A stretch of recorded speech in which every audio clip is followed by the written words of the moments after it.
This has been a great year for movies, but as with every year, there have also been some really big turds, man. So, welcome to the 2023 Cool Kids recap of our top 10 worst movies of 2023. Those ones that made us want to throw up, made us want to go out on a murder spree, and made us want to made us want to unalive ourselves. Even.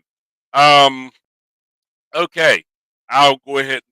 First of all, let me just go ahead and say we will save our we will save our honorable mentions for right before we do our number one. We will only give one or two sentences for each, except for the geek for me here because he only has one, so he may go a little longer. But um, as for the rest, we will each go through each our number 10 first, then our number 9, 8, so forth and so on. Remember, do not interrupt anybody. If you do, once is a warning, twice is kicked, three is kicked until it's your turn again. And let's go ahead and get this show started. Let's go ahead and get this show on the road. I'll start it off. My number 10, Run Rabbit Run. I think I was probably the only one to see this turd this year, and that's a good thing because um, it's just plain awful, guys. It's plain awful. Um, it's plain awful. On I saw this on Amazon Prime, and Jesus Christ, it's terrible. Starts off. I mean, I'll just read my review real quick. I did one of my joke reviews for this. Mia is the little girl, and um, so Mia is the little girl, and she's showing strange behavior, and her mother doesn't understand. And somewhere in there, there's a fucking rabbit. Um, Mia, look, Mummy, a rabbit. Mummy tries to let rabbit go, gets bit. Ominous music. Me, that rabbit bites me, I'm gonna bite him back. Mia, I'm wearing a bunny mask. I'm Alice. Mummy, no, you're not. You're Mia. Mia, I'm Alice. Take me to see Joan. Ominous music. Wound getting infected. Mummy, you're Mia. Stop this nonsense. Mia, no, I'm Alice. I want to see Joan. Rabbit in the dark. Ominous music. Mummy, oi, I don't know what to do. Me, have you tried beating her ass? It takes her to see Joan. Joan, Alice. Mia, it's okay. I'm here. Ominous music. Mummy, no, let's go. Accidentally slams her finger in the door. Mia, where? Me, there you go. Beat her ass. Mia, oi, Alice, take me to see Joe. Rabbit in dark. Ominous music. Hits her mummy. Me, if you don't beat her ass right now, goes to childhood home because of reasons. Me, there's still 27 minutes of this shit. Gets choked by kid. God damn it, beat her ass. Obnoxious music. I mean, ominous music. Pushes kid off cliff. Ominous music. About there to. Oh, fuck, she's back. Mummy confesses she killed Alice. Via Alice. You're a monster. Mummy, I'm a monster. Tearfully. B. Crybaby. Phil mercifully puts me out of itself out of my misery. B. Fuck that kid. Rump them this film, rabbit. And that's about all there is to say about that. It's just a real piece of shit, boring. Oops, sorry about that. And there's not much to say about that. So that's all I'll give the head it to next to Cinematic Sterling for his number 10. I thought we were doing like we were quickly going through our 10 through 6. Oh, you know what? You're right. Yeah, I'm sorry. Sorry. like Yeah. last time. You know what? You're Yeah, like my number right. 10 is this da da da da da. Number 9 da da da da da. Oh, well. I don't have all of our things set up for that, but okay. Well, my number 10. Sorry about that. I fucked up there. Run Rabbit Run, like I just said. My number 9, Quantumania. There's not much to say about there. Huge pile of shit. Really bad year for comic book movies, even if it was a great year for movies overall. Ghosted. I'm a farmer. Children of the Corn is my number 7, and Expendables number 6. All right, Cinematic Sterling. All right. So my number 10, get the hay ready. I know what's coming. Bottoms. Most overhyped and overrated comedy of the year. Why people like this movie, I will never understand. It encompasses the bad comedy club of 2023. The shock value humor, the annoying and unlikable characters. It's not funny. The shoehorned in agendas, etc. My number 9 is Mark. Anais Men, Annie's Men. Why this movie got praised, I will never understand. Flower jump scare. Yes, that actually happens. My number 8.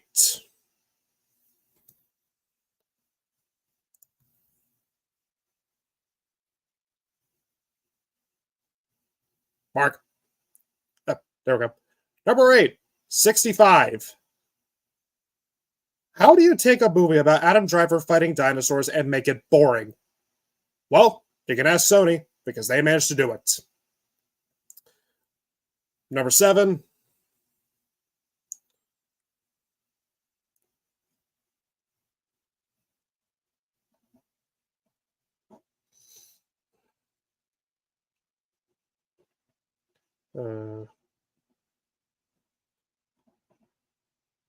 Fuck the matter, I'll just say it.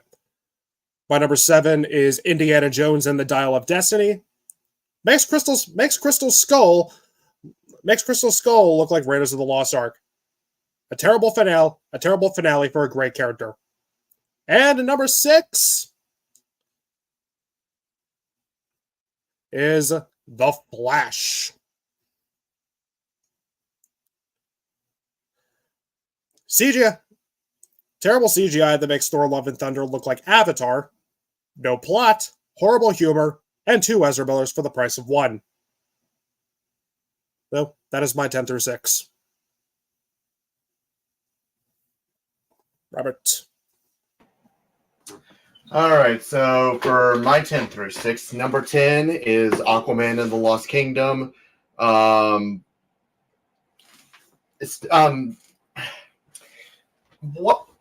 the last of the DCEU, and my God, did it go out with a whimper with this pile of shit. Jason Momoa was annoying. His jokes just came off as just so cringeworthy that it almost rivals Thor from Shit and Blunder. The CGI was terrible. And may I need to remind you about the turd on the bed.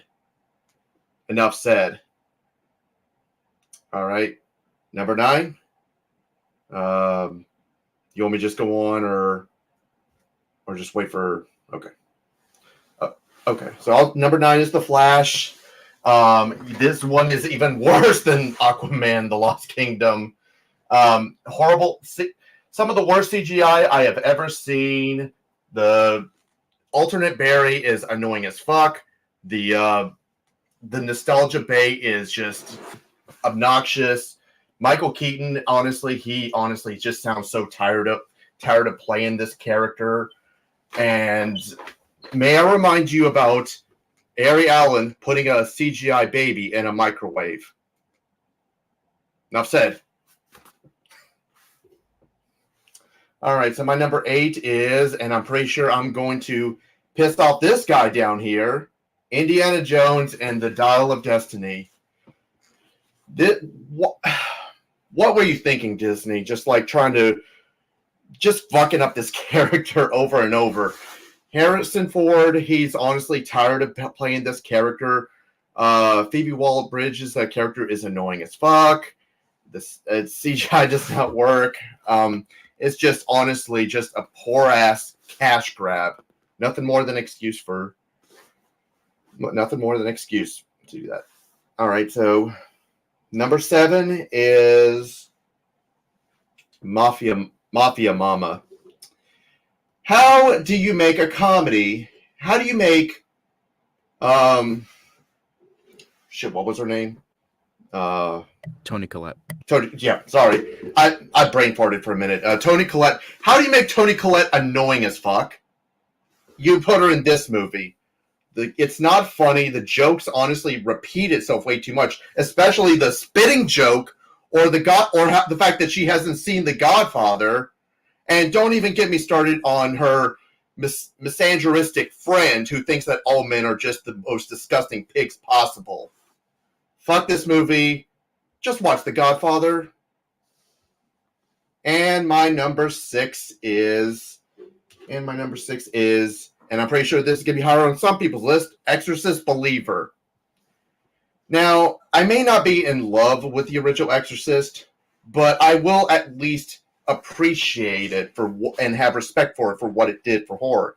But this was just such a boring movie. I wasn't as angry with it as I was just bored as shit with it. The acting was terrible, the editing was choppy, and the scares are non-existent. May I remind you of the body and the blood joke? All right. That's it for my 10 through 6. Zach, you're up. All righty. I'm just going to say real quick that my 10 through 7 are ones that I more or less thought were just okay-ish, whereas 6 upward are the ones that I hated. And number 10 is the Super Mario Brothers movie. Honestly, I stand by what I said about it in my initial review. It's a 3 out of 5 or 6 out of 10. It has great animation, faithfulness to the source material, but the thing that just takes me out of it is the voice casting. Outside of Jack Black, who was great as Bowser, I just thought everyone else was miscast, especially Chris Pratt as Mario. I love this actor to death, but I didn't feel like I was watching Mario. So that's about it. I will say this, like, even though I didn't hate it, I'll watch a sequel. Maybe they can improve things as far as the story and even with the voice casting. So yeah. Number 9, Peter Pan and Wendy. I enjoyed this fine enough when I first saw it because I'm a huge fan of the animated Peter Pan. So if any Disney live action remake that I wanted to love, it would be a Peter Pan one. And I'll say this, the acting is fine, the visual aesthetic is fine, but I wasn't a fan of how they switched things around with the lore. Like now apparently Captain Hook and Peter used to be friends, and that Captain Hook was even a lost boy at one point, but they fell out. And then you had that cringeworthy line at the end of it where Wendy's like, "This power belongs to no man." So, yeah. Not one of the worst Disney remakes I've ever seen, but it's just one of the most disappointing. Again, because I love the original Peter Pan. So, number 8, Pet Sematary Bloodlines. This is probably just the most forgettable movie of the year. But what puts it on this list is the fact that the way that it narratively contradicts things that we know about the Pet Cemetery lore, just to fit its own agenda as a prequel. I wasn't a fan of how they changed things around. Judd wasn't interesting in this. All the other characters were flat as bread. And for an R-rated movie, they sure do cut away from a lot of the kills and the gore, as though it was a PG-13 film. What the fuck? Yeah. If anything, it might possibly be worse than the 2019 Pet Sematary remake. I know that one has a lot of fans, but I wasn't a fan. Number 7, The Exorcist Believer. Now, the one thing I will stand by from my initial review is that I still see how this can be a good movie. But after rewatching it when it came out on Peacock and all that, it got worse. The way that it utterly disrespects the original film. Oh, they didn't let me witness the Exorcist because of the patriarchy. Yeah, way to throw the people under the bus who died to save your daughter. I don't want to so much blame Ellen Burstyn for that line. I just blame the shitty fucking writers. And then, of course, the way that they treat her throughout the rest of the film. They give her 5 minutes of screen time and then gouge her eyes out. Fuck you. And I'm not an overly religious person, but the way that it just tries to really undermine the church and the Christians and all that, just so they can have their little Christian Avengers, exorcism Avengers type deal in the third act. It was fucking cringeworthy for me. So, yeah. As someone who loved David Gordon Green's trilogy of Halloween sequels, this was a huge disappointment. I may not be in love with the original Exorcist, but after watching this, it made me respect the original a whole lot more. Number 6. Now we get into the really bad shit. Ant-Man and the Wasp: Quantumania. As the kickoff to Phase 5, this was the biggest disappointment they could have possibly made. For as epic as they tried to advertise it, it's the dawn of a new age for the MCU. There's a new villain, our new Thanos, and it all just comes out so fucking generic.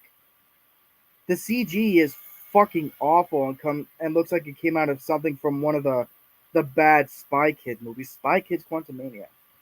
But the thing that put it on this list for me was Kang. I think Jonathan Majors does a great job, but the way that they use the character, they just make him a little bitch. They're trying to build him up as the new Thanos, and he gets taken out by ants. Plus, I'm not even going to get into all the drama that's going on right now, but if they were to scrap the Kang storyline, I wouldn't shed a tear. And that is my 10 through 6. All right. My turn to go. All right. So for me, my number 10 through 6, 10, I would say 10 through 5, again, similar to Zach's, aren't movies I hate, just range from disappointing to just not as good as everybody says they are, overrated, that kind of thing. So only the 4 through 1s are the really bad stuff. So with that, number 10 is Dungeons and Dragons: Honor Among Thieves. Why? Because this fucking asshole doesn't shut the fuck up about it. That's why. I that's pretty much it. Because like every time this movie is fucking brought up, because this fucking idiot doesn't fucking stop talking about it. It's like mid at best. Honestly, it's like if you want to see Marvel's Dungeons and Dragons, then sure, this is definitely up your alley. But I saw this shit in IMAX, and it honestly just got worse the more I thought about it. It's not a horrible movie. It's just the fact that I keep seeing people sucking its dick constantly. It's like, really? Over this? Come on, at least the original is fun bad. But this? Well. Number 1 for me is now, unfortunately, Renfield. It is the problem with this movie is you had motherfucking Nick Cage as Dracula. Nicolas Cage as Count Dracula. You didn't need to fucking do anything. Nicolas Cage as Count Dracula. How do you fuck that up? By giving Awkwafina a fucking mob story that nobody gives a flying fuck about and having the entire movie revolve around her. I don't give a shit. Doesn't help that I also fucking hate Awkwafina because she's ungodly fucking annoying and not funny. But, you know, what are you going to do? With this, there's a couple moments of greatness. As I said, Nick Cage is great. I love Ben Schwartz. Nicholas Hoult is great. I mean, there's some bits and pieces here and there. The gore is really fun, but overall, very, very disappointing. Number 8 is Winnie the Pooh: Blood and Honey. I don't totally hate this movie like everybody else does. I thought it had some like fun kills here and there. Not really creative, but fun. I thought it kind of had some moody atmosphere at some points. And it had some fun bad moments. It's not a good movie. I'm not going to act like it's a good movie, but I had a bit more of a dumb fun time with it than most people did. So I'll give it that. Winnie the Pooh: Blood and Honey, not good, but yeah, not good. Number 7 is Dylan's New Nightmare. Why were people sucking this movie's dick so much? Sorry, Rob, that I keep stealing your, metaphor and comparison for everything, but it just makes sense. Dylan's New Nightmare. So honestly, the most unrealistic thing about this movie is a guy who is a struggling actor lives in a house that nice by himself.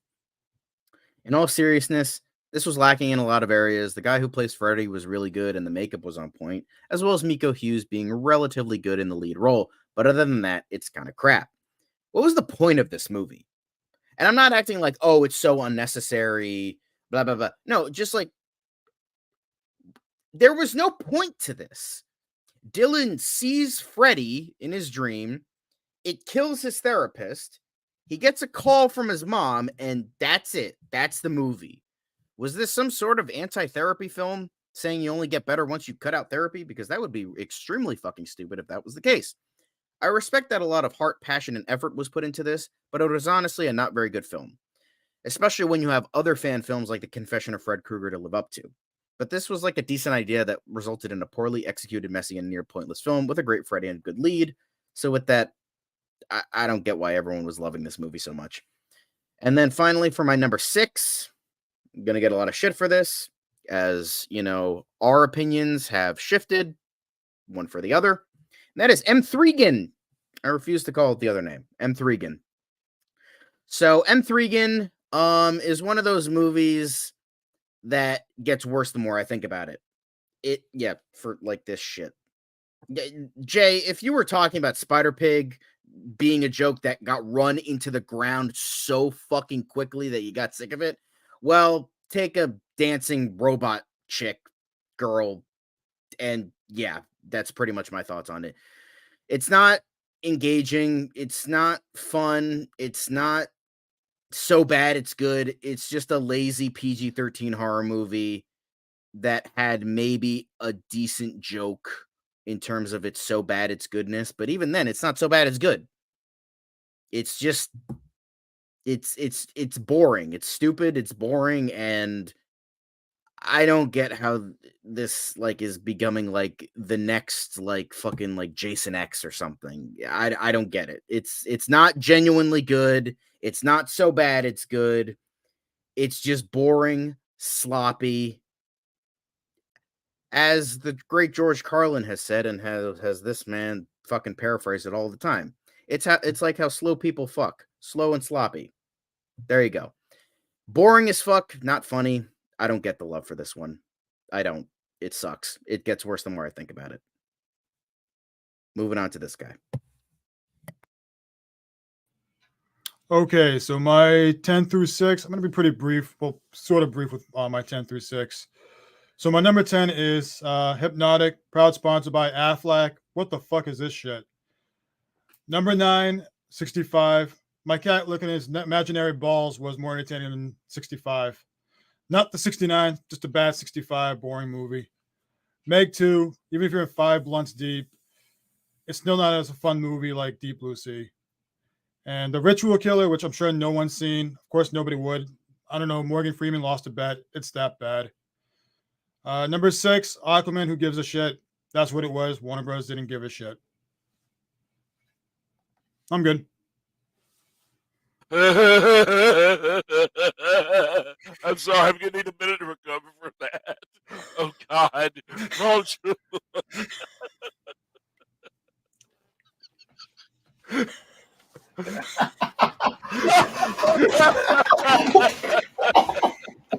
I'm just laughing because Mark's like, Me too. Oh my God. Which one?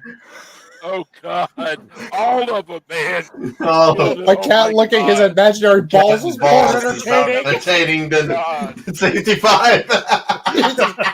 oh my God.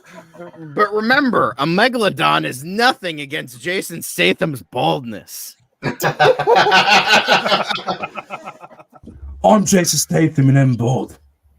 I was gonna say, does that mean that Devin and John are gonna protect us from giant ass sharks? Yeah.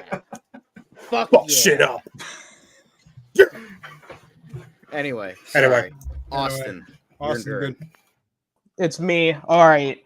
Okay, so I'm just gonna clarify. I didn't get to see some of the bad stuff, so my list is not necessarily the most final.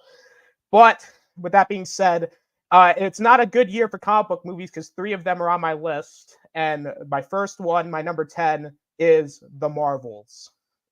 Now, let me just say this, and this is why it's bad. Okay, I got a checklist. Ready. I got a checklist. Here. I got a checklist. Bad CGI, bad villain, bad story. Yeah, that's it. And also, Captain Marvel's a Disney princess. I don't know, that was so fucking stupid. And there's CGI cats that ate everybody. God, it was awful. That's my number 10. Fuck the Marvels. My number 9 doesn't get any better, ladies and gentlemen. It's Ant-Man the Wasp: Quantumania. Here, let me tell you why it's bad. Let me bring out the checklist.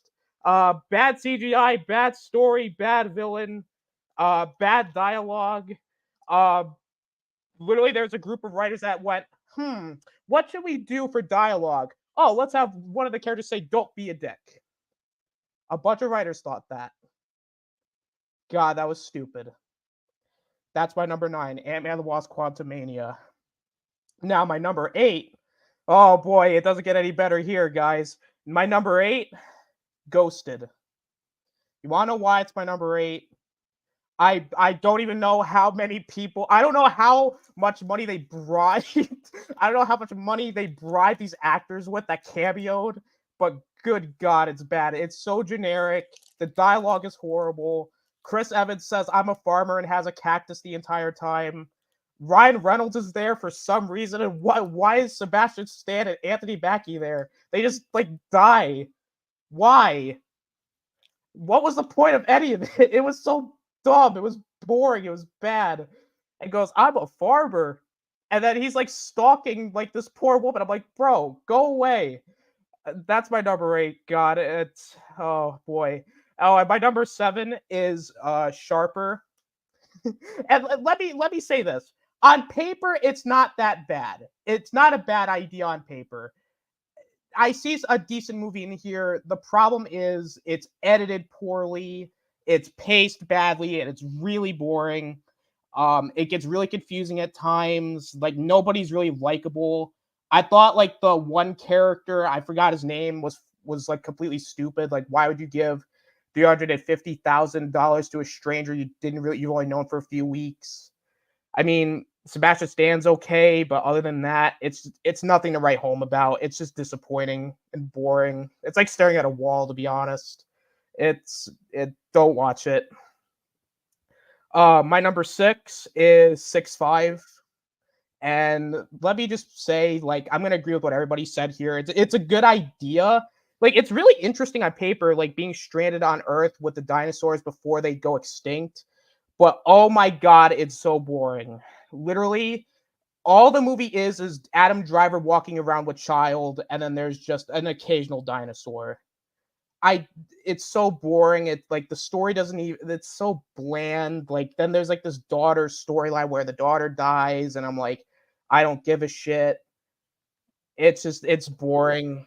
It's not even worth watching. It's not even so bad it's good. It's just so bad because it's boring. And yeah, it's my number 6. All right, we're left with the last. Save the best for last. The world's biggest geek. Let's go, my man. I would like to add a side note because I am the most difficult here. I added TV shows into this list because I did not have enough time to watch a lot of movies this year. So even though it's literally called Worst Movies, but I put a little spin on it. So there have been a lot of things that I have seen in 2023 that really made me mad. And starting off at number 10, The Marvels. I want everyone in here to answer this question honestly. Does anyone remember the villain's name? That's how forgettable this movie is. This movie has characters that don't work together. The main character of the last movie was so bad that she couldn't even carry another film by herself, that they had to add 2 more people to, help her out. Miss Marvel is the only saving factor of that film. Everybody else was generic. I can't believe how how much they butchered Nick Fury at this point. It's just ridiculous. The post-credit scene, as exciting as it is, I can't help but just feel disappointed that they're just going to end up ruining it. Number nine. Wow, I have it at a tie. So, a backstory: I used to watch the Teen Wolf show on MTV and Zoe 101 as a kid. So when I found out that they were making movies, like or a sequel movie, I was excited. I could not be more wrong in my entire life. These movies were terrible. They pretty much butchered the past success of both shows. Some characters didn't show up. They ruined some characters from the shows that people loved. The plot is dumb for both. It's just movies that you would watch on a streaming service on Tubi or something. It's that bad. And number 8. And number 8 is Ant-Man and the Wasp: Quantumania, or I should say Ant-Man, because the Wasp was barely a character in that film. She was barely in the film to begin with. How is it that it's called Ant-Man and the Wasp is barely there? Kang was a disappointing villain. Let Jonathan Majors drama to the side. How do you make a villain hyped up to be as great as Thanos and you have him lose to ants? You literally, you know what? This movie set itself up for failure by putting Kang in the movie in the first place. Why are you having him fight Ant-Man to begin with? And yeah, Cassie Lang, the recast for her was terrible. I don't like Catherine Newton as her character. I think the recast was done. The original person that played teenage Cassie, she got done dirty. The new recast, the new character, nothing against her, but she just was terrible. I did not believe her chemistry with Paul Rudd at all. Like, at all.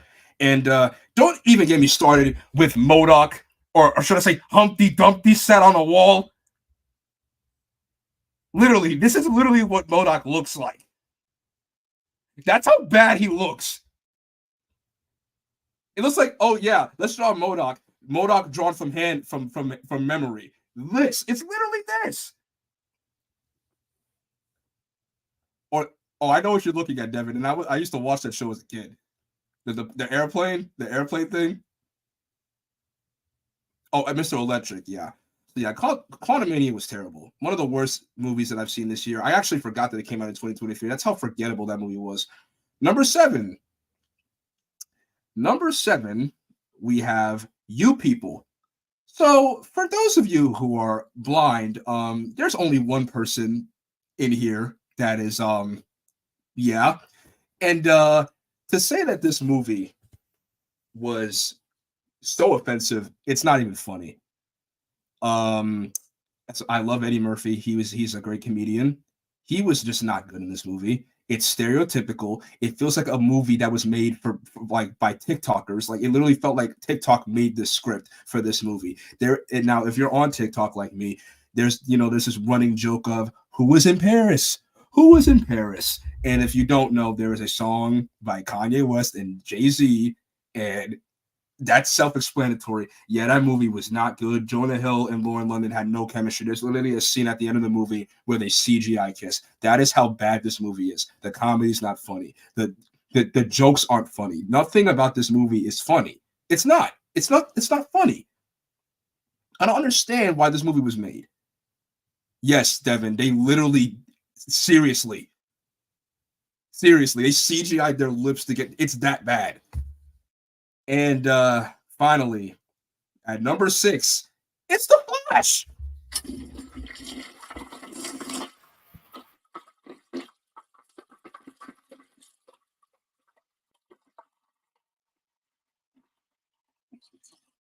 Yeah, that sound basically explains that entire movie. I for one, and everyone else can attest to this, I was the only one that was hyped for this movie. I was vouching for this movie. I believed in this movie when everyone else was hating on it. I kept texting the group chat constantly, this movie is going to be good. Boy, could I not be more wrong in my entire life. This movie is terrible. The only saving grace of this movie is Sasha Calle and Michael Keaton. I am not the biggest Michael Keaton fan as Batman. I am a Michael Keaton. I am a fan of the actor. I am not a fan of his portrayal as Batman. I think he is the most overrated out of all of the actors.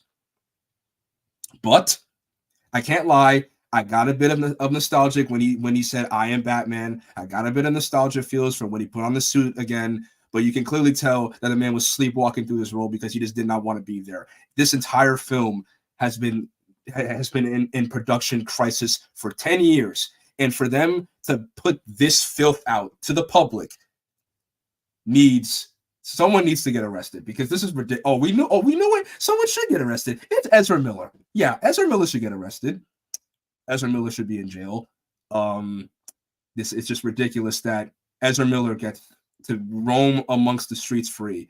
That Amber Turd gets to roam the streets free, but yet we have an in it. You know what? I'm not even gonna. You know what? I'm not even gonna. But yeah, this movie's terrible. The CGI's terrible. The comedy's terrible. Don't even get me started on Young Barry. It made me question if I was this dumb at 18 years old. That's how bad he was in this film. Just overall, just a bad movie. Like The Flush. That's what we're calling this. We're calling this The Flush.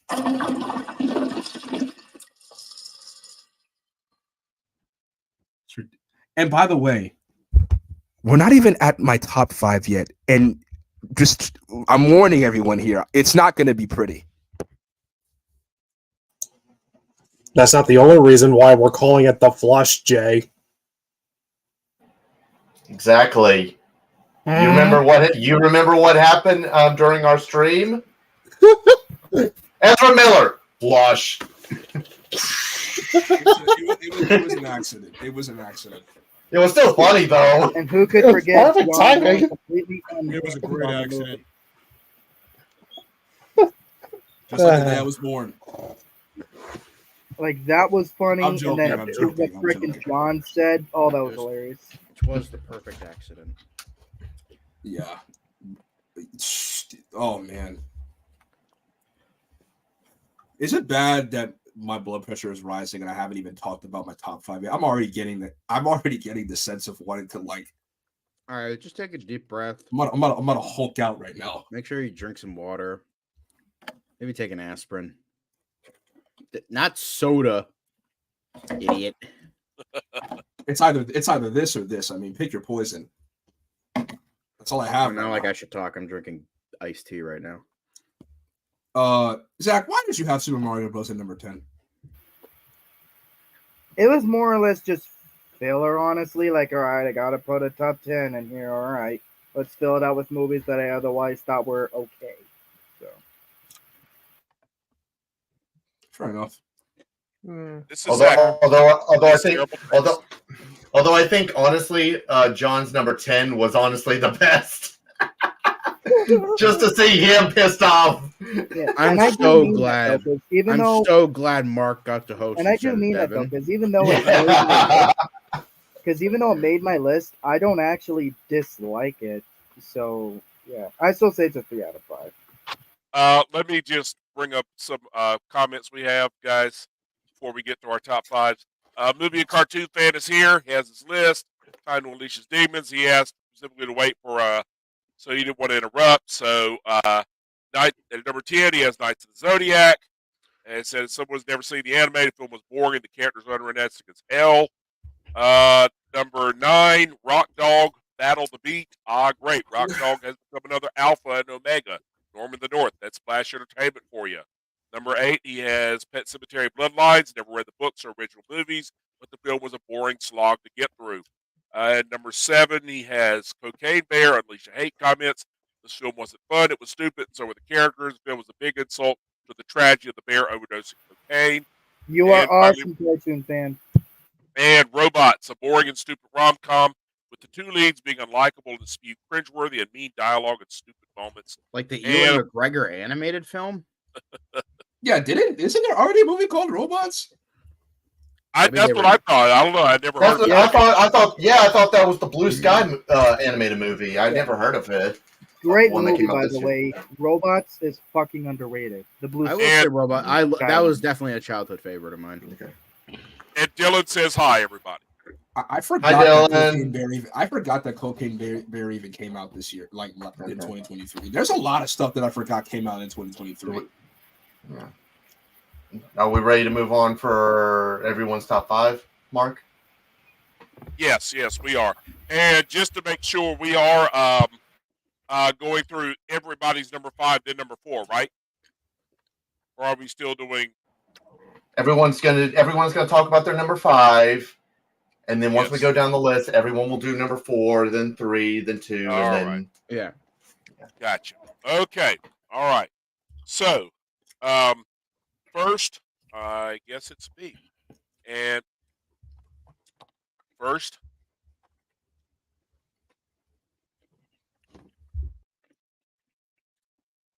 uh,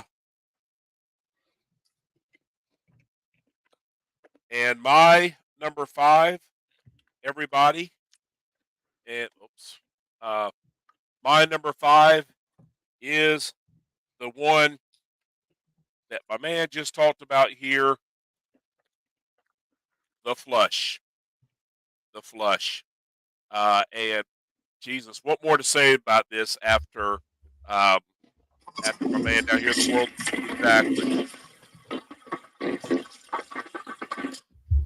Pretty much sums it up, folks. Yeah, exactly. Pretty much sums it up. So, I mean, Jesus, it's god awful. It's the most cringeworthy, maybe the most cringeworthy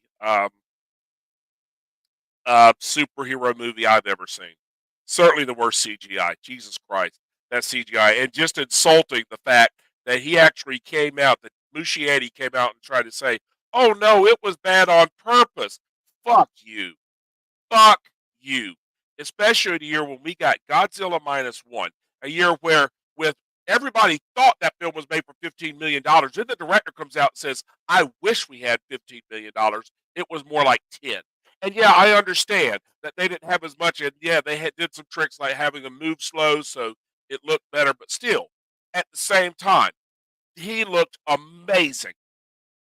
There's no reason that a $300 million film, however much this cost, should look that fucking shitty, especially when it was delayed this badly. This was inexcusable, and that's pretty much all I have to say about that. So, I mean, hey, Jake, can we get another flush just to sum it all up? A piece of shit. Worst comic book movie this year. And that is the flush, ladies and gentlemen. The Okay, flush of shame. exactly. All right, next we have Cinematic Sterling's number 5.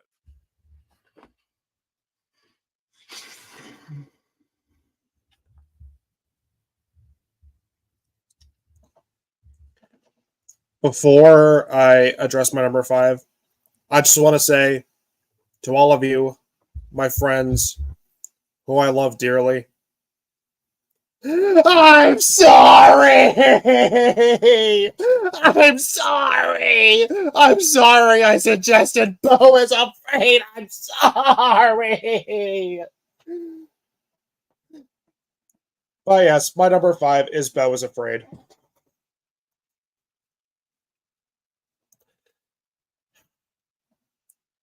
And the sad thing was I like Ari Aster. I fucking love Hereditary. I still think that is a great horror movie. One of the scariest horror movies I've ever seen. While it's flawed, I do like Midsommar. I don't know what the fuck he was thinking when he wrote this script. This was a stupid, bloated, annoying, slow, mean-spirited train wreck. Now, the reason why I separated this from my Bad Comedy Club of 2023, one is the length. Really? 3 hours? For fuck's sake, people. How many times have we said this on this show? Mark, can you full screen me, please? Full screen me. Come on. Just because your movie is long doesn't automatically make it good. Thank you. No.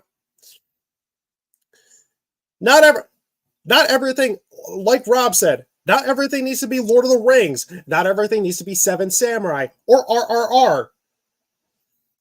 Yes, there are longer movies that utilize the 3-hour long runtime perfectly. This does not. What does this movie use the 3-hour runtime for? A 20-minute police sequence that has nothing to do with anything. Or a 10-minute scene of him just aimlessly walking around his house. Normally, I don't really go to the bathroom in the middle of a movie.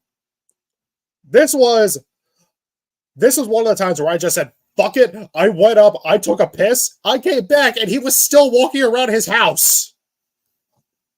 Like, oh, good to know I didn't miss anything. And then there's also the fucking tone. This movie was so goddamn needlessly mean-spirited and cruel.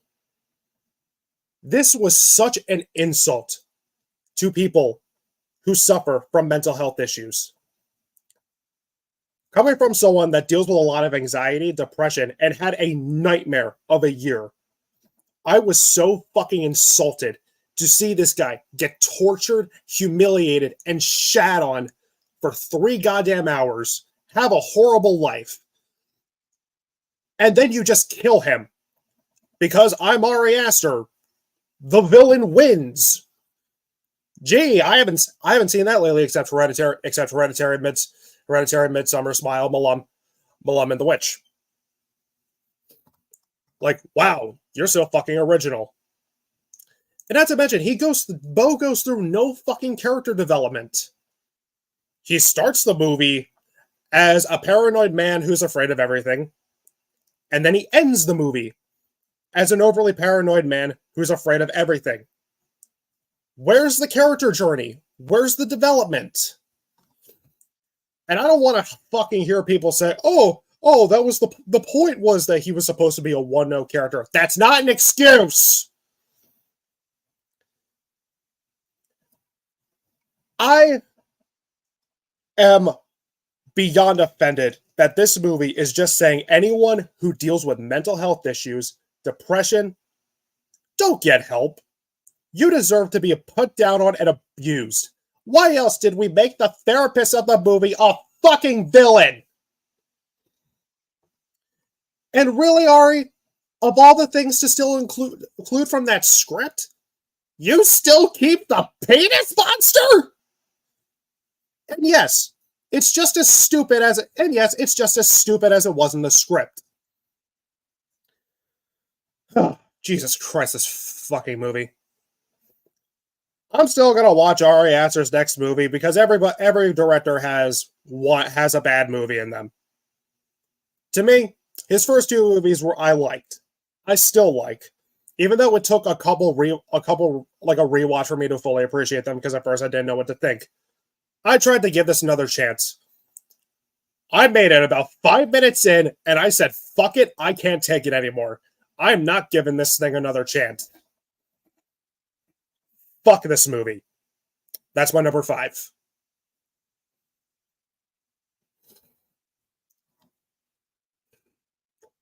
I hope you all can forgive me. We don't. No. No. You're lucky that I'm as forgiving as I am, Devin. All right, it's the right dude's turn now. Let's save the lynching for later. That's the end, the after show. All right, and All right. right dude. Okay, right dude, so number 5. my number 5. Oh, I have a lot to say about that pick, Devin, but that's gonna have to wait till later. So because my number 5 is ironically 65, and I want to thank the guy at the end for almost making us review this piece of shit. Mark. You're welcome. As Devin said, you have Adam Driver, you have dinosaurs, and you make it boring as shit. Like, honestly, this is a little bit higher for me because I could see that this could have been something. The idea is honestly good on paper, and yet they wasted it. They wasted it. Adam Driver's performance was subpar at best. None of the characters were interesting, and I honestly don't even ask me to tell me a single name because I couldn't do that at all. And the CGI, I don't care. I don't care if y'all disagree with me on this, but the CGI is worse than all of the Jurassic World movies combined. It is worse. The CGI on the dinosaurs look worse than Jurassic World, Fallen Kingdom, and Dominion combined. And like I said, it's boring as shit. Honestly, I just never gave two fucks about what was going on in this movie because I was just so bored out of my mind. Fuck this movie. Fuck this movie. I mean, if you want to watch a good dinosaur movie, just stick with the original. Jurassic Park. You know what? Land Before Time is a better dinosaur movie than this. Enough said. Fuck 65. Let's hope that a meteor destroys it like it destroyed the dinosaurs. We hate 65, but we love 69. Am I right, boys? Damn right. Oh yeah. That's it. I'm done. All right, so that's it. And sorry about that. Next is Zach Gaxiology, study of bad Alrighty. taste in movies. Alrighty, my number 5, The Flush. I'm sorry, The Flash. Pretty much what everyone else said. You know, the CGI is horrible. The story is almost non-existent. And while on paper I like the emotional weight of what Barry Allen is going through, it's really hard to get invested in that because he's played by fucking Ezra Miller. If this were a different actor, I probably would have been all over the emotion of this film and all that, but I digress. But what's more insulting to me, more insulting than the horrible CGI and the two annoying Ezra Millers, 2 for the price of 1. But the most insulting thing to me was how they used Michael Keaton. As someone who did grow up with 89 and Batman Returns, this is the epic return that they give him. Not an actual third movie for him or whatever. They give him a bit part in a movie that's not even about him. God, this movie is all over the place with its tone also. When it's not killing freaking Supergirl over and over again, then we're getting dumb little quips with young Barry Allen. Pick a fucking tone and go with it. But as I mentioned before, Michael Keaton is the most insulting thing in this movie. As admittedly nostalgic as it is, just to simply see him again, the way that they use him in the third act, it fucking killed it. Like, they kill him off twice, basically, and both are more insulting than the next. Like, I am beyond insulted that is how Michael Keaton's Batman goes out. Enough said, pretty much. Oh, one more thing. It is kind of weird that this isn't the closeout for the DCEU, but Aquaman is. Yeah. But the George Clooney cameo did admittedly give me a laugh. I'm like, yeah, reminds me of my guilty pleasure movie. But nevertheless, that is my number 5, The Flush. All right, and next we have Geek Informant. All right, so this is my last of disappointing movies that aren't really that bad, but this is right on the line of terribleness. And with that, people have already talked about it before, so I'll try to be quick. But The Exorcist Believer is my number 5. Now, as I have said, and as I agree with, my Jufro challenged buddy up here, I don't love the original Exorcist. In fact, I think it's extremely overrated and not as good as everyone says it is. However, I do love Exorcist 3, and I haven't seen Exorcist 2 or 4 because I don't hate myself. But I guess I hate myself enough to watch this crap. But that's beside the point. Exorcist Believer, again, I kind of agree with Zach's thoughts. I feel like there was a good movie in here somewhere, but it's just overburdened with a lot of stupid, terrible crap, and it just doesn't work. I feel like the ideas are there. I remember we were discussing on what it could have been. Maybe have it deal with just take the beginning part of them in Haiti, and instead of the mother dying, have her be possessed in the rubble, and you have to deal with an exorcism dealing with a pregnant woman. Now, is the baby possessed? Is only she possessed? And then dealing with all that. That could have been a really fucking interesting movie, and especially with the fact that Leslie Odom Jr. is a very good actor.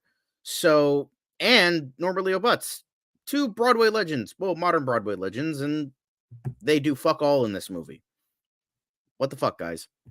But even then, what's her name? Anna, the nurse, I forget her name. But the actress name, she easily gives the best performance out of this entire movie. I actually did kind of sort of genuinely care about her character. But the vast majority of this is just silly and boring and not scary, filled to the brim with jump scares, like a lot of lesser modern horror has become. Yes, for every Robert Eggers or Mike Flanagan project, we get 5 Exorcist Believers, or Smile, or whatever.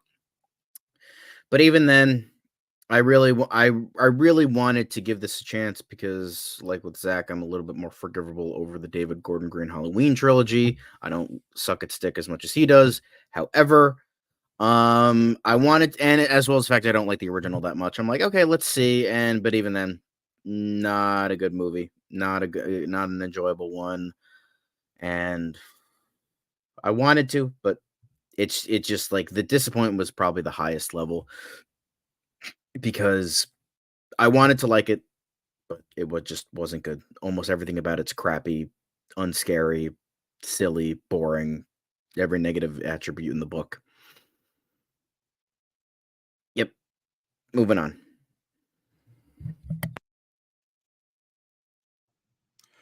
Okay, am I All good to go? right. Yeah, you are. Go ahead, my man. All right, so my number 5 is Ant-Man and the Wasp: Diarrhea. It's Ant-Man jumping into deep holes, into the wrong rectums, and just shitting out any credibility the Marvel Studios still has left. This movie mutilates MODOK, mutilates Kang, it mutilates any kind of story, any kind of build up for the characters or what they're trying to set up. It really just destroys the MCU.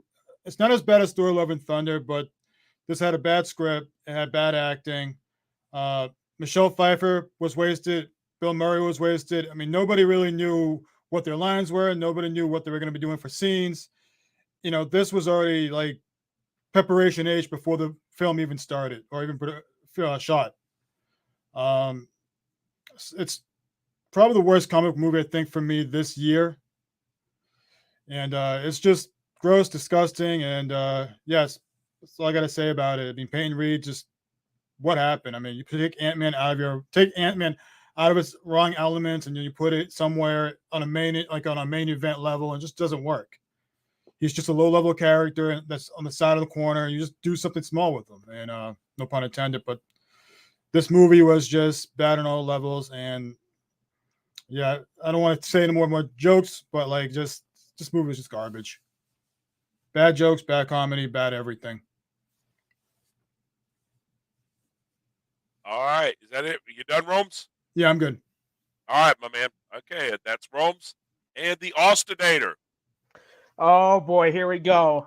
All right, speaking of bad comic book movies, yeah, one made it to my top 5. And say it with me now, everyone. My number 5 is The Flash. Now, that's what I wanted to do while watching this movie, was take a shit, to be honest. Can I just be real with everybody? I'm getting so sick and tired of multiverse stories. Like, it's so overdone. It is lazy, it's just ridiculous. And I'm also getting sick and tired of seeing Flashpoint, because not everything the Flash does needs to be revolving Flashpoint, because they've done it 3 times. They did the animated film, which I liked. I will admittedly say I really liked Flashpoint Paradox. The CW show did it, which was bad, but I can at least give the CW show a pass, because at least like the budget was just not there, even though it was just lazily done. And then you have this. Oh God, The Flash. And the only reason why it's at my number 5 is because I am willing to give the devil their due. I did like Ezra Miller. I thought Ezra Miller was fine as the Flash in this film. I don't like him as a person. But I thought he was good in the role in this film. And yes, I will admittedly say seeing Michael Keaton back was cool, as well as seeing Gal Gadot and Ben Affleck back one more time as Batman and Wonder Woman, respectively, with Ben Affleck's one scene with Barry where they were talking about, like, going back to the past. I thought that was cool too, and Sasha Kelly was fine, and the music was good. The problem is, oh God, this is Flashpoint Paradox just done horrible. Like, it's a watered down Flashpoint Paradox. Like, there's no story. Shit just happens. The CGI is awful. Like, I know somebody said, like, it reminds them of a PS2, like, graphics in video games, but goddamn, like, even that's an insult, because even those look better than the Flash. I also just want to say, too, like, Michael Shannon sounds like he doesn't even want to fucking be there, and I don't blame him, because even I wouldn't want to be there. They falsely advertise, like, as, like, the Dark Flash. He's gonna be the main villain, and yet he's only there for, like, 5 minutes. What was the point of even marketing this guy heavily? And not to mention, young Barry is so goddamn annoying, it makes Joss Whedon blush. Like, it is so bad. The dialogue and humor is so bad. And not to mention, they had the fucking audacity to CGI dead actors with their god-awful CGI. Like, who the fuck are you, WB? Fuck you, you pieces of shit. Michael Keaton doesn't even want to fucking be there. I don't blame him either. Because, goddamn, this is so insultingly bad. And this movie looks like there's a bunch of reshoots done. It is so sloppily edited, and I will admit, the first act is fine, but even then, it doesn't save it from the bad humor and bad comedy and just all the things that could go wrong with any superhero film. Now, I would be willing to say that maybe the Marvel's Ant-Man Quantumania is worse than this if there wasn't this big fucking marketing for it where they had Tom Cruise going, "Oh my God, it's the best movie you'll ever watch." No, it ain't the best superhero movie I ever watched. In fact, I bet most of the budget did go to the CGI, but rather than Tom Cruise and Stephen King to say this movie's good. Fuck you, WB. You fucking pieces of shit. I'm glad your DCU's dead. Fuck you. You fucking ruined. You had promise. You had fucking promise, WB, with your DCU, and you fucking ruined it. Just like you ruined everything you touch. You, Sony, Lucasfilm, are the banes of my existence. Go away. I don't want to see you anymore. Go to the timeout corner. I'm done. Ugh. That's it. That's my number 5. Fuck the Flash. It's a piece of shit. I hate it. You're getting a whooping, movie. You're getting a whooping, movie. Wow, that was coming. That came from a very dark place. I hate these people so Now much. it's personal. I hate DCW so fucking much, man. Tell us how you really feel, man. Oh. Don't worry, Austin. Don't worry. I will. Austin, continue on. I will. Oh, my sorry, Mark. No, sorry. Go ahead. I was just gonna say WB has been Austin-hinted. All right. So my number 5. Let me provide some context before I say what it is. So a couple of months ago, I got recommended a show on Netflix by my friend, and I watched the first 3 seasons, and I loved it. I thought it was one of the most well-crafted shows. I thought the writing was great. I thought the characters were really, really solid. And then the 4th season comes out, and I watched the 4th season, and I hated it. Number 5, it's Sex Education Season 4. To say that this season was bad is an understatement. I don't want to go down to this topic, but for people that say that shows and movies are political and yada yada yada, I normally tend to not agree with some claims. This felt like one of those things, and it was terrible. The characters were done terribly. The writing was horrible. There was new characters that no one gave, that I just didn't care about. It just goes against everything that the show stood for. The stereotypes that the show was mocking, they ended up becoming those stereotypes. And it's just ridiculous. Like, and I wanted to give Netflix the benefit of the doubt, because Netflix, when it comes to their shows, I said sex education. Oh yeah, it didn't pop up. Yeah, but yeah, the Sex Education Season 4 is the show that's at number 5. This show just was it started off so strong and it ended so bad. And if I had a nickel for every time a show started so good and ended so bad, I'd have a lot of nickels, or I would have a lot of quarters. And I don't, and I'm gonna run out of hands every time I do it. It's just ridiculous. I wouldn't even say this makes me really, really upset. I mean, starting at number 4, it's gonna get really bad. But this final season was so bad. And for anyone who's watching this, who's heard this show, watch the first 3 seasons. Don't watch the 4th one. Just don't do it. Don't put yourself through that. It's just, you're not gonna like it. Just don't do it. It's terrible, man. Terrible. Just say no. Stop it. Get some help. By the way, I just want to say before we get to our number 4s, just remember, gentlemen, it could be a lot worse. Ari Aster's next movie could be a full version of The Strange Thing About the Johnsons. Oof. Not that it matters, because I won't be seeing that shit anyway. When are we doing our honorable mentions, by the way? Because I think I have 2, maybe 3. We're gonna wait until after we do our number 2. It'll be after we do it. Right before we do number 1. Man, I must say though, 2023 was not the year for Joaquin Phoenix. I don't know why his name just came a blank. Yeah, 2023 was not the year for Joaquin Phoenix. You had Beau is Afraid, and then Napoleon apparently was not doing well. I mean, it got mixed reviews, so I mean, I liked it. I like Napoleon. Yeah, but I just wanted to say that Movie a Cartoon Fan has a good point, because I didn't see this one, but I heard this one was bad. I was going to watch this, but the IMDb score was like 1.6 or maybe 3.6 or something. It was abysmal. And everybody I heard said it was awful, and I just avoided it like the plague. Fear. Crappy January horror movie that wasn't the least bit scary, and is directed by Deion Taylor. Next. You know a movie is bad, really bad, when motherfucking KitchenAid Whiskey Jones fucking avoids it. That exactly is saying something. And Cinematic Sterling. Exactly. Yeah. Yeah, I didn't watch Expendables 4 or the Big 2. I avoided Fear. Nothing will be the match for Jason Statham's baldness. Shut up, Meg 2. All right. Let's go ahead and get to our number 4s. And all right, let's do this. Number 4. This is not going to be pleasurable. You will not enjoy this. This is number 4, The Exorcist Believer.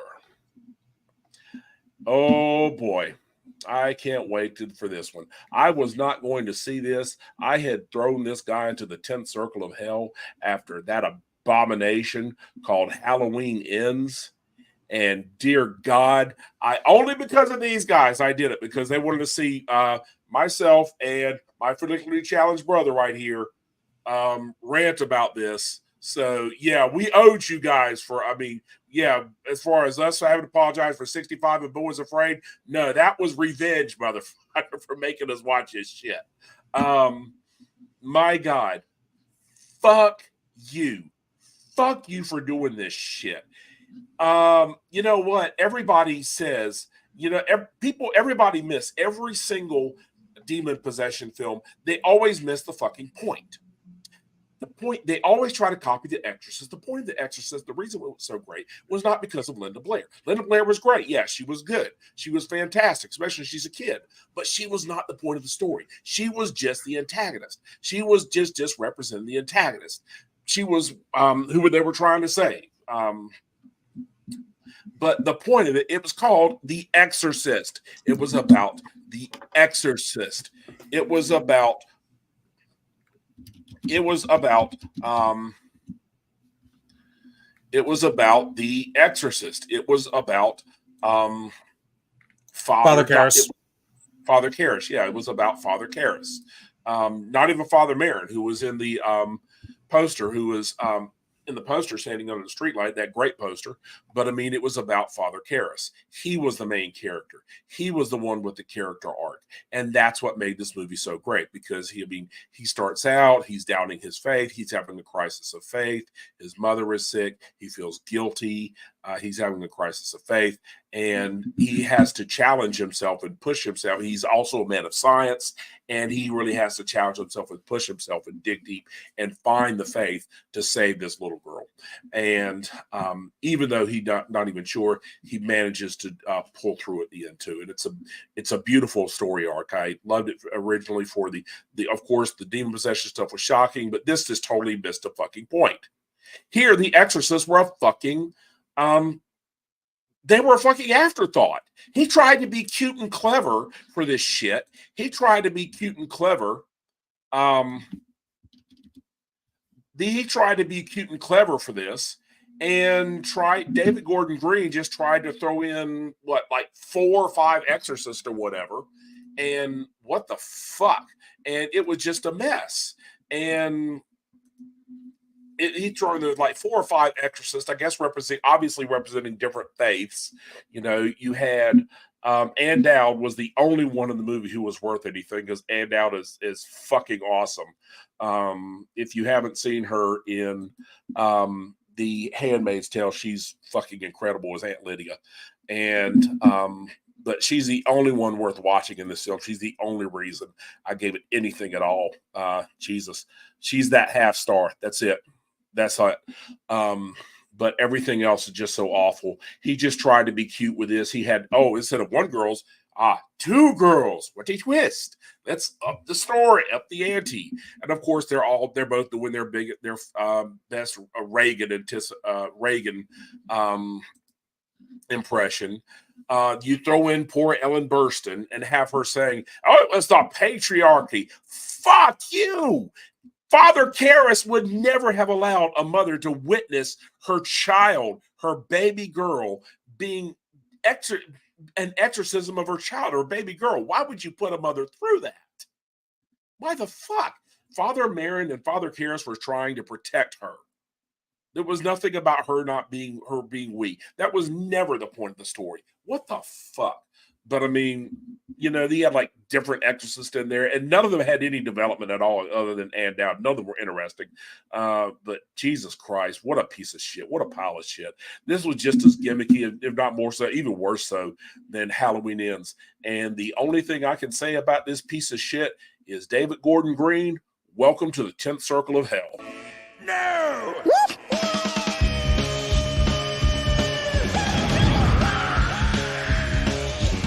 Little boy, you're going to hell. You said bad words for rocks in the buzz, and now this is your tale. You ain't going back to see Disney land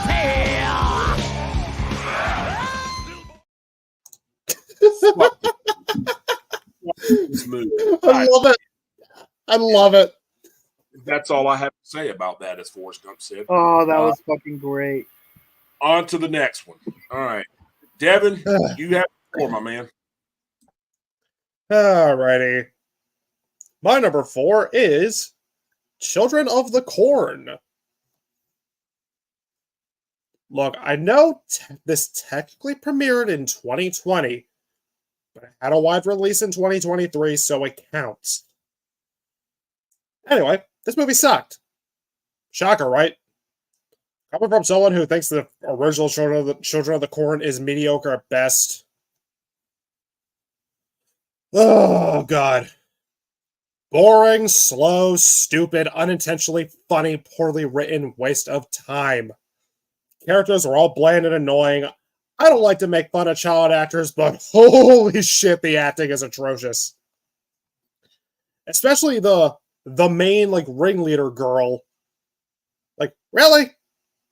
I'm supposed to find this little girl scary? I could punt her like a fucking football. Like, come on. Not one moment in this movie is scary. I was laughing at all the scary moments. The CGI is terrible. It looks fake. There's so much CGI blood and gore. At one point, the main antagonist girl looks like a burnt up Chucky doll. And he who walks behind the rose looks like Groot, but made of corn stalks. Okay. Boring as hell. Half the time I was on my phone. I didn't care about anything that was happening. These guys have called Firestarter the worst adaptation of a King story. I have not seen that movie. I was originally going to, and I decided not to. In my opinion, this is the worst Stephen King adaptation I've ever seen. Even though the people who made this movie made it very clear that this has nothing to do with the short story. So it's basically Children of the Corn in name only. They just took the whole children obsessed with corn and just had an AI write this script and just throw in their own fucking stupid social commentary. Don't waste your time with this garbage, because I sure as hell won't watch another Children of the Corn movie again. If they don't care, why should I? Children of the Corn is sequels, remakes, whatever the fuck, are in the movie graveyard.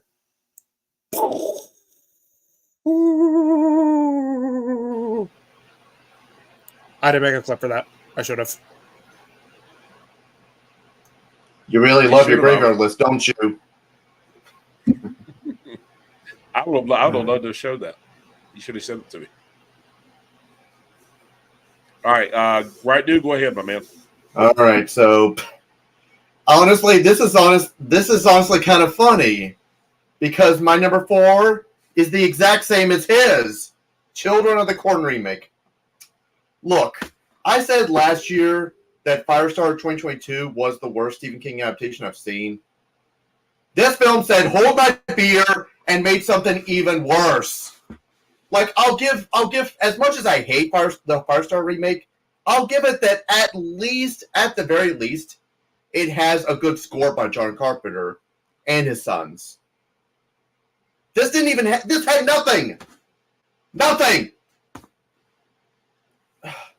The acting is atrocious. The dialogue is terrible. The writing is a joke. The CGI is so laughably bad. I mean, Devin, you said that He Who Walks Behind the Rose is Groot. No, that's a poor man's version of Groot. A poor man's version. He wishes he was Groot. Oh my God! Just look. I've never read the original story for Children of the Corn, and seeing how I was kind of like, I didn't think there was anything special about the original Children of the Corn, and it made me wonder: was the original story even that good to start with, or if anyone just never gave a shit about this?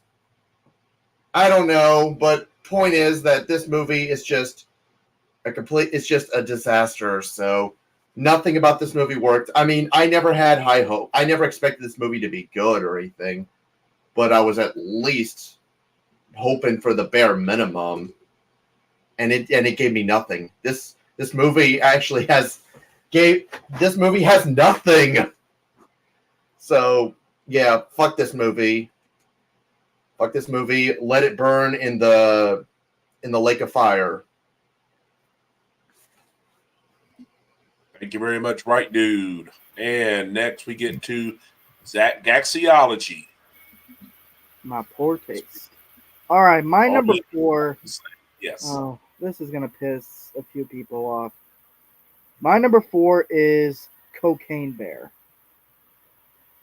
For a long time, this was the worst horror film I saw all year until my number 2 came along.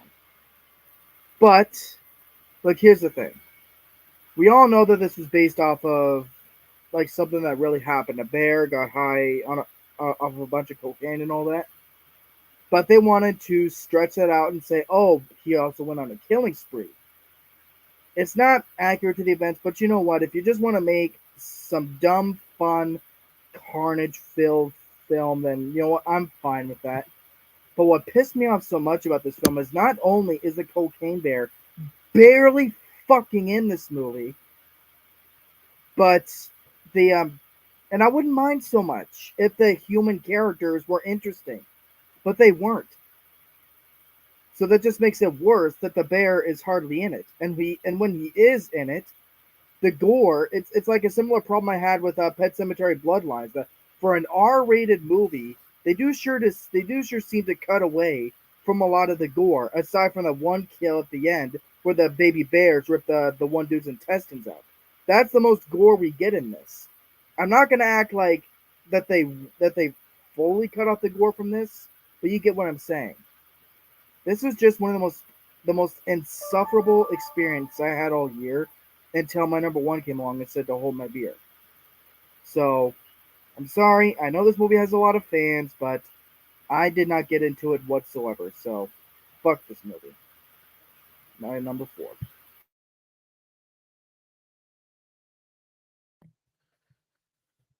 All right. And that's My Zach's number Sketchy. 4. Oh, sorry to cut you off, Mark. No, you're fine. Go ahead. Now we're getting into the shittiest of the shit. These are the movies I genuinely do not like, really do not like, and are bad and had no hope. And ironically, 3 out of 4 of them are IPs. Shows you the state of Hollywood right now. But with that, number 4 already been said, Aquaman and the Lost Kingdom. This is a fucking steaming pile of fucking donkey shit. It is just like it's just I don't know what to say. Why? Because I forgot the entire movie 2 minutes after I fucking saw it. It's boring from what I can remember from it. It's boring. It's uninteresting. The CGI is fucking terrible, which is not as bad as, the other one that came out this year, but we'll get to that soon enough, though, in terms of my list. Jason Momoa couldn't care enough to save his life. He doesn't try. I mean, like, the only one who actually gives a shit is Yahya Abdul-Mateen II. That dude genuinely gave a really good performance. And Randall Park made me laugh a few times. I like him. I think he's a good comedian. I think he's a good actor. But yes, Devin, I like Randall Park. Go fucking suck a dick, all right? I think he's funny. Don't fuck with Asian Jim, all right? Get the fuck out of here. Anyway, so I think he was like really funny. Nicole Kidman doesn't care. I mean, thanks to AMC, I fucking hate Nicole Kidman now, and this movie certainly didn't fucking help matters. You have Amber Turd. Yeah, we know, as this guy said, this movie's a bigger turd than the mud monkey that Amber Turd left in Johnny Depp's bed. So, it's just everything about this movie is just crap. I had no faith in this movie whatsoever. We all knew it was going to be garbage. We all knew Flash was going to be garbage. So with that, just Aquaman and the Lost Kingdom, it ruined any goodwill that the first movie had. It ruined any goodwill that the DCEU may have had. And it doesn't end with a bang, but it ends with a whimper. And that is Aquaman and the Lost Kingdom. A lot of the actors try, they fail. But the thing is, similar with some of my other little last note, similar with a lot of the other movies on my list, I could see the greatness in here. Probably the most out of any of them here, which makes it even more earth-shatteringly disappointing. Because honestly, there's like 5 great movies fucking in here somewhere. You have the war-torn revenge path of Aquaman, thrown to the wayside. You have the really good brotherly dynamic that could have worked, thrown to the wayside. You had the old Lost Kingdom Black Trident shit, main thing, but everything, it's just burdened with so much garbage that you don't end up caring. Then you had, Black Manta's Revenge. That was thrown to the wayside. And he's pretty much, off scot-free, even though I could see what James Wan was trying to fucking do here. I could see what he was trying to do with that last bit where Aquaman's like, no, okay, I killed your father. I'm going to save you. And then he's like, no, never. And then he dies anyway. If that had proper fucking development, if you had a studio that actually fucking gave a shit and stood by their guy, maybe that could have actually fucking meant something. But it didn't. And it ended up being stupid. And like the end of X-Men Apocalypse, where they're like, oh, Magneto, you almost committed genocide, but oh, you rascal, we'll get you again eventually. Like, go fucking suck a dick. All right, get the fuck out of here with that shit. But with that, Aquaman and Lost Kingdom fucking sucks, man. Honestly, it just gets worse the more I think about it, which is very little, but hey, it's something. It's forgettable, it's crappy. Just let the DCEU is dead. Thank fucking God. Should have died fucking 10 years ago, but that's beside the point. Anyway, Rome, you're number 4. All right, so my number 4 is House Party. I'm not sure how many of you guys seen the original House Party, but it's a cult classic. It was a movie that came out back in the early 90s that no one's ever seen before. It's a historic film. It is one of those movies that you go back, it embodies the 90s, it embodies hip-hop. Great scenes in that movie, great story, great characters, a lot of heart. And for whatever reason, LeBron James wants to make a movie called House Party. It's House Party. But the title should have been called It's LeBron James. Look, it's LeBron James' house. Look, it's LeBron James this. Look, Anthony Davis is in this. Look, another cameo of so-and-so, another cameo of no so-and-so. We got Power Rangers in this. That's all this movie was just a giant commercial of cameos and no story, no nothing. I mean, just why waste money on something that no one's going to care about and use a title just to suck people in to go watch, where it has nothing to do with a movie that was that's still a classic and still a movie that holds up great today. It's just, if you hated Space Jam, this one is just as bad, if not worse, than Space Jam. I mean, it's LeBron James. That's literally it. It's about LeBron James. It's LeBron James. It's LeBron James. All I wanted to see was him having bad cramps and overact again. That would have been something if he did something like that in his own movie, but this movie is just awful from beginning to end. There's no, like I said, there's no story. There's just nothing about this movie that makes you care about any of the characters. Just nothing about it. Just title by name only. It's one of the worst movies of 2023. And if you're gonna watch House Party, watch the original one. Watch the sequels. Watch the original franchise. You'll get more bang for your buck. More story. More anything. If you love good movies, and disappointed the House Party. Disappointed that that is the House Party by name for a movie that's just going to suck you for nothing. So that's one of my number. Yes. No, you're fine. I was just gonna say I could back you up on that as far as how shitty this is and the how good the original is. I mean, one thing I remember from the original was the dance-off that they did in that first movie. The dance-off is just amazing. Correct me if I'm wrong, though, but I have heard that some people said the House Party sequels were bad, too, so I don't know. It was, I mean, look, it's not as bad as what I had to watch with LeBron James's movie. Yeah, exactly. At least with the sequels, you knew what you're getting yourself into. Go ahead. I'm convinced, and as an avid basketball watcher, and someone who's seen both Space Jam 2 and House Party, because I also watched this movie and it was not that good. I'm convinced LeBron just wanted to make these two movies to boost his ego and call himself the GOAT, because there's literally a scene in House Party where he's like, "Oh, it only took me a week to reach enlightenment. I'm the GOAT." Like, what? LeBron James, go fuck a cactus, you fucking piece of shit. And I go bend your ass to fucking China. I like LeBron James, but LeBron James he's got to stop doing this, bro. The only movie where LeBron's acting was not that bad was Trainwreck. He was actually pretty decent in that movie. His acting wasn't that bad. His acting. I mean, when the main star is Amy Schumer, you can only go up from there. Bill Hader was also funny. No. Okay. I guess it's okay. Austin, you go before I punch Jay in the face. Nope, that's it for House Party. Don't watch it. Yeah, it's crap. Really, stay with the original. Yeah. Hell Yeah, it sucks. Yeah, it's really bad.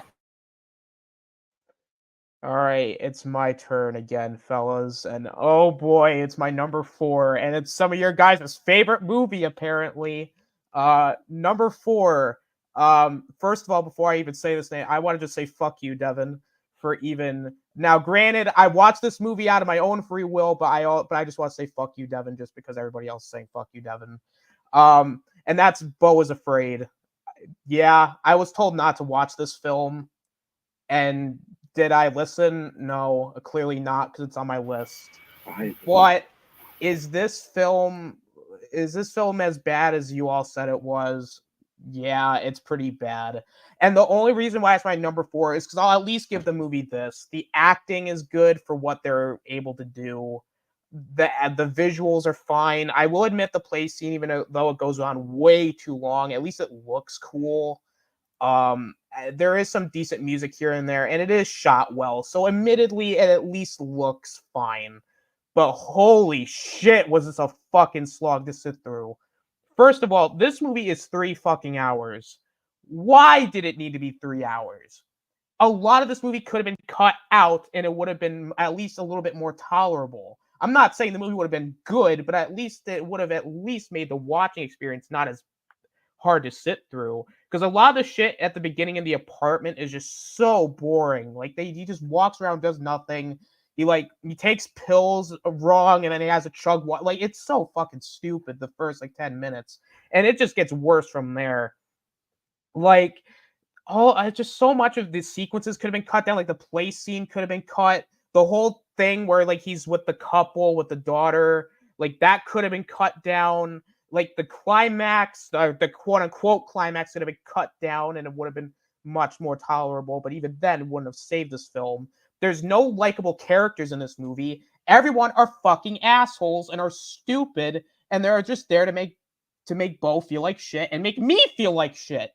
Speaking of, Beau is an unlikable character. He does nothing. The one time in this movie where I wanted to do something where he chokes out his bitch of a mother, he doesn't do it. Why? Kill her. Please. It would have gave me some satisfaction.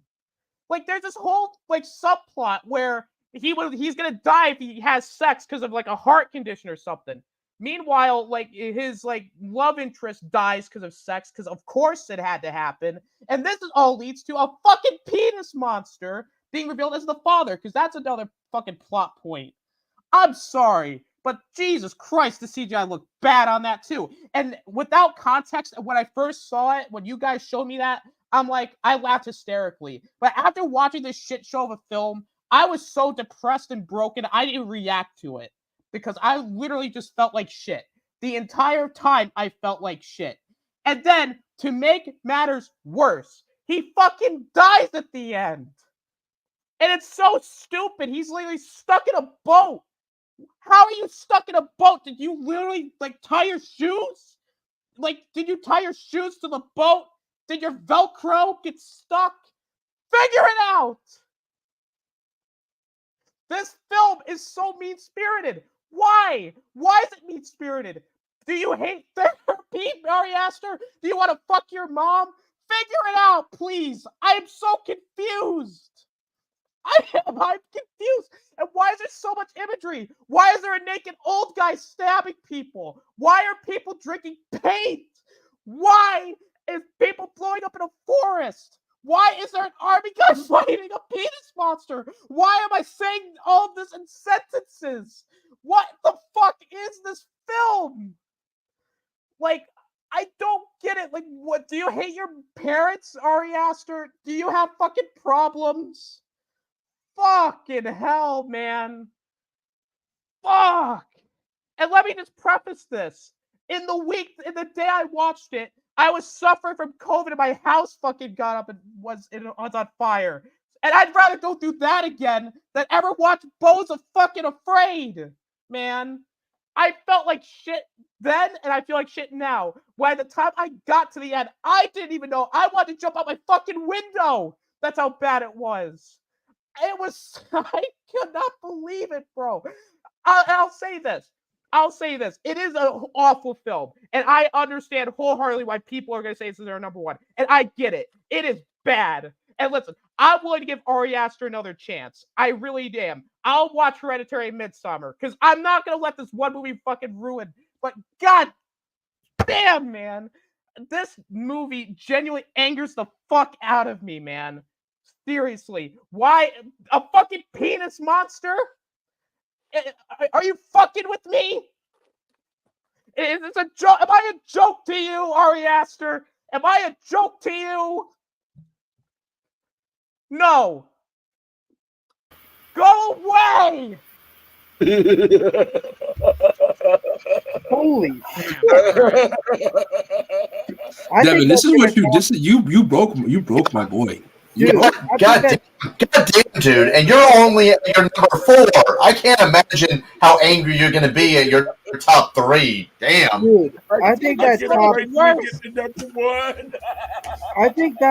I think that's gonna top whatever rant I'm gonna have about this. Like, I'm literally fucking shaking right now because I'm so pissed off. And I'm only at number 4. Oh my god. That's exactly. I'm like, oh. Yeah, Jay, you think you're gonna have a heart attack? I think Austin's gonna have a fucking heart attack before Yeah. Dude, get something to drink. Breathe into a paper bag. You need a fucking break, boy. Yeah, I need a minute. I need to go to the bathroom, guys. Yeah, take a knee. Take a knee. Take a leak. Don't bring the headphones in though, because we don't want to have that. All right. So for me, at number 4, and people are gonna find this confusing considering that I already talked about this, but this is a different adaptation with the same character. It's season 9 of The Flash. Yeah. Just backstory. I've stuck through this show since 2014, and John can attest. John knows the pain that I've gone through with this show. I have been through it. I've been through it. I got out. Your dumbass didn't. I've been through it through its ups. I've been through it through its downs. We Are the Flash. Blood. Oh God! Don't get me started with it. Oh.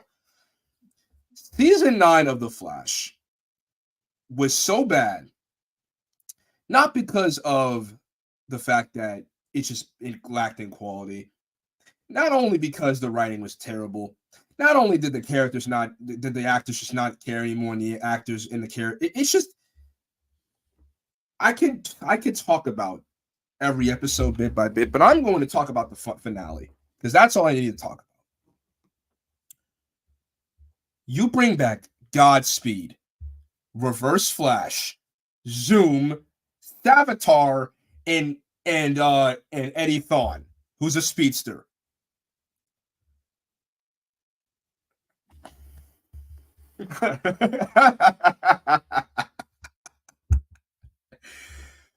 You have Savitar lose to Nora by getting stabbed in the back. You have Godspeed, a literal speedster, mind you, get beaten by Cecile, who all of a sudden can fly. Since when can she fly? Since when can she fly? The power of shitty writing, Jay. Last time I checked, I thought that she could just read minds. That's literally her power set in season 4. But then all of a sudden, she can read people's emotions and everything. And all of a sudden, she can fly and have telekinesis powers. What is this? But what? But what? Sorry about that. I just had to. There's more. Eobard Thawne, a villain that has been hyped up since the first season. We have stuck through his character since the very first season. One of the best villains in DC. Well, he was until he got ruined in the last couple of seasons because they kept reusing him. He gets beaten by Allegra. And now, for those of you who don't know who Allegra is, she couldn't be the most useless character in the show. I would have bought it if Caitlyn beat Reverse Flash, but Allegra, in one fell swoop just decides, oh, I'm gonna turn and I'm gonna go Kamehameha and just blast earbud thought and he's out of commission. Barry is barely a character in his own show. It is called The Flash, but yet it feels like it's just called Team Flash. Because when was the last time Barry was the main character of his own show? It's just ridiculous to me that Eric Wallace, ever since he became the showrunner, decided to run this show down to the mud. I have stuck through this show for years. For years. I don't understand how you go from such an amazing first start from seasons 1, 2, 3, and a little bit of 4 to then to this. What's going on here? What is going on? Like this was so bad. The ending was so bad, and I don't know what to do with myself. Honestly, I just feel bad for Greg Gustin. He did not deserve for his show to end the way that it did. Grant Gustin has been so kind to us fans. He will always be my Barry Allen. I honestly wanted him to be the Barry Allen of the DCEU. That's how great and that's how much I liked his portrayal as Barry Allen. But maybe it was a blessing of disguise because I did not want Warner Brothers to ruin Grant Gustin's character even more than the CW already did. But yeah, this final season was terrible. It genuinely made me want to give up being a fan of DC for a while. It's ironic that The Flash, both the movie and the TV show, is on this list. And even though I sound calm, I am not. I really am angry at this final season. And guess what? We're not even at the worst superhero thing that I have seen this year. Because number 3, I don't know why the Austinator. If you thought the Austinator's reaction to everything he's talked about is this bad, just wait till what's at number 3. Oh, you know what? Just cut it off. Cut it off. Cut it off. I need to take a walk. Oh my god! I can't breathe. Can you pull up movie and cartoon fans comment for his number 4? Yes, thank you for reminding me. First of all, Tuckerverse says, "What up, peeps? Hey, what's up, Tuckerverse? Hey, what's up? Good to see you, man." Movie and cartoon fans number 4 is Spider-Man Lotus, the worst excuse for a fan film that was made purely out of spite. Fuck Gavin J. Kodop and Warden Wayne for their racist comments as well. Yeah, fuck racism. We have no time for that bullshit. I'm the only one. I think I'm the only one that actually saw this movie, and it's not. I didn't think it was that bad, but as far as a Spider-Man fan film, this was a film made out of spite. Yeah, I heard that it was like it essentially adapted like the run that Steve Ditko did solo, where like fucking Peter turned into like a libertarian for like a month or something, and it was really fucking stupid. I heard it was like something along those lines. I never bothered to watch it. I heard that, and then Superman Solar were like really fucking bad. Oh god, that was terrible.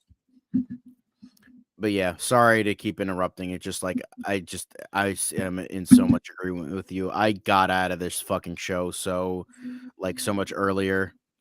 Because pretty much after they fired Hartley Sawyer for something fucking stupid, I was like, I'm done. I'm out. Fuck this show. Fuck Eric Wallace. The dude just wants to. Both he and Andy Muschietti just wanted to just live to ruin this fucking character, even though he's probably one of, if not my favorite DC superhero. He's just like the best, like any version, whether it's like I'm partial to Barry Allen, but I also really like Wally West, even though DC absolutely fucking hates Wally West right now for some reason. But yeah, fucking We Are the Flash, all that shit. Fuck this show, man. I don't know why you did this to yourself. Because, man, I stuck with the show through thick and thin, and I wanted to at least. I thought it was going to end on somewhat of a high note, like Arrow did. At least the Arrow ended on a high note. I guess not. I got it at Legends of Tomorrow. The only one I'm sticking with is Superman and Lois because that was actually good. Yep. All right, let's let's move on. we better move on, guys. Before it winds up taking too long. So let's move on to number 3, to our number 3s. And my number 3 is one that's already been mentioned before. Beau is Afraid.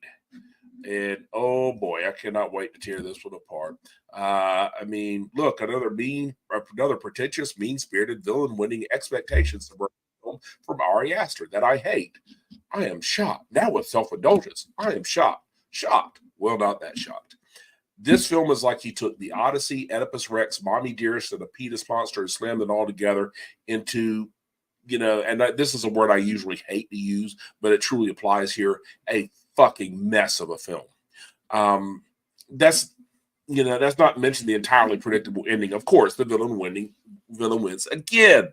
I mean, it's one thing that it's been worn out by everybody. It's another thing that Ari Aster himself just keeps fucking doing it. It's become a pathology at this point.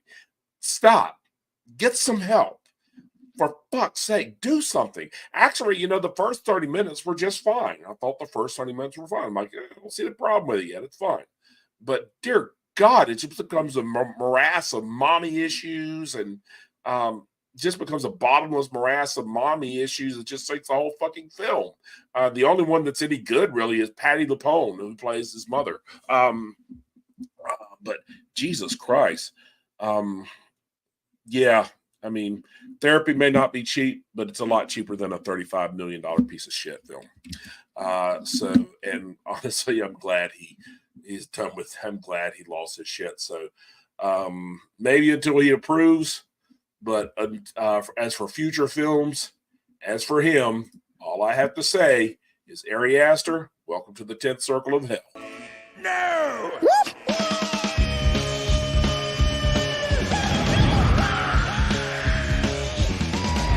You're going to hell. You said bad words for rushing the buzz, and now this is your tale. You ain't going back to see Disneyland hell. My man. Hell yeah. All right. Next, Cinematic Sterling. My man. My fellow metalhead. Fucking preach. Now this movie, oh good fucking lord. Winnie the Pooh, Blood and Honey. Oh look, it's a horror movie based off Winnie the Pooh that decided to take itself seriously instead of having fun with its silly concept. That isn't the only problem with this movie.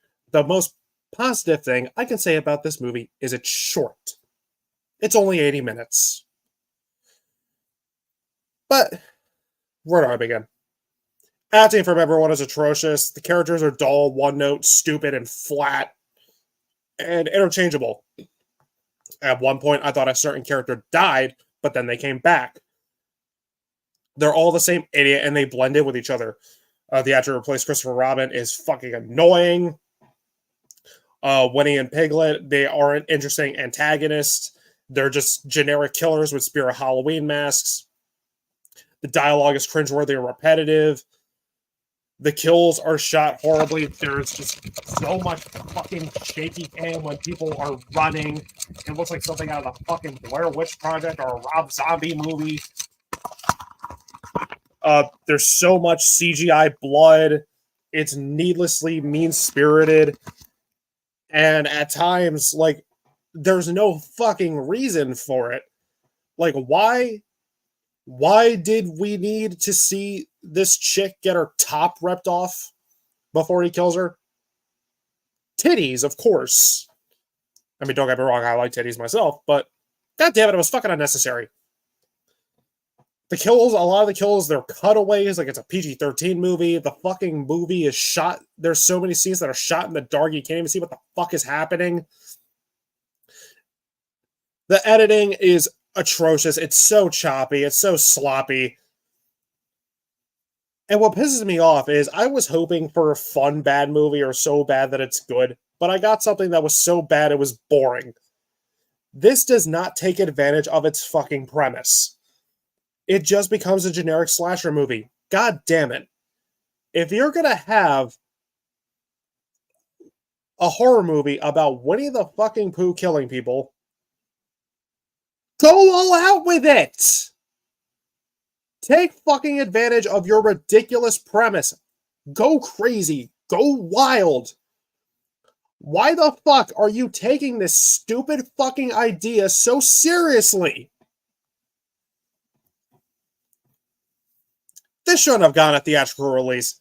This should have been straight to fucking Tubi or Pluto. And that's an insult to Tubi, because at least you can find some good fucking shit on Tubi. Seriously, Tubi is fucking awesome. And after this garbage, and after announcing that we're getting a fucking Steamboat Willie horror movie, I have no interest in watching any sequels in this franchise, or the Peter Pan horror movie, the Bambi horror movie, the fucking Popeye horror movie, or whatever the fuck. The Steamboat Willie horror movie, I don't fucking care. I have no interest in these movies. They're not going to try with their premises. They're just going to say, oh, look, it's this beloved children's icon. That's a fucking killer. Can't wait for the fucking Wiggles horror movie. So yeah, expect this stuff with this concept also in the movie graveyard. Horror film. I was not done. Do not interrupt me.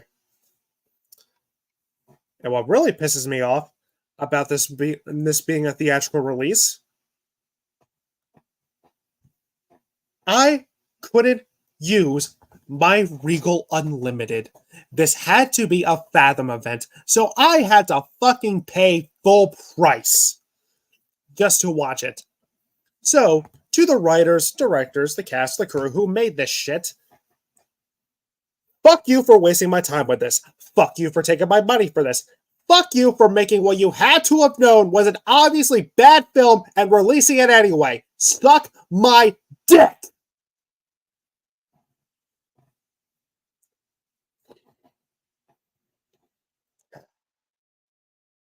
Rob, go ahead.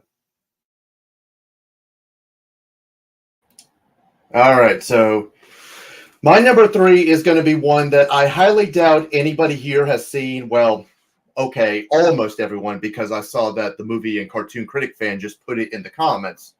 My number 3, it's Knights of the fucking Zodiac.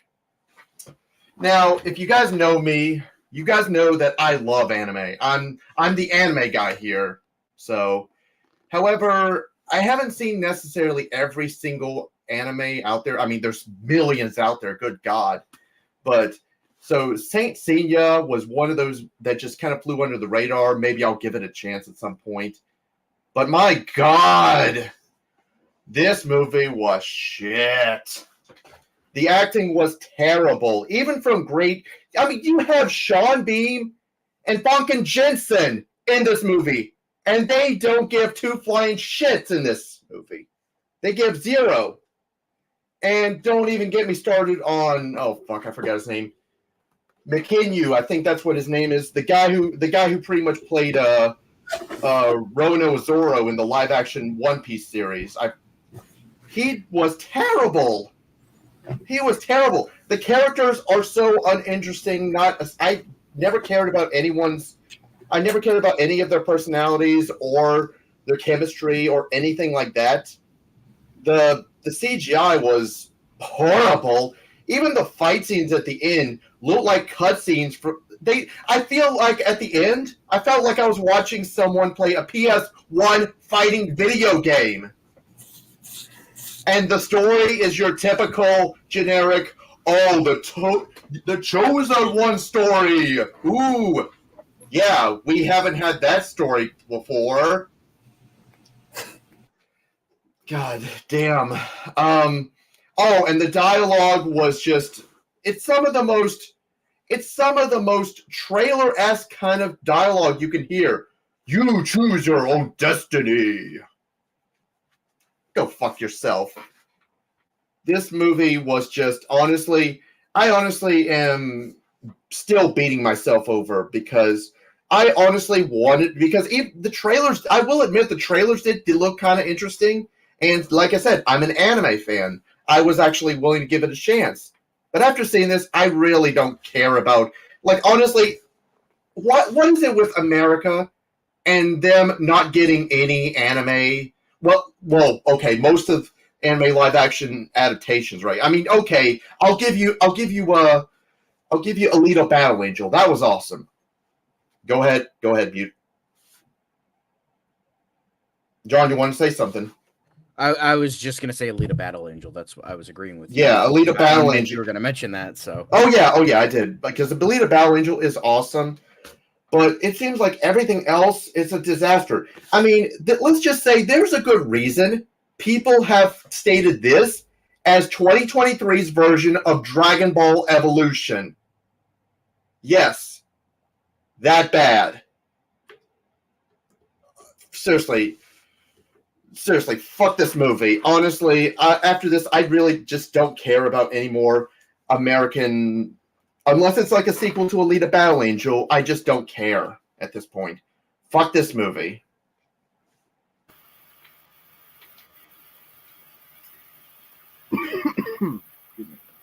All right then. My number 3. Oh man. 2 X movies that came out this year, and one of them is bad. Fast X. Look, I like the Fast and Furious franchise. 1 through 7, I think they're really good. I cared about the characters, I liked the action, and I really felt a sense of camaraderie with the cast. But everything from Fate of the Furious onward, I think it's been fucking gross that they're still making sequels after the death of Paul Walker, which just shows that they never gave a damn about him at all. So, the only reason I was suckered into watching this was because of Jason Momoa. And to be fair, he's the best thing in this movie. And I will also say that as bad as it is, it's better than 8 and 9, but that's not saying much. The plot is just a ripoff of the same revenge plot from Fast 7, only with Jason Momoa. But I will say, I did like Jason Momoa in this, and I even liked his character. Because going off of the trailers, I thought, oh, it's just going to be like his Aquaman personality, but as a bad guy. But I was surprised. He actually, acting-wise, he actually gave a different flavor in this, and I was consistently enjoying him. He was the one thing that I was actually enjoying in this movie. But other than that, it's just the same old tired run-of-the-mill plot lines that the last couple sequels have been through, where the team is like, oh, they're done, they're not doing any of this shit anymore, but then something happens that brings them back into the fold, and there's a bunch of action, and then they have a barbecue at the end. It's all about family. This film was no different. I am sick to goddamn death of them repeating the same shit. Like what did George Lopez say? It's the same shit. The same shit. And the thing is, I'll probably keep watching these sequels only because of Jason Momoa. That's like the only thing that I give a shit about. But although with the recent freaking drama with Vin Diesel, I guess that puts the chances for these sequels up in the air. So who knows? But either way, fucking hated this movie outside of Jason Momoa, who was good. So yeah, that's all I can say. That's my number 3. All right. Thank you very much, that Gaxiology. And next, let's go to the Geek Informant. All right, so my number 3 is one that has been said multiple times at this point. That's The Flash. Yay, aren't I so fucking original?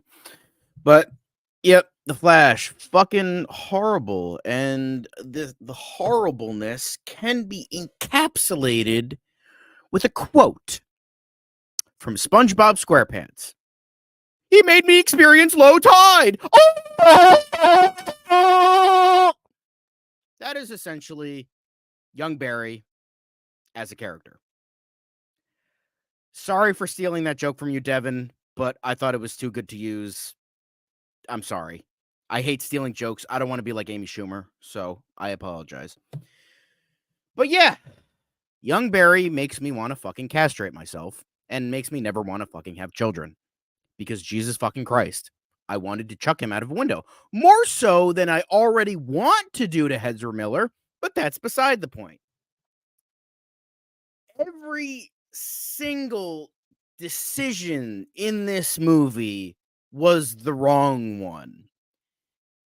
The fact that we didn't get Batgirl, but we got this, I'm sorry. No matter how many fucking excuses people are going to make for Batgirl, I'm sorry.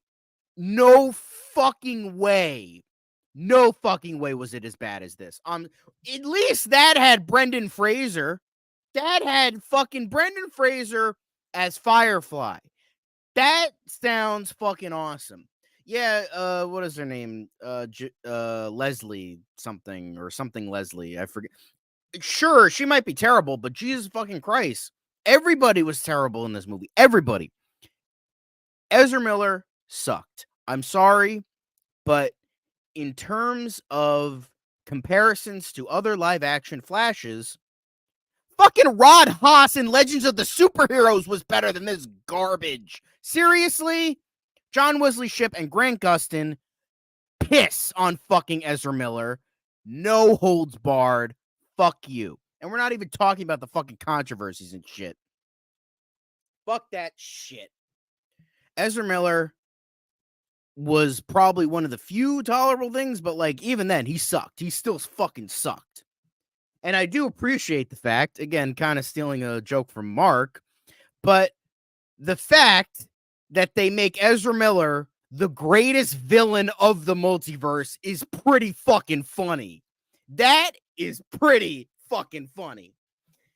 It's just like everything, every single fucking solitary thing you could possibly fucking imagine them doing wrong, they do. Keeping on Ezra Miller, check. Nobody else in this movie can act. Like, you get some dipshit from Vine as Albert Desmond, and then an actually funny actress like Saoirse Monica Jackson as Patty Spivot, and both of them are fucking terrible. Kiersey Clemens has no role in this movie whatsoever. Ron Livingston, pretty funny dude, Office Space, comedy classic, fucking sucked. Like, especially when he was previously played, Billy Crudup played Henry Allen before, who's a much better actor. The chick who played Nora Allen was like fine. Michael Keaton was fucking sleeping through his performance. The dude must have downed a bottle of Xanax before every fucking shot of this goddamn fucking movie.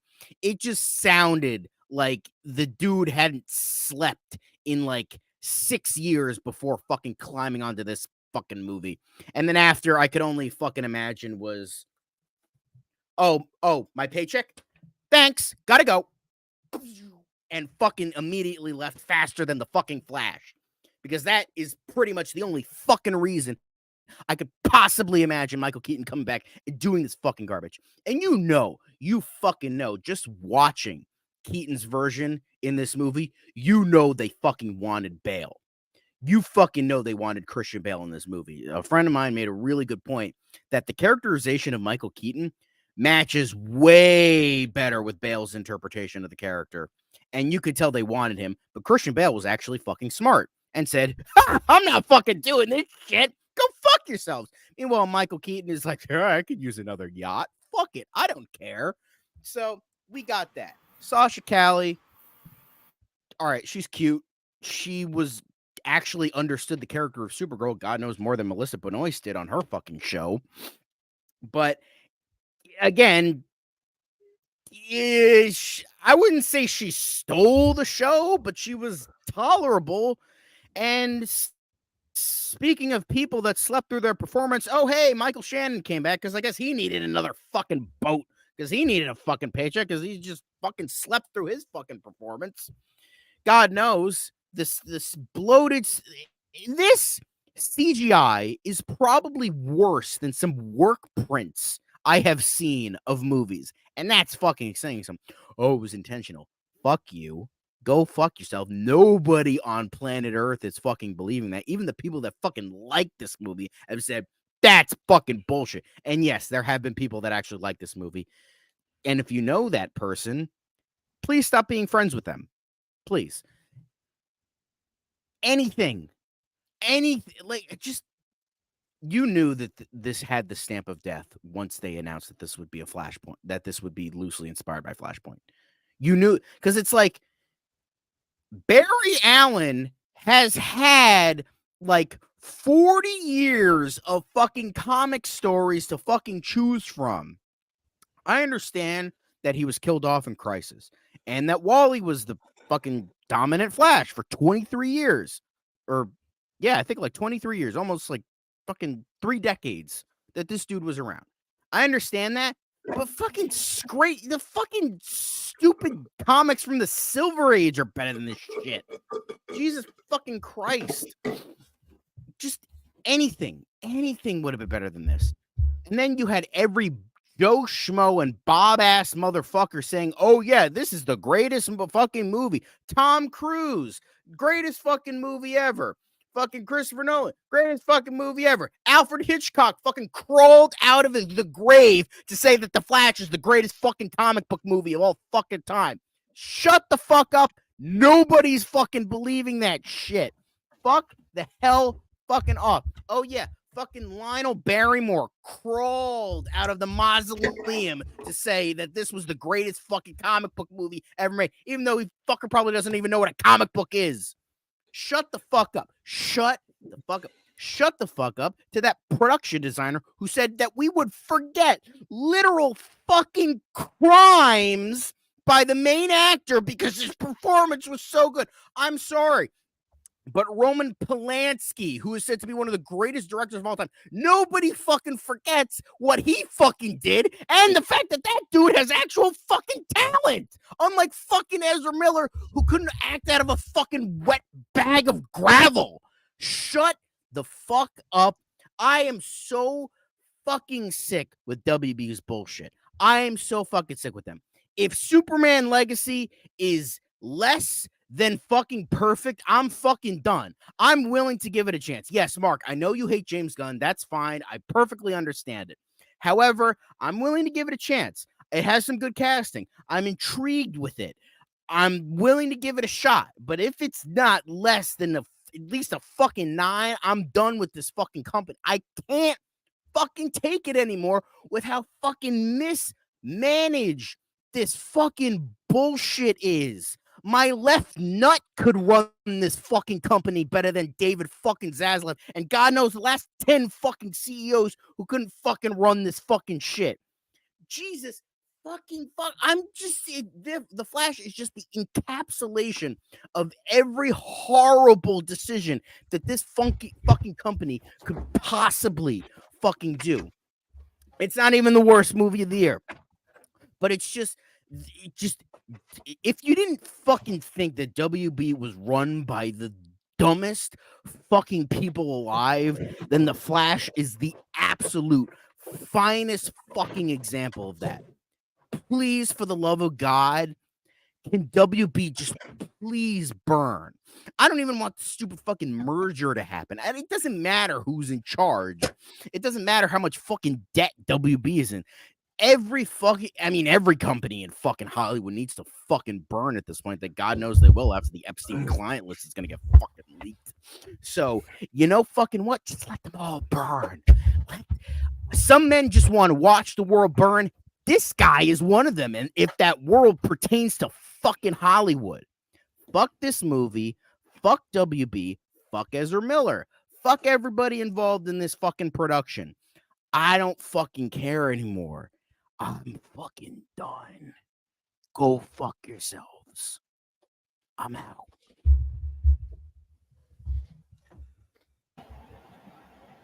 Epic fucking rant. Oh my God, I'm cracking up here. Oh my God. Oh Jesus, man, that was great. Yeah. Preach. To quote Ra's al Ghul from Batman Begins. I mean, you have, and I don't mind. I don't blame you for giving it a chance. But I mean, just for me, because my reasons are just I don't like his So I don't understand most people do. So I I understand need a you. fucking drink. That's what You're I absolutely fucking need yeah, right you're right. now. All right, Jesus. Mhm. I need All right. a drink. Okay. Yo, Okay. Mark, did you see what I said to the private chat? Okay, yeah, sorry. Jay, Where's everyone else? Jay, do you want to go now? I can wait after you. Yeah, yeah. You Yeah, let Jay finish his last Jay, three. Yeah, please go ahead. get Jay do his last three. Go ahead with your number 3. All right. If I'm gonna be the last one to do it, I'm gonna go out in a blaze of glory. 2023. So we're at the top 3 of the things that made me want to legitimately commit arson. Number 3, we have Secret Invasion. Secret Invasion couldn't be the worst thing I have seen in the MCU. And I've seen Thor Love and Thunder. I've seen Captain Marvel. I've seen She-Hulk. And I've seen a lot of bad stuff. But Secret Invasion is the worst thing in the MCU. It ruins Nick Fury. It ruins Maria Hill. It ruins Rhodey. How do you manage to ruin Rhodey when Rhodey was barely in the show? Oh, I know why. Because he's a Skrull. Ladies and gentlemen, if you guys don't know, apparently he was a Skrull from Endgame, from Infinity War to Endgame to all the stuff that's come after Endgame at this point. Yeah, he's been a Skrull apparently since Civil War. All of the character moments, all of the heartache moments with Rhodey and Tony, everything just eviscerated. All because, wouldn't it be cool, right? If Don Cheadle's character of Rhodey, he was a Skrull this entire time because he recasted the original Rhodey. Get out of here, man. Get out of here. Stop. How do you take such a brilliant spoof of the Body Snatchers, like one of the best comic stories in Marvel history, and you turn it into this abomination? How? How do you do that? How do you make the Skrulls not menacing? How? How do you do that? How? I very much want to know how. Can someone answer this question for how? How do you do it? Literally from the Batman animated series. How did he do it? How did he do it? And the final don't even get me started with the final battle. Literally, the final battle can literally just be like equivalent. It's equivalent to me taking 2 of my action figures and pretend that they have all the power set in the world and just smashing them together for 10 minutes. That's literally all it is. The final sequence is literally just 2 action figures fighting each other for 10 minutes. And it's ridiculous. It is terrible. But you know what? As bad as Secret Invasion was, at least that didn't drive me to my, you know what? At least it didn't drive me to my boiling point, because I debated on putting this at number 1. So without further ado, Mark, number 2 is Indiana Jones and the Dial of Destiny. For those of you who do not know, I went on a full week marathon watching every single Indiana Jones movie. I loved Raiders of the Lost Ark. I liked Temple of Doom. And I loved, and I mean loved, The Last Crusade. It's my favorite one of the series. And you know what? And I don't care if Mark disagrees with me. I love Kingdom of the Crystal Skull. Yeah, I love Kingdom of the Crystal Skull. What are you going to do about it? It's an underrated masterpiece, and it does not deserve any hate. And it honestly, so y'all let immortality slide. Y'all let like Ghost and literal, like you let people ripping people's hearts out and doing all this voodoo and stuff, but Aliens is where you guys cross the line. Aliens is where people decide, oh yeah, this is ridiculous. Meanwhile, this movie has time travel. Ladies and gentlemen. This movie apparently has time travel. Dial of Destiny not only ruins a brilliant ending with Kingdom of the Crystal Skull. It's not perfect as The Last Crusade, but it was a decent ending. Not only does it ruin Indiana Jones's character, not only does it crap on his character, but we have to deal with another insufferable, terrible character diminishing him at every point. And meanwhile, she gets just propped up to be the greatest character in the world. Meanwhile, she's a terrible person. And I'm talking about Phoebe Waller-Bridges, ladies and gentlemen. This movie made me want to literally This movie was terrible. It was terrible. Ugh. This movie was terrible.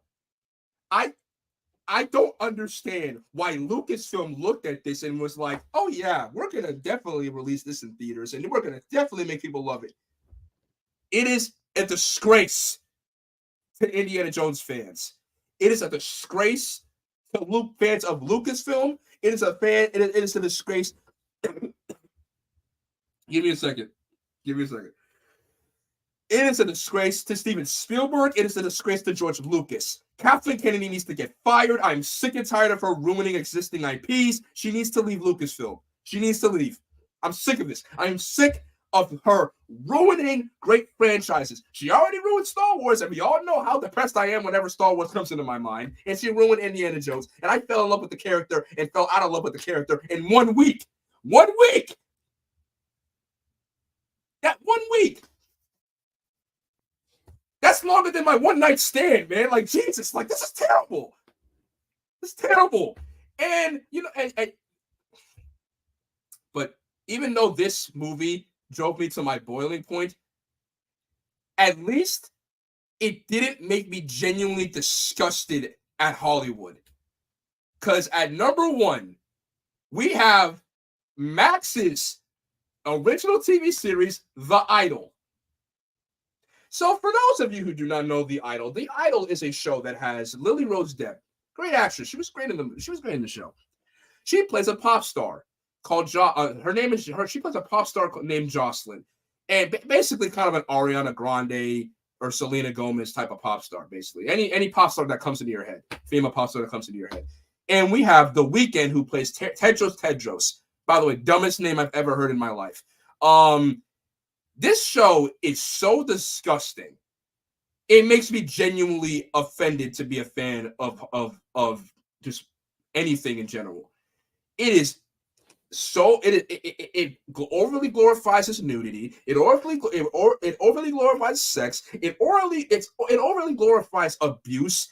All this stuff, and they don't even do it in a meaningful way. I don't understand why Sam Levinson thinks that everyone just wants to see people like naked people, but he needs to stop. Sam Levinson is one of the worst directors in Hollywood. The man is sick in the head. The man got lucky once with season 1 of Euphoria, and he thought, oh, I can just make anything now, and people will just eat it up. No.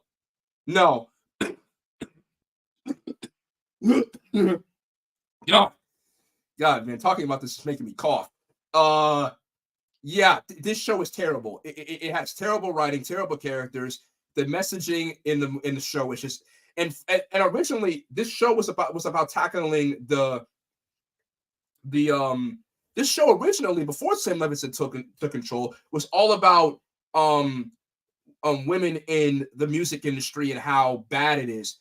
And it actually looked like it was going to be a good story until Sam Levinson took what was going to be good and just made it all about like The Weeknd. And oh God, The Weeknd was the never act again.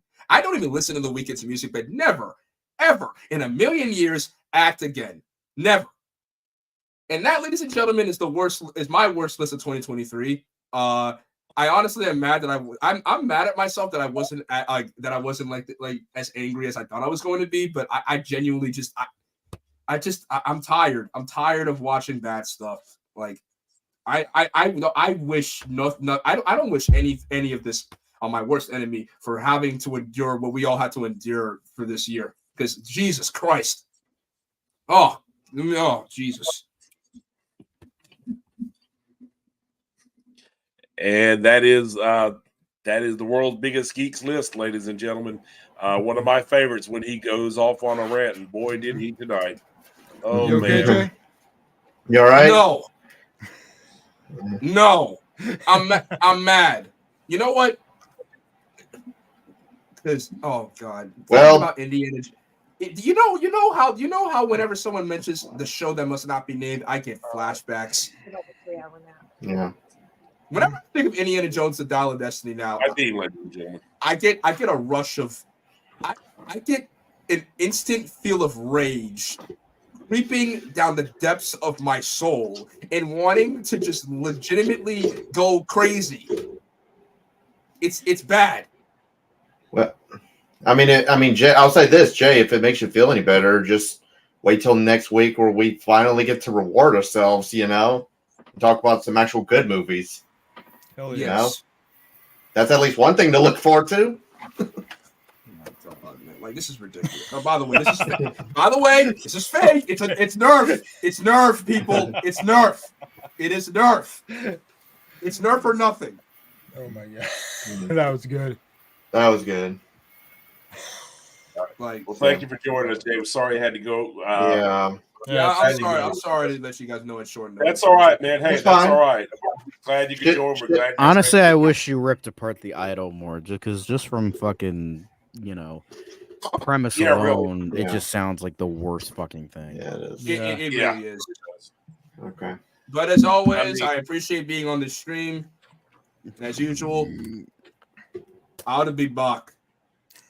I'll be back next week. Hey, what for the happened? best of What happened? 2023. To the chopper! What happened to fuck She-Hulk and fuck? Fuck She-Hulk, Oh, fuck fuck. Toy Story 4, and fuck the idol. And fuck Secret Invasion. And fuck Warner Brothers. Seriously, yeah. And Disney. Yeah. Yeah. Oh, by the way, Disney, how does it feel to lose almost $1 billion this year? Bye-bye. Wait, what did he say? I just heard $1 billion.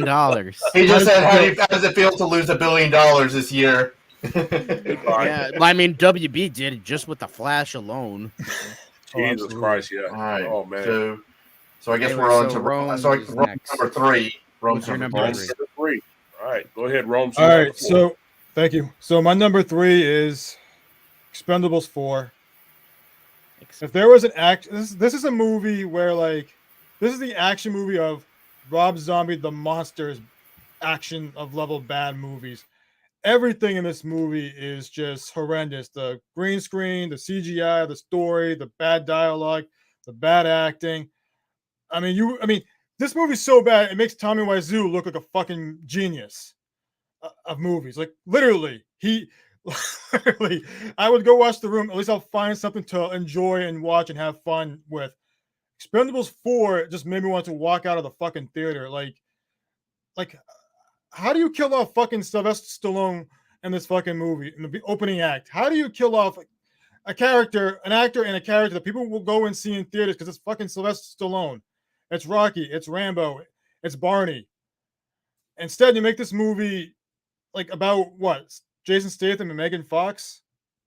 I mean, even those two were just horrible. Like, it's not like they didn't do anything bad. It's just the story, the dialogue, everything was so bad. Here's a fun fact. 2 of the writers who wrote this movie, one wrote Children of the Corn, the remake, and Moonfall. That's all I need to tell you about who wrote this fucking movie.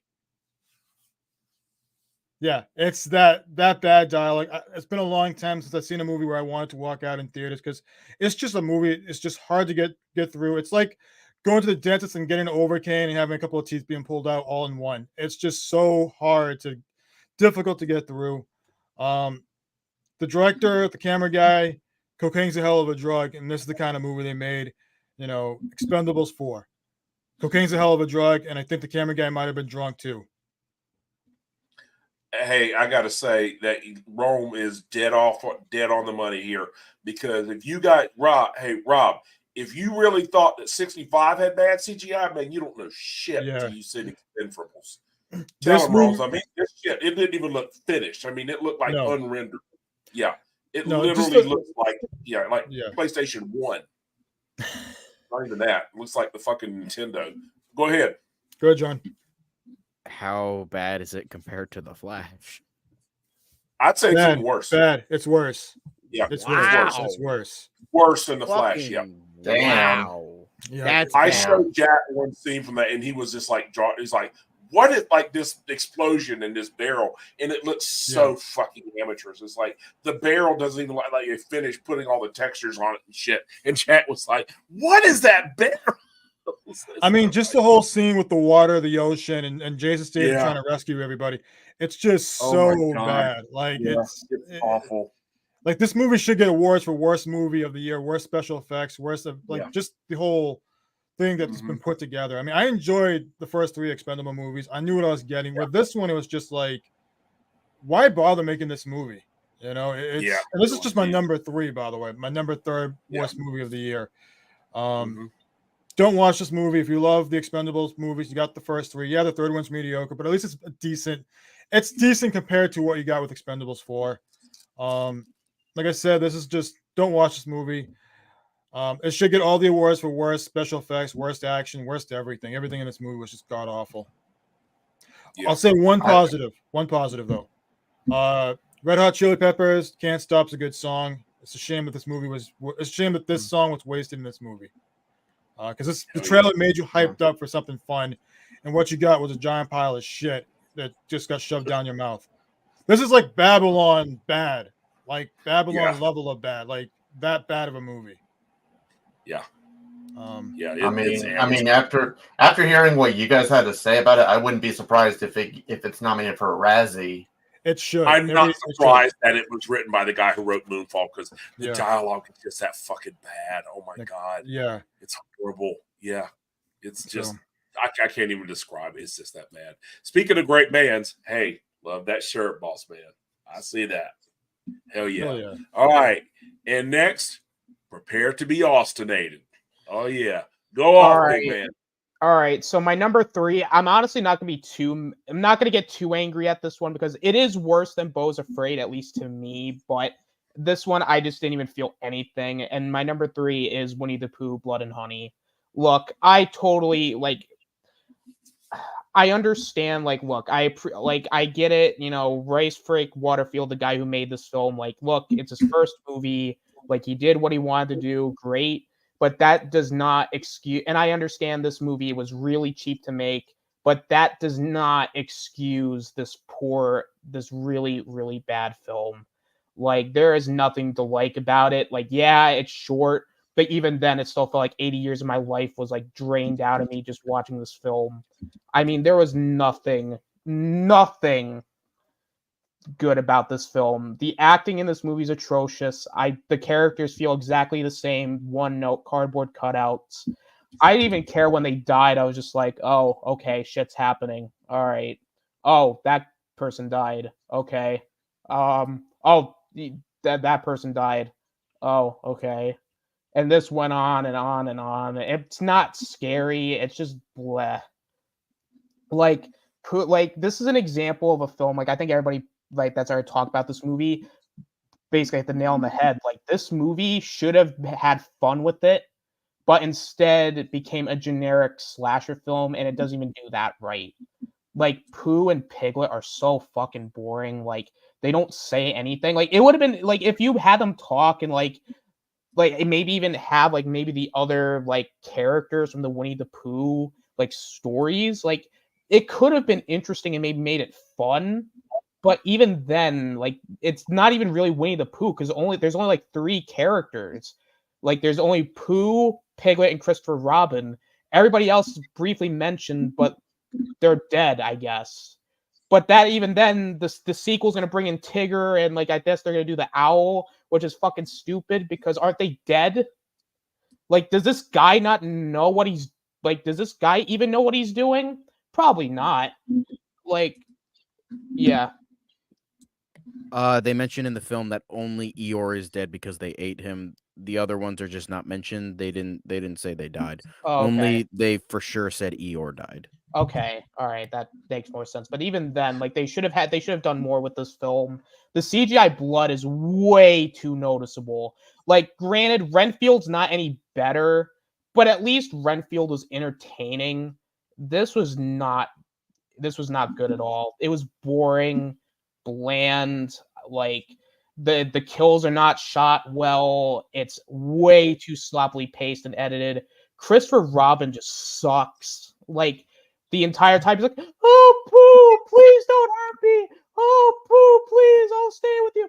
I'm like, Jesus Christ. He's trying to convince himself that Pooh is redeemable. But yet by the 80-minute mark and by the time everyone just fucking dies and Pooh's killing everybody, this guy's not fucking redeemable. And by the time you hear Pooh speak, you don't give a shit. And everyone just dies because they need to have a fucking sequel. It's just so fucking bad. It really is. And again, I understand it's cheap to make. I understand it's this guy's first film, but that does not explain the awful script and just flat out just bad fucking movie. Like, honestly, I know that he wants to do a sequel, do shit with other characters, but I don't give a fuck. I really don't. Like I don't even want to watch the Steamboat Willie horror film. I'm not even gonna watch the sequel. Like, this is like, it's just so like, it's a shame because don't get me wrong, it's stupid, but it could have been fun. Like, that's the part. Like, that's the sad thing about it. It's like 6'5". It could have been fun, but it's ruined by it being boring. But at least with 6'5", you could argue it's original. This is not original because this is already an established IP with Winnie the Pooh, and you don't even use the IP right because you're not using all the tools at your disposal. You're only doing the bare minimum. Haha, get it? Because Pooh the bear.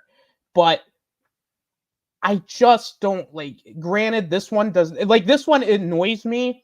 But the reason why it's number 3 and not Beau is Afraid number 3 is because at least Beau is Afraid, like, granted, it's long and bad, but at least it's shot okay. At least it's good acting, and like there's some like little like pieces of gold in the massive amounts of diarrhea, but that doesn't really change the fact that it is just a bad movie. Winnie the Pooh, Blood and Honey is my number 3. Oh God, I don't know. No more Winnie the Pooh horror films. No more horror films based off children IPs. Just no.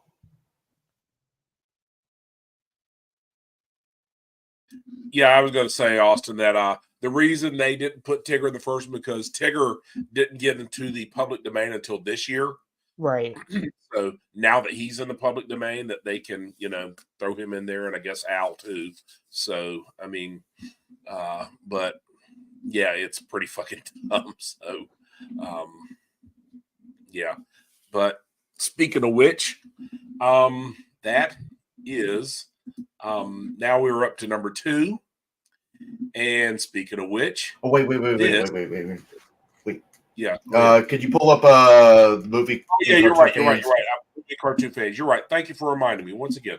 Movie and cartoon fans number 3, Perfect Addiction, from the director of the After sequels, the ones I refuse to watch since we collided, mixed with boxing that is so trite and cliched that it hurts. Plus, worst use of any songs. I'm glad he's on here because Movie Cartoon Fan is throwing out some stuff that most of us have just never even heard of it. Yeah. So, I mean, hey.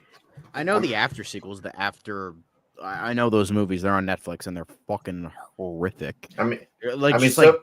These bargain bin teen romantic dramas, not even the fun badness of a romantic comedy. It's romantic dramas that try way too hard, and they're fucking hilarious, but horrible. Yeah, exactly. Sorry, Rob. What were you gonna say? No, you're fine. No, I was just saying. Thank you. Man, go ahead, right, Rob. Sorry. Yeah. No, I was just saying, like, yeah, you're right. It's like a lot of these movies they point out are most of us haven't seen. So at least you guys are aware of Fear, though. Like, you guys, like, although movie and cartoon fan, I'm so glad I'm not the only one here that saw that piece of shit Knights of the Zodiac movie. That movie. Yeah. So. Yeah. I mean, well, as far as Fear goes, a movie has to be bad when it has like a 3 something on IMDb, because there's a lot of even really, really bad movies that have like 5s or something like that. So I mean, yeah, Idol has a 4.5 out of 10 on IMDb. Damn. Jesus Christ! Well, so we're ready to get to our number 2s. I think we are ready to get to our number 2s. And speaking of which, I have we're getting down to the wire. Mine just happens to be the exact same as the Austinator, so you get to hear more about Winnie the Pooh, Blood and Honey. I cannot, so I'll keep this fairly brief because, dear God, I cannot believe that I was excited about this and thought this sounded like a neat idea. I really cannot believe that I thought this sounded like a good idea. And I didn't expect it to be brilliant or anything. I just thought it was going to be fun. It wasn't even that. It was just fucking stupid and insufferable. And that was obvious from the very fucking beginning. 5 minutes into this, I was like, oh my God, shoot me. Kill me. I cannot believe I had to watch an hour and a half of this shit. I mean, Jesus Christ. At one point, I think I just purposely dozed off just because it was that fucking horrible. And I could not. And now that I know better, when you know better, you do better. So when you know better, you do better. And so from now on, I will. The thing is, it doesn't even work as nostalgia bait because it's not even a good slasher film. It's as generic as you could possibly get. He put nothing into this. Christopher Robin is just a horrible protagonist because he comes across as so weak and whiny. I wanted him to die so he would just shut up. The rest of the human characters, if you can call them, are just more bland, forgettable, and interchangeable than your usual slasher film.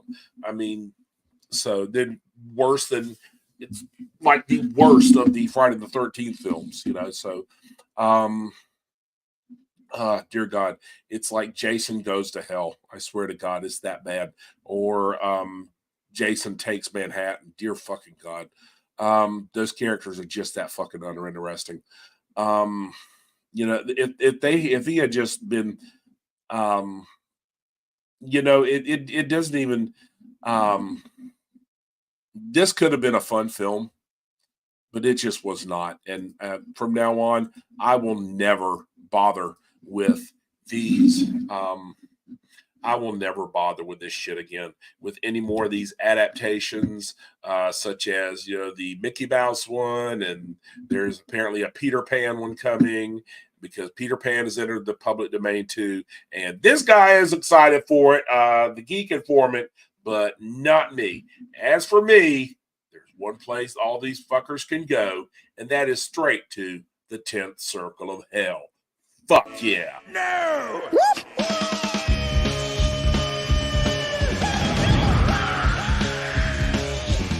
Little boy, you're going to hell. You said bubbles were rushing the buzz, and now this is your tale. You ain't going back to St. Disneyland hell.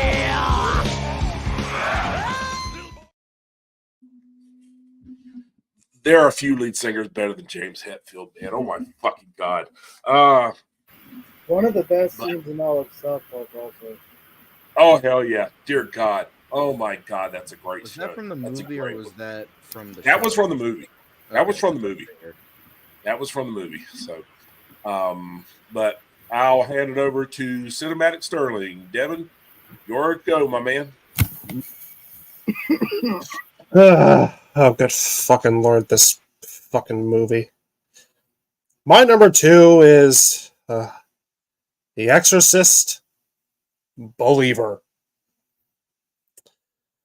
Well. David Gordon Cunting Green. It's bad enough you had to ruin Halloween twice. For some reason, Blumhouse had to give you another beloved horror classic from the 70s for you and your team of clowns to ruin.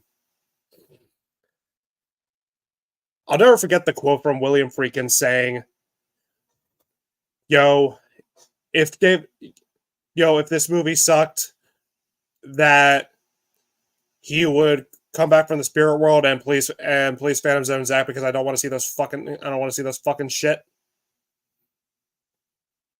Goodbye. Where he said he would possess David Gordon Green and make his life a living hell if this movie sucked. Well, went to Walmart. I bought an Ouija board. And I'm going to make sure that happens. This is one of the laziest, soulless, cash grab sequels I have ever seen. There was no heart, no effort put into this film. There was no reason to even make this an Exorcist movie. If you take out all the references to the original, remove Reagan, remove Chris, etc., this is just another boring and generic possession movie that gets the point of the original classic wrong at every fucking turn! He tries doing the fucking shit he did with his Halloween movies, and he fails again. The Force Legacy character who's wasted, like Chris McNeil, who just shows up, gets her eyes pulled out, disappears, and then shows up at the end. Horrible on-the-nose dialogue, half-assed themes, the community coming together to stop evil that comes off so goddamn stupid and cheesy, like an episode of Captain Planet. The acting from everyone in this movie is just so dull and so bland. The characters are one-note and boring. Unlike the original classic, not once is this movie scary. You could say the original is unintentionally hilarious all you want. Isn't that cute? But it's not! All the scary scenes in this movie, I was laughing my ass off. From the black girl beating up her dad to, you guys know what it is, the, body in the blood. Body in the blood. Body in the blood. I feel the Holy Spirit in you. Body in the blood. Body in the blood.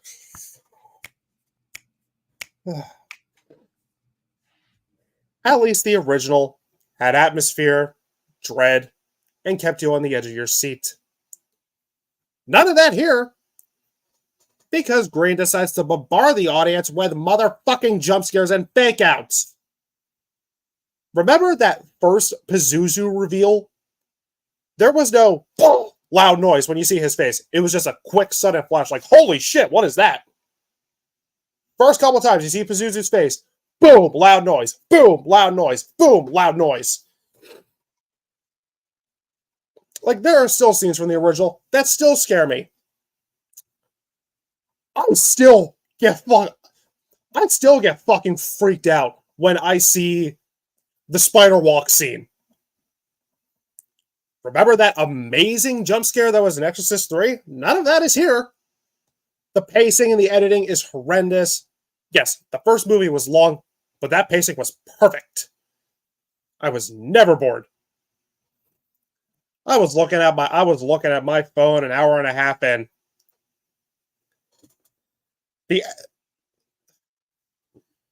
Oh my god, again, the fucking dialogue is so terrible. You have, especially the fucking scene where Chris says, oh no, they didn't let me see my daughter because of the patriarchy.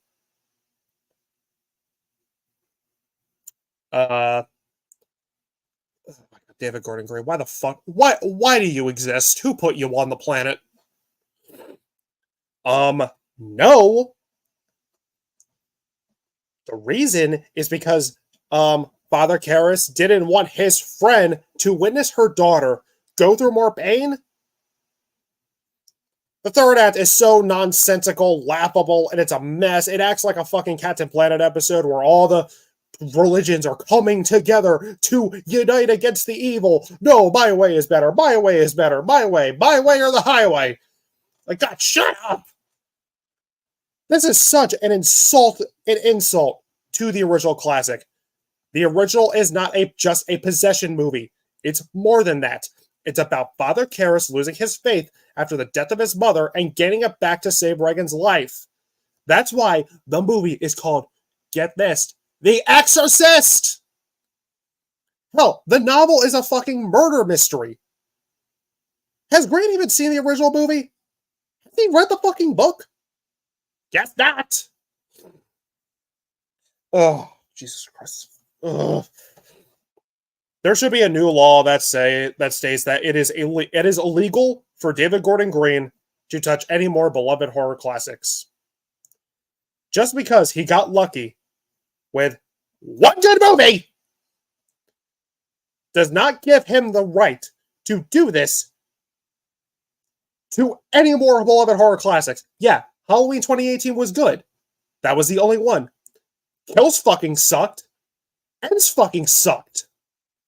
And whoever likes that movie, I will never fucking understand it. They must be drunk. He failed twice with Halloween, and he already failed with The Exorcist. Not only will I watch any more movies in this trilogy, I will not watch any more movies if David Gordon Green, Danny McBride, Scott Teems, whoever the fuck his group of clowns are attached to write or direct. I hope to God Blumhouse got the memo and cancels this trilogy after this disastrous reception. Universal, you wasted $400 million for the rights to this. This was not worth $400 million. Fuck this movie and fuck David Gordon Green. Fuck his brainwashed followers. Thank you. No offense, Zach. Go ahead, Preach. John. Go ahead, John. I guess you can say David Gordon Green is the cum shot his mom should have fucking swallowed. Damn straight. That is fucking true. That's absolutely. I am stealing that. 100%. All credit goes to Brandon Rogers. Well, that is not my joke. And yes, Buy that for $1. and yes, Exactly. and yes, once again, I will say it. David Gordon Green, Exorcist Trilogy, Graveyard. Mhm. You guys are really milking that fucking dumpster fire. Rage just. I was gonna- You know, really fucking John, milking that. you know, God John, damn. I think these two and this guy love jerking off their blacklist. Yeah, You know I mean, what? I I have a think you bunch like of them jerking off to online, the but idea I of don't us use jerking them off. excessively. God damn. Exactly. I've never said You know mine what? once. Wait a sec. Hold the fucking up.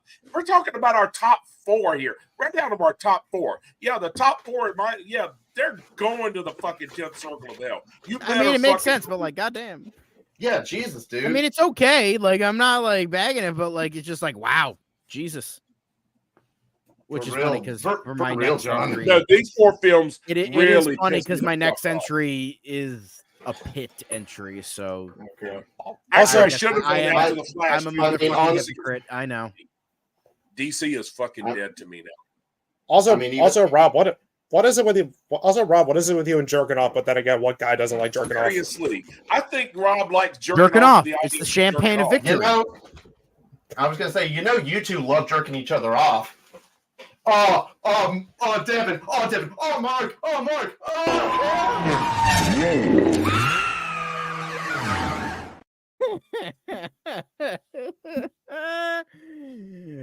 You know, he has a point. Thank you. Banish Zach to the chat.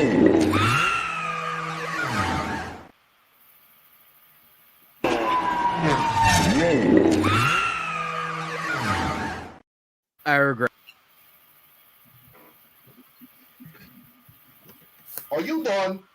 Are you done? Are you done? No. All right, let's go on. Wait, by the way, what did Jack say? I heard Jack say something, but I couldn't hear it. Jack, what did you say? Oh, all right. Well, I don't know. Jack says nothing, so he probably doesn't remember. All right, let's go ahead to Zach Gaxiology. Oh, I mean, Study. Wait, oh, it's what Rob's the turn. hell? What the hell, dude? Oh, sorry. Rob's. That's your punishment. Rob. Yeah, Zach, we get All right. skipped. All right, go ahead. All right, so going on to my number 2. My number 2 is the same as Mark's. Winnie the Pooh, Blood and Honey. Now, originally, I had thought about putting this at number 1, but the more I thought about it, my number 1 just kind of insulted me on a personal level. It insulted me. But I will say this is probably the most poorly made film out of my whole list. Even though it's only at number 2, it was the most poorly made film I've seen. I mean, you guys have already said enough. You guys have already said enough about this movie. I mean, this was only made once the public domain for Winnie the Pooh. Like once Winnie the Pooh became public domain, it did not take long for someone to just jump on the horror slasher train, you know. And honestly, even they didn't give a shit about them. Honestly, the only thing they cared about was just like when I first heard about this movie, I wasn't expecting it to be good. but I was the optimistic side of me was hoping for it would at the very least be like a dumb, stupid, but fun, guilty pleasure kind of movie. But honestly, instead of being a movie that's so bad it's good, it's a movie that's so bad it's bad. I mean, you guys have already said it. Guys have already talked about this. The acting is atrocious from every single actor was awful in this. I mean, I even want to apologize to Tommy Wiseau. Jesus, fuck's sake.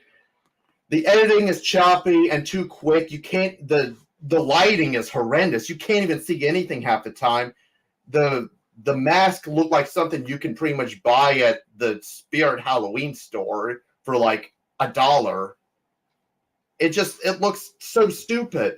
The kills pretty much are nothing. There's no creativity in the kills. It's like your basic hammer bludgeoning and strangling. What was this guy thinking? Like, I mean, yes, I get that this film was made under the budget of I think it was like $90,000. It was like somewhere under $100,000, somewhere around that. But you know what? I don't care if the budget was a McDonald's Big Mac. The writing was shit. Just because it had a low budget, that doesn't give an excuse for writing poorly bad characters, a poorly written story. And look, if this film had been more self-aware on just how ridiculous it was, that would be fine. But the fact that it tries to play itself too straight, and the fact that it's trying to be like every forgettable slasher movie out there, and plays itself too seriously, it does not work at all. And even the characters pretty much have no personality. They're all the same cardboard cutouts. There was even one moment where I seriously thought that one woman had died, and then she appears again later in the movie. They all look the same.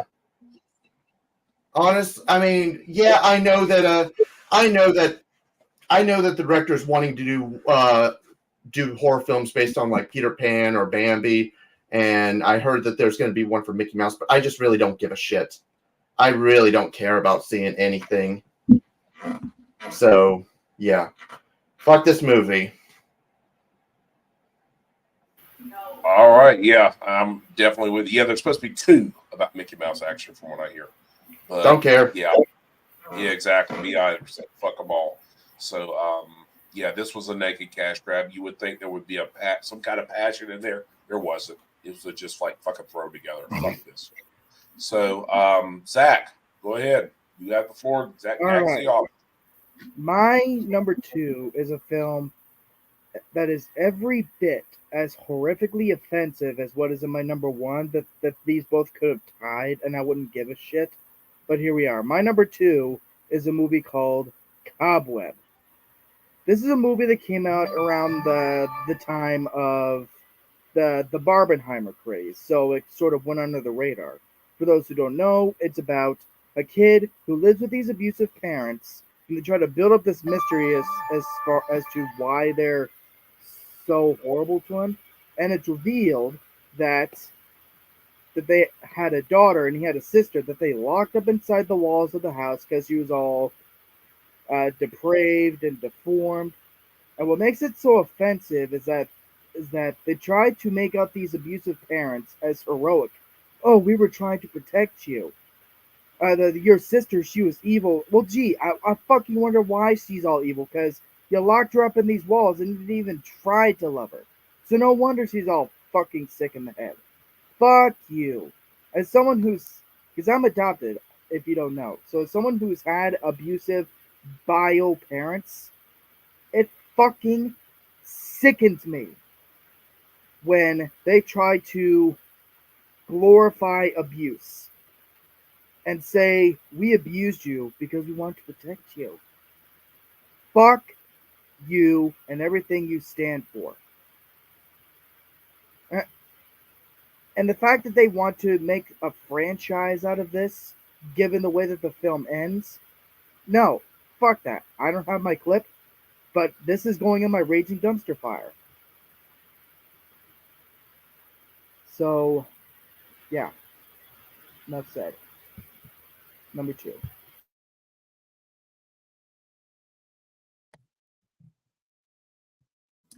I saw this How film. I thought it was it was mediocre. I didn't have any problem. I didn't have the problem that you did with it because I understood what they were trying to do, but they just kind of fumbled it to me. So, but yeah, just rely too much on jump scares, and the ending tries to be too clever for its own good. But they don't really do anything interesting with the premise. So, John, you had the floor, my man. All right. Well, I guess I'll join everybody else with, a Pit of Empty Souls thing because my number 2 is Indiana Jones and the Dial of Destiny. Sorry, not sorry, Zach. But I was hoping that this might have been at least a tolerable movie because I am a Crystal Skull apologist. However, Mark, before you say anything, unlike Jay, I understand where you're coming from because I fully agree with it. Why you hate the movie, because that is a major, major flaw, and I don't like that either. However, I like the rest of the movie. I don't mind the rest of the movie. I think it's a fun adventure film. It's not great. It's obviously not the original, but I enjoy it for what it is. Going into Dial of Destiny, I heard the rampant production problems, James Mangold acting like a fucking little bitch on Twitter and having bitch fits with fans about being like, you don't understand my vision. Ah! It's like, this is the guy that directed fucking Logan? Are you fucking kidding me? And now apparently he's bending his ass to Kathleen Kennedy because he's doing something for fucking Star Wars thing that he ripped off from Guillermo del Toro and David S. Goyer. So can't wait for that. Oh, wait, that's in the fucking pit. Go fuck yourself, Kathleen. Anyway, so this movie is just bad from every facet of production. It's a terrible, terrible, terrible movie. I'm not going to go into full rage mode like I did with The Flash because that one probably angered me more but I mean, that's a lot of like built up anger from WB. Meanwhile, with Lucasfilm, I just have stopped giving a fuck since The Last Jedi. Like I just don't care anymore. So it's just like, okay, another shitty Lucasfilm movie. Okay, cool. Awesome. Great. Cool. Harrison Ford is sleeping through his performance, much like Michael Keaton did in not Batman 3. The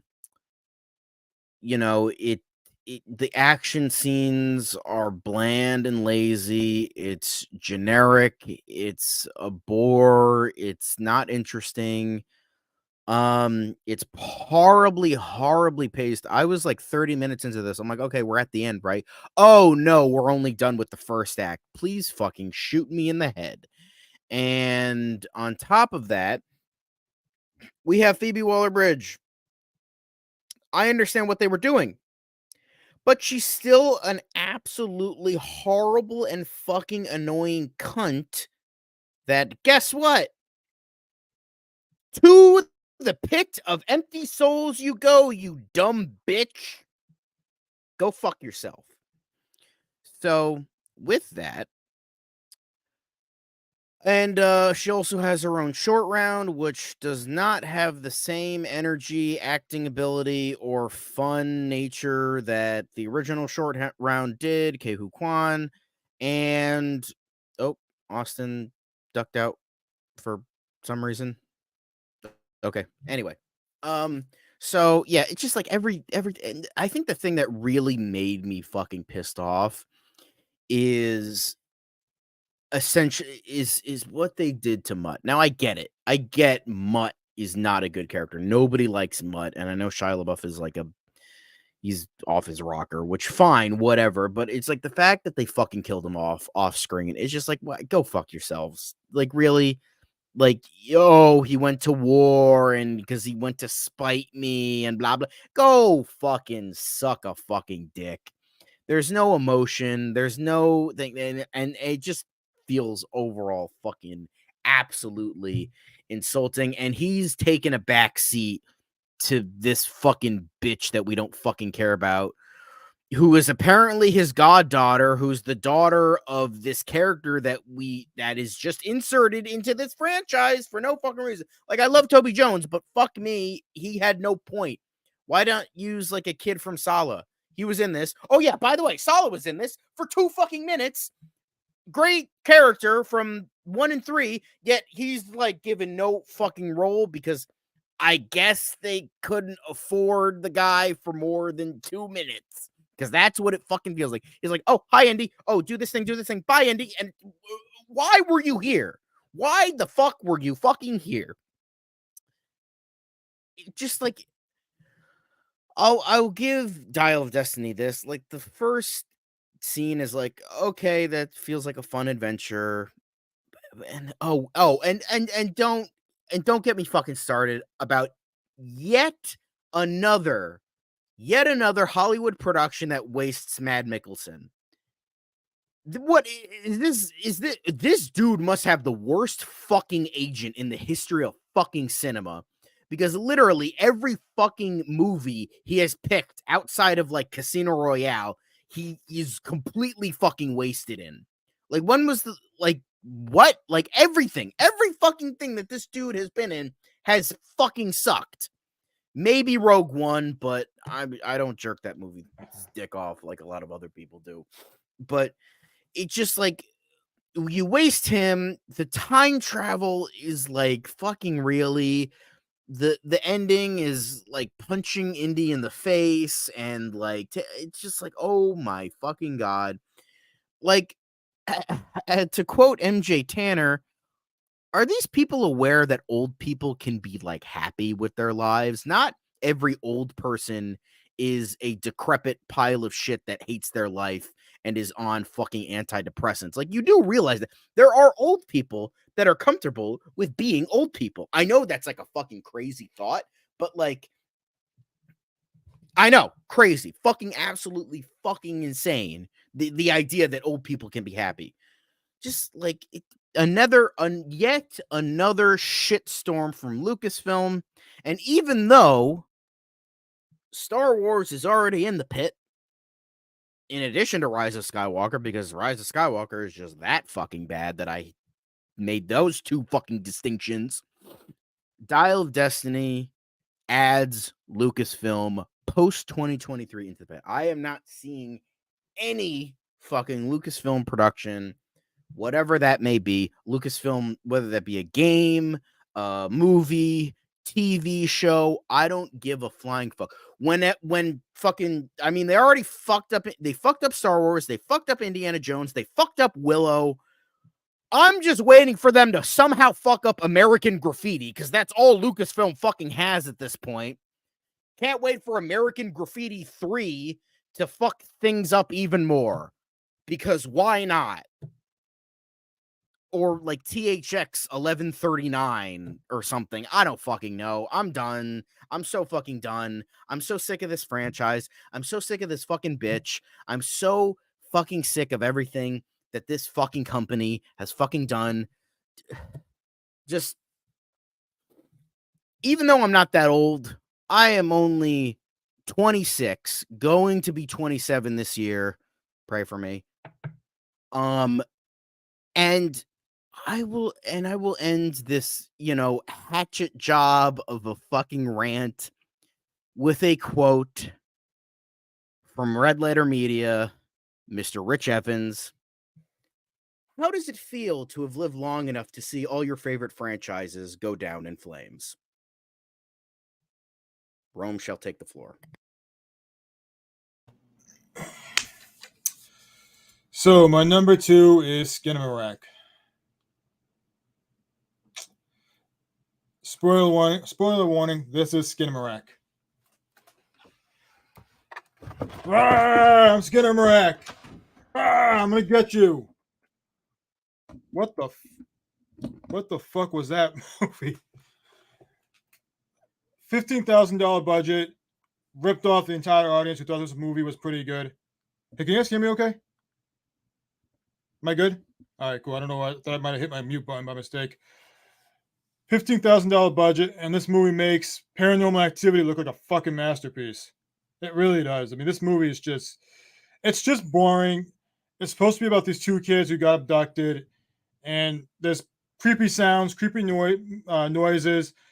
The whole experiment of this movie is trying to make you feel like you're being followed by something or someone. All you see is just the floor, the ceiling, the walls shaking and moving around. It's fuzzy. After the first 20, 30 minutes, you're just going to want to watch something else. This movie is just wasted time consuming. Ripped a lot of people off who saw it in theaters. Though it does have a somewhat of a cult following, there are some people who really bought into this bullshit. I don't know how you get into how you like a movie like this where it's just such a waste of time. And one positive, I guess, you got to see some cartoons on TV, which, some of the cartoons are very, like, I think, recognizable cartoons I've seen when I was a kid. That's it. I mean, this movie's like, it's like getting a cavity check. Whoop. It's just painful, boring, hard to get through. Again, this is what you see. Shake, shake, shake, shake, scream, scream, creepy, creepy, creepy. Skinamarink, I'm going to get you. That's what the movie's about. That's it. That's my number 2. It is the worst of 2023. Stay the fuck away from it. Do you guys want to see something scary? Are you ready? Mark, full screen me. Full screen me, Mark. Save that for when it's your turn. You can zoom me out now. All right. But that's All my right, number moving 2. on. Stay far away from it. Moving on to the alternator. All right. Oh, my number 2. Oh god, I'm getting fucking angry again because now I have to talk about this overrated hack who made one good fucking horror movie and everyone thinks he's some fucking genius or some shit. And that's Exorcist fucking Believer. Oh my god. The fact that David Gordon Green not only fucking ruined Halloween, but now has ruined The Exorcist. David Gordon Green, I'm gonna steal this joke. David Gordon Green, there's a tree that's giving you life. Please, for the love of baby Jesus, Mary Joseph, go apologize to it.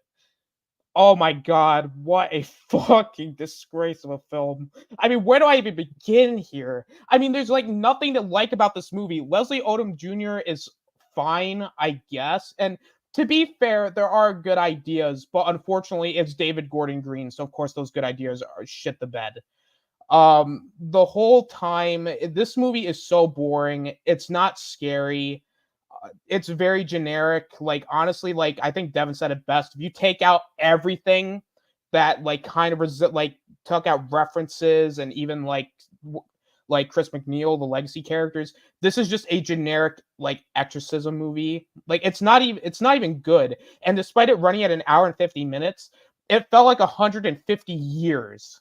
That's how boring it was. Like, when I saw that scene of like, oh, your cans are in the driveway, I just knew we were in for a bad time.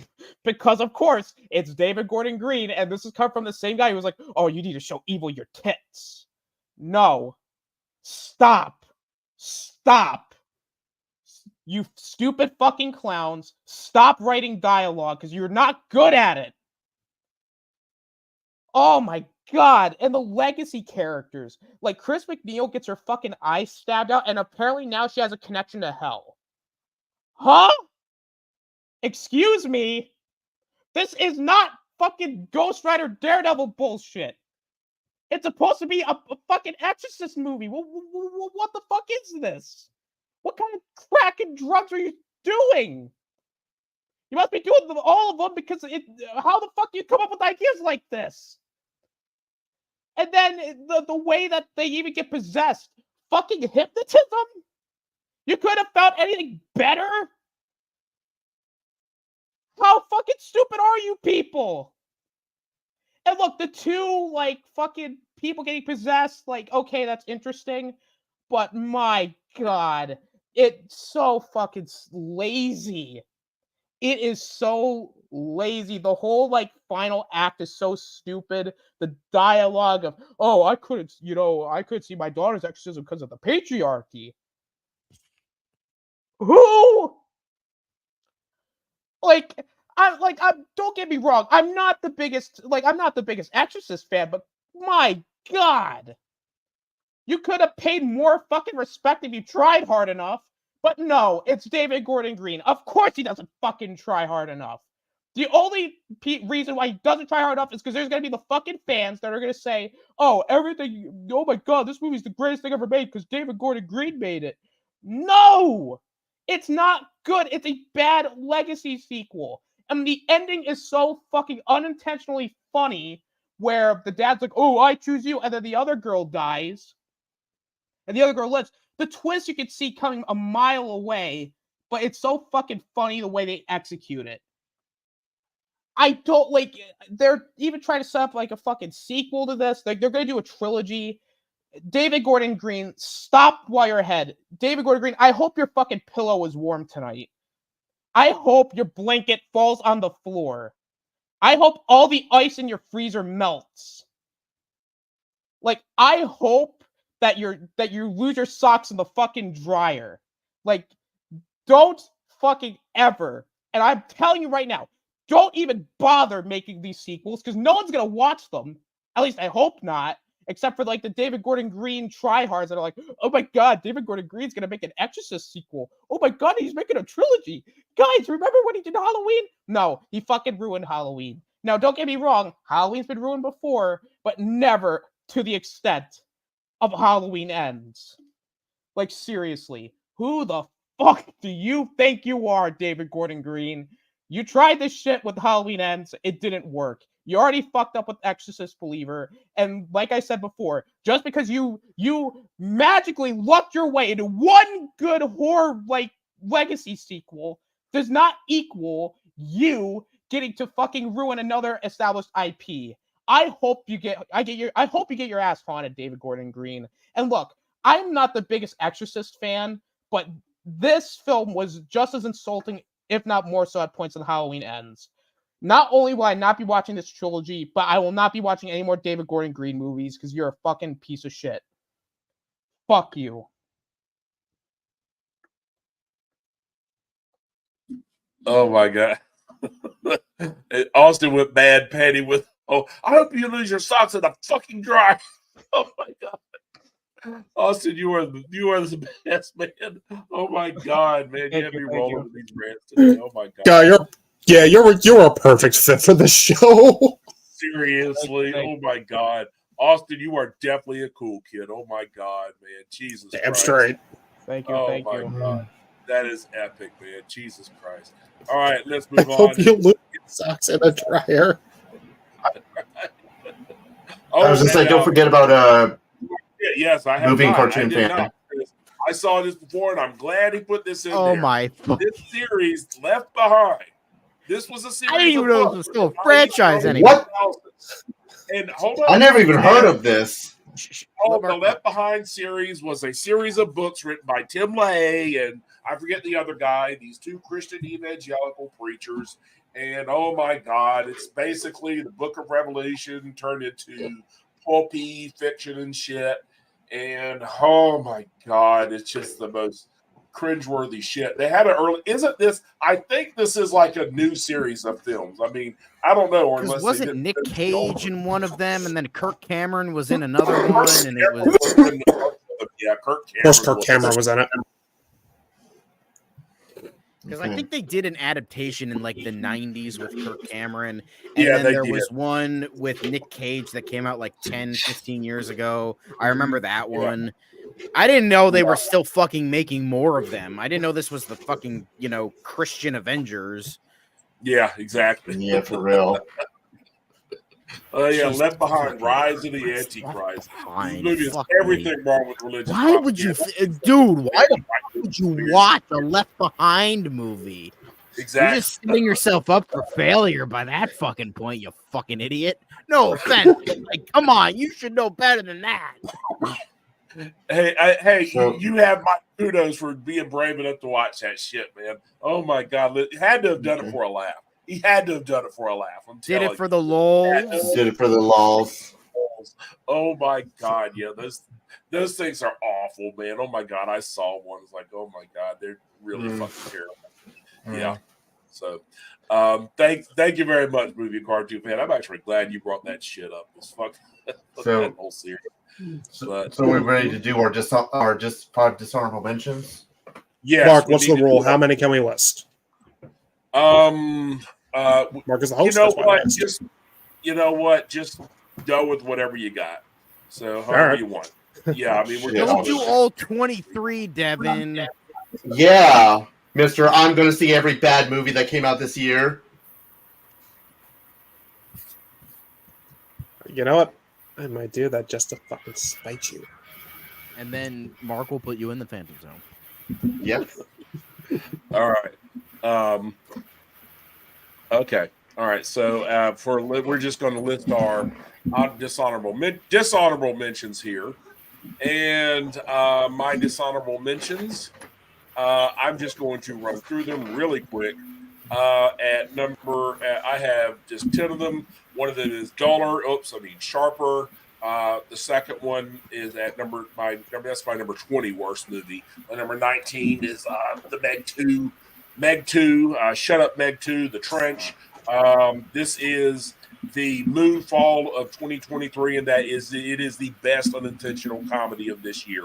Except actually, I'm not even sure. Jason Statham holds a fucking megalodon back with his feet. I shit you fucking not. 18 is Fool's Paradise. It's Charlie Day, man. Dear God, how did he miss this fucking bad? At 17, Operation Fortune, Rouge de Guerre. Dear God, how does Guy Ritchie keep getting work? What the fuck? 16 is Good Burger 2. Oh my God, what a turd burger this was. Jesus fucking Christ. It was written like my 3-year-old up there. And number 15, Aqua Turd and the Lost Kingdom. Jesus Christ, this was bad. The more I think about it, the more I hate it. I almost put it in the top 10. It's that bad. Number 14, We Have a Ghost. More like We Have a Boring Ass Movie. Number 13 is 65. Should have been 69. That would have been a lot more interesting. Number 12 is Malum, which is just pure tea shit. Probably the second most amateur ass, third most amateur ass horror movie I've seen this year. Number Watch 11 the is original. Gold. Watch Yeah, the really. original. Yeah, Last watch the Shift. original. Great stuff.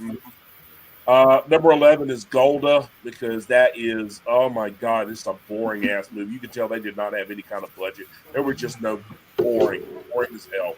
They don't even have any battle scenes and shit. It's just them talking. Even the battle scenes are just them talking about what's going on. It's fucking boring as hell.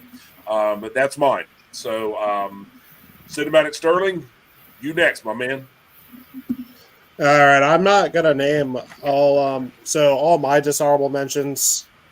Let's see: Mafia Mama, Champions, The Nun 2, Haunted Mansion, Ant-Man and the Wasp: Quantumania, The Machine.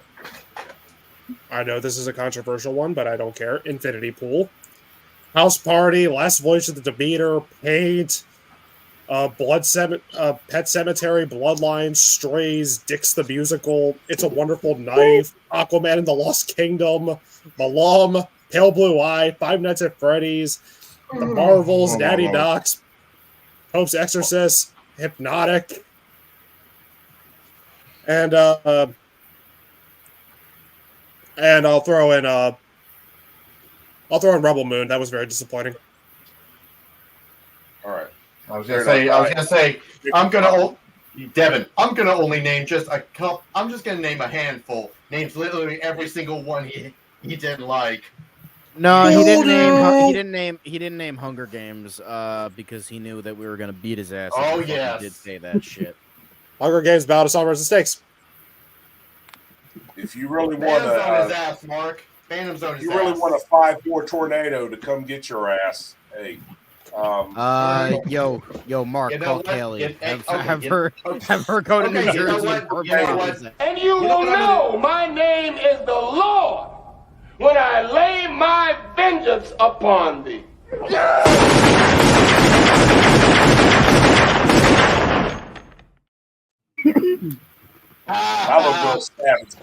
She is a You fucking know savage. what I'm gonna do? Devin. Not feel You know what I'm bad gonna about do, it. Devin? When we talk about our best films and we talk about honorable mentions, I'm going to put Battle of Songbirds and Snakes on there just to spite you, asshole. All right. Let me pretend I care. Okay, I'm done. All right, let's go ahead. Rob, go ahead. All right, so let's go ahead and so I'll go ahead and I'm just gonna go and name some. I'm not gonna name literally every single one. None 2. I was honestly going to put this on the list, but seeing how I knew it was not going to be good, I decided not to put it on there. And plus, I only watched it because my brother wanted to see it. So the things we do for family, am I right? Mm-hmm. Haunted Mansion, Ant-Man the Wasp: Quantumania, House Party. We have Ghost, Sweetwater, Operation Fortune. I'm going to piss off Mark and Roman John for this, but Infinity Pool and Last Voyage of the Demeanor. So I'll just stop right there.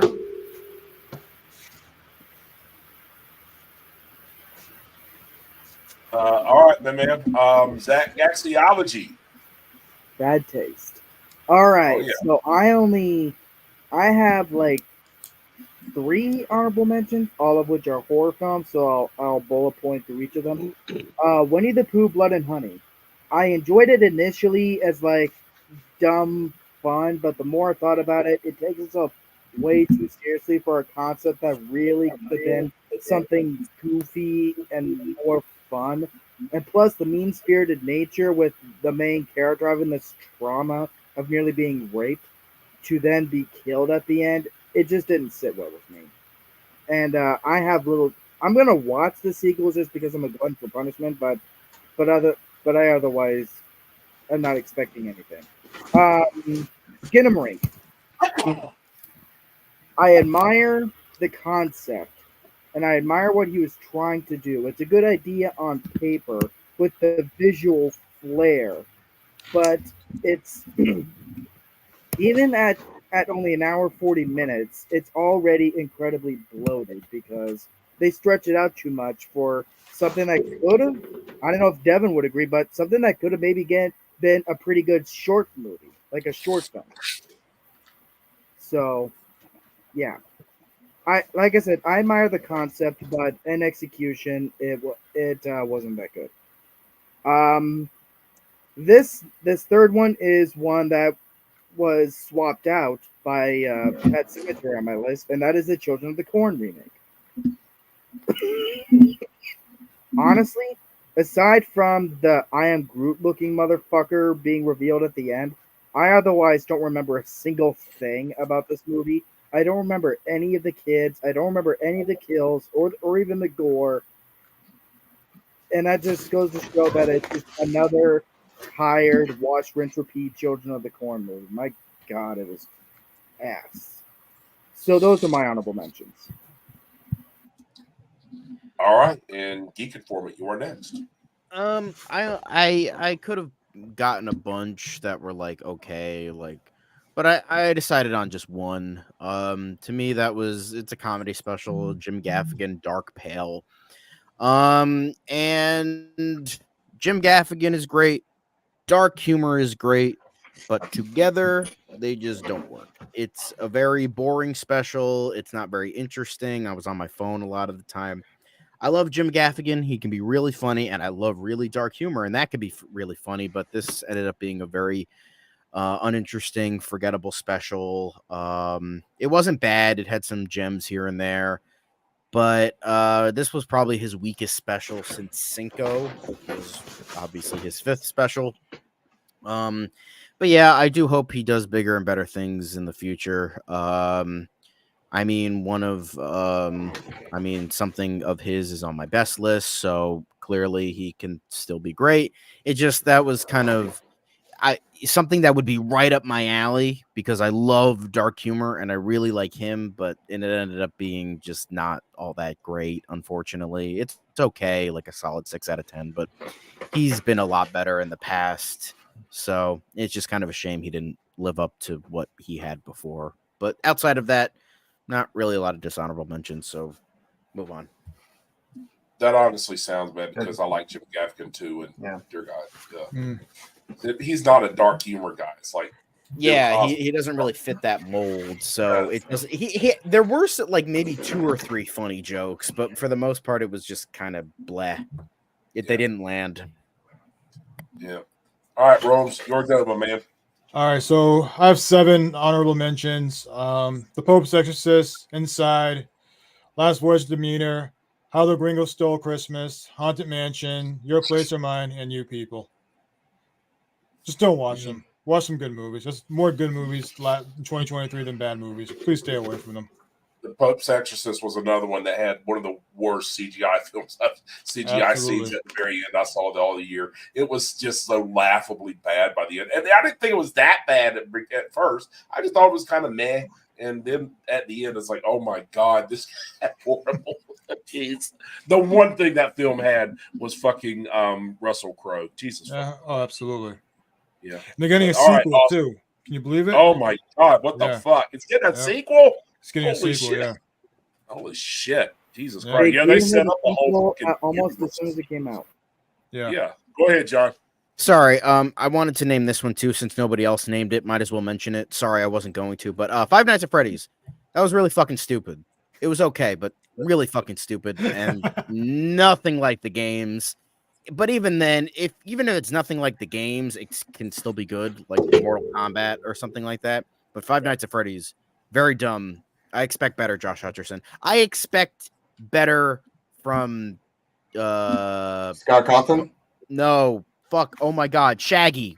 Oh my God. What? Oh, Matthew Lillard. Matthew Lillard. Oh my God, I can't believe I blanked on his name. I expect better from you. Will I watch both sequels because of him? Yes, but I'm not proud of it. Okay. I always come back. All right. Shut the fuck up, Austinator. Zach. Prepare to be austinated. So I am gonna be honest. I didn't finish my list of like bad horror or bad films to watch, but I do have like 4 dishonorable mentions. 2 of which are like shows, but like they're like individual seasons. Mandalorian season 3 is in my dishonorable mentions. Bad Batch season 2 is in my dishonorable mentions. What else did I put? Aquaman and the Lost Kingdom is my 3rd, and then I'm gonna put Strays in my dishonorable mentions because it's just a very generic, like even without the dogs, it's just a very generic comedy. It's not that good. Sorry. All right. Well, thank you very much, Austinator.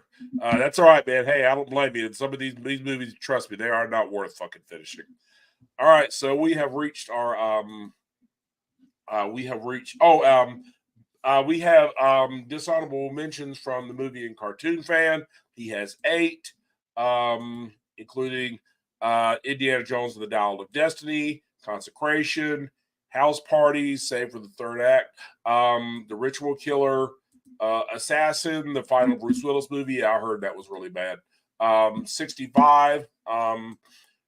Another one that's been mentioned multiple times. Rally Road Racers, an animated film that got a theatrical release for some reason. And Illumination's Migration, the most boring Illumination film yet. Yeah, you could tell just from the trailers that was going to be fucking bad. Jesus Christ, it just looks bad. I mean, it has Aquafina in it. Enough said. Exactly. Like she's been in what, like 2 good movies, The Farewell and Next Level. That's it. Like Jumanji Next Level. Yeah. Like, yeah, that's pretty much it. So, all right, we have reached the top 10. The number 1, after a long, very long stream, we have reached number 1.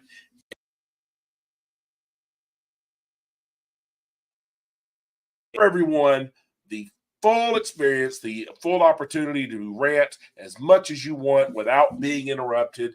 We will each, I will remove everybody from the screen except the person speaking. So I will remove everybody except the person speaking. So I will go first, and I will remove everybody else. And then Cinematic Sterling, Right Dude, Zach, the Geek Informant, Rome's, and Austinator. Prepare to be roasted films. So this is going to be ugly. All right, and I will go first. Wait. All right. Number one for me, was Skinamarink, the absolute worst film I have ever fucking seen. Actually, no, it's not even a film. You know, it's if this is experimental horror, they need to take the whole line back to formula. Back to formula. Yeah, back to fucking formula. Willem Dafoe. Back to fucking formula. If the only scary thing to me about this is how frightfully boring it is. You just watch wall after wall after wall after wall. Oh, look, a door vanish after wall after wall. Oh, now there's a chair on the ceiling. Oh, well, back to the wall after, you know, you get the idea. So once in a while, something happens, which is rare, even noteworthy, much less scary. It's like TikTok, the movie. They do the same shit on TikTok all the fucking time where, you know, somebody just, you know, they do the fit thing where somebody has something and boom, boom, then they have it on. It's just, that's all it is. It's just fucking trick editing. That's all it is. It's not even fucking scary. It's like, what the fuck is this shit? This is supposed to be scary. It's not. And the thing is, the kids don't even get scared until halfway in the movie. They're just fucking around playing kids. And you just see their feet. It's poorly lit. It's like watching CCTV footage. Actually, it's worse than watching CCTV footage, closed caption TV footage. It's like being a fucking security guard in fucking Five Nights at Freddy's, except there's nothing fucking happening. There's nothing. You're just, by the end, you're just too bored to fucking care. And I just really don't see what anyone gets out of this. So, I mean, apparently some people think this is like scary on some type of primal level. Oh, my dreams are like this. Oh, well, good for you. Jesus Christ, you must have boring fucking dreams. That is scary. Watching this is like slow torture, agonizingly slow torture. I owe Firestarter an apology. I thought that film was frightfully boring, but it's Top Gun Maverick compared to this. If Firestarter was Ambien on film, Skinamarink is fucking death. At first in my review, I said it was the cure for insomnia. No, this is fucking death. That's all this is. Death. Except you're actually aware. And you just can't do a fucking thing about it. And you're just laying there. Perhaps my son said it best. You know, I'd say this is worse than watching paint dry, but it's pretty much the same thing. Or as my daughter said when I asked her what she thought, there was nothing for me to think. That wasn't a movie. This is not a movie. This is not a film. Marty fucking Scorsese very famously said that, you know, the MCU was not cinema. He actually said it was fine. He said it was more like popcorn shit. You know, it was like, it was an amusement park ride, which he said was fine. He said it's fine. And he's right. That's fine. But I mean, and that's fine. But this isn't even that.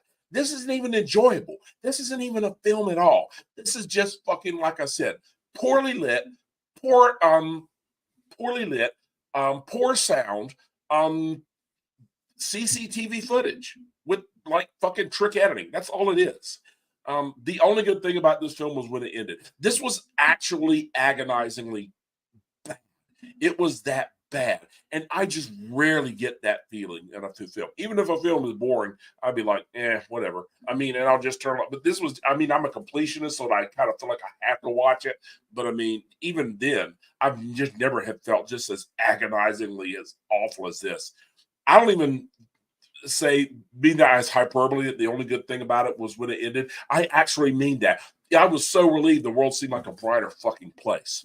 And I will now cherish each day as a fucking gift. I still think about that, matter of fact. Maybe that was the point, but it just feels like thanking your torturers at this point.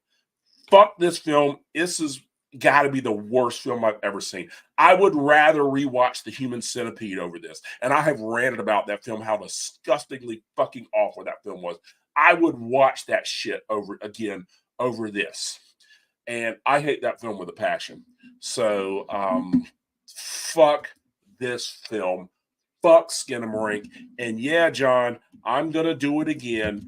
I'm going to put this motherfucker straight into the God. And by the way, this is also for DC. DC, you are fucking dead to me. I grew up with fucking DC. I was 4 years the fuck old when Superman came out. When Superman the movie came out, I had the old fucking 70s Batman Halloween costume, and DC is now fucking dead. They have run it into the fucking ground. Fuck them. Both the comics and the TV shows and the movies. All three. The fucking trifecta. This is for both. And for Skinamarink, fuck you. No!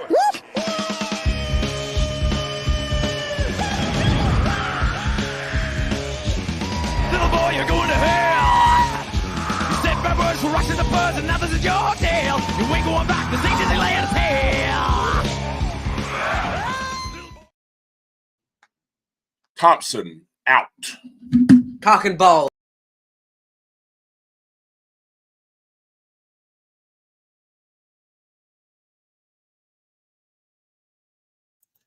Might as well go 2 for 2. My number 1, we all know what it is. I've hyped it up all year. It's Skinamarink. I know, shocker, right? I've hyped this up being my number 1 all year, so this should come off as a shocker to absolutely no one. Well, that's because no matter how bad the rest of the movies of 2023 got, nothing could top this. It deserves to be number 1 for a reason. It's not a film. At least the previous movies I've talked about, you could classify as movies. They were about something. Not this thing. It has no plot. It has no story. It has no characters. It has no scares. It's nothing. This is nothing. This is what people were hyping up.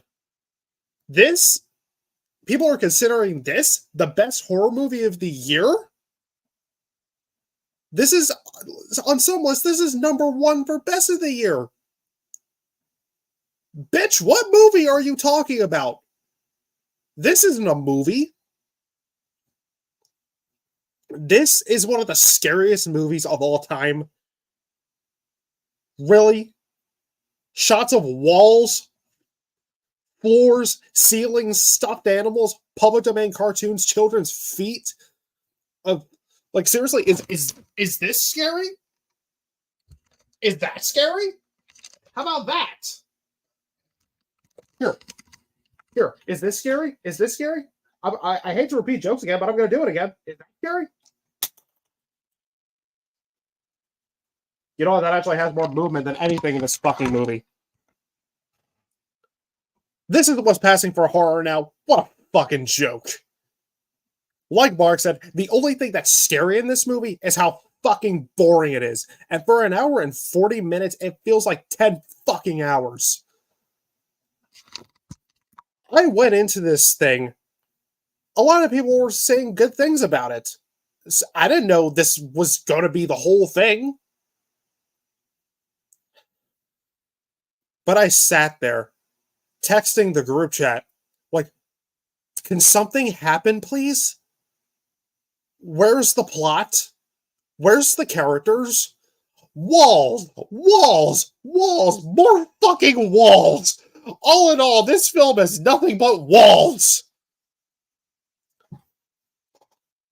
Like, not a single fucking scary thing happens in this movie. Like Mark and I said, the only thing scary in this movie is how fucking boring it is. And hell, like he said, because him and I have the same points, the only time the kids get fucking scared is until the very end of the movie. Dude, if I woke up in the middle of the night and my dad fucking disappeared, I'd be freaking the fuck out. I wouldn't be like, I'll time to watch public domain cartoons. And yes, that's actually how they sound. I sat there hoping, praying for something to happen. But eventually, I gave my hopes up. I don't care if this is a first-time director. This is one of the most unprofessional filmmaking I have ever seen. It is shot so poorly. It looks like it was shot on a baby monitor from the 90s. All the shots, they're either super blurry or way too close. You can barely see a thing. Most of this movie, like I keep saying, is walls, floors, ceilings, children's feet, toys, fucking toy phone. The audio mixing is so fucking terrible. Everything just sounds muffled. It's like they put a pillow over their face and they just started talking like that the whole time. And not to mention, they even have fucking subtitles because the dialogue is so fucking. It's just, you can't fucking hear the dialogue.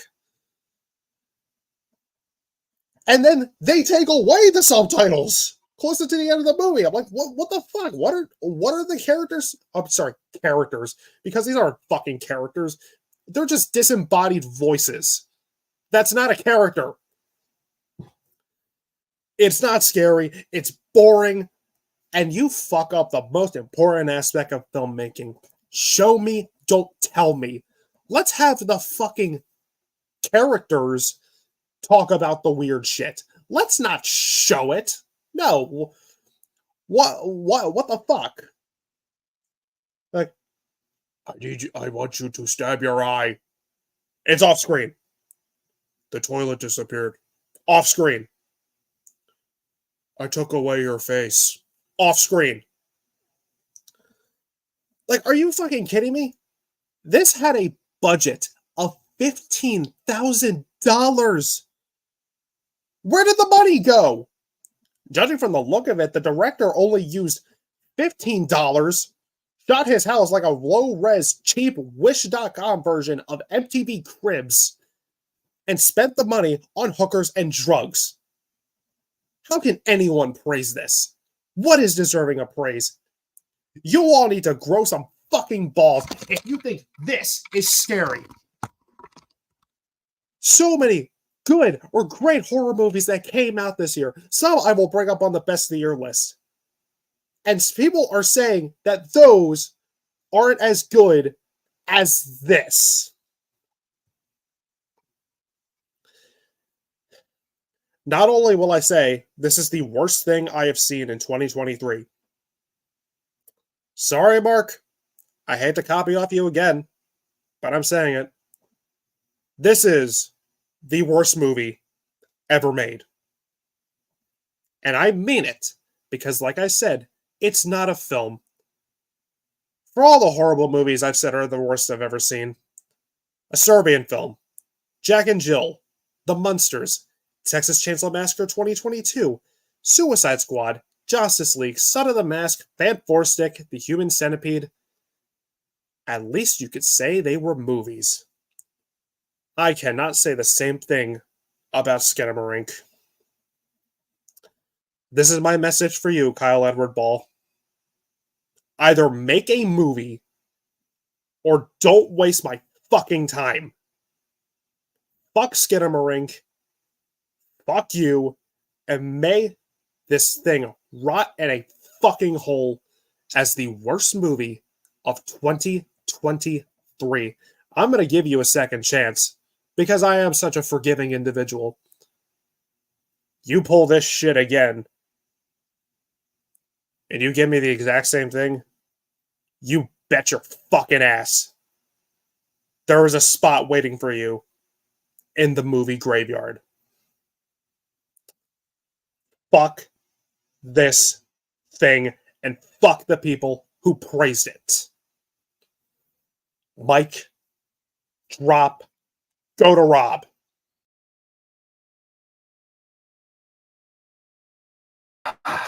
Okay. So my number one. Well, I hate to break the circle, but my number one is not Skinamarink because I watch movies. I don't waste 90 minutes of my life watching Walls, unlike some of these idiots on the stream. My number one is, look, I was going to put Wind, Poop, Blood, and Honey at number one, but this is a movie that I remember we reviewed, I hated, and it got so much worse with time because of how much it offended me. If I had to go with what was the most poorly made movie, We the Poop, Blood, and Honey would be number one. But my number one is the one that offended me the most, more than even that movie. My number one is Beau is Afraid. First of all, Devin, fuck you. All right, for making us all see this shit. Look, it's not just the bloated runtime. It's not just the pacing that. It's not just the horrible CGI on the penis monster, which, by the way, doesn't mean shit. the reason why this offends me so much is, and the reason why I put this at number one, is because this is Ari Aster giving a big middle finger to people with mental health problems.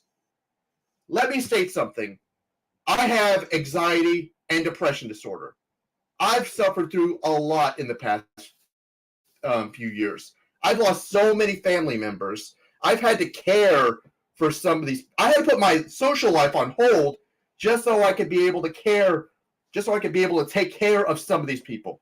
I've had to deal with alcoholism. I've had to deal with so much shit. I mean, and I'm pretty sure these guys know that there were times where I had mental breakdowns this year.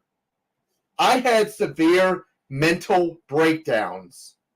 And there was even one point where I honestly left the chats for a brief period of time just so I can get my head straight. I take medication.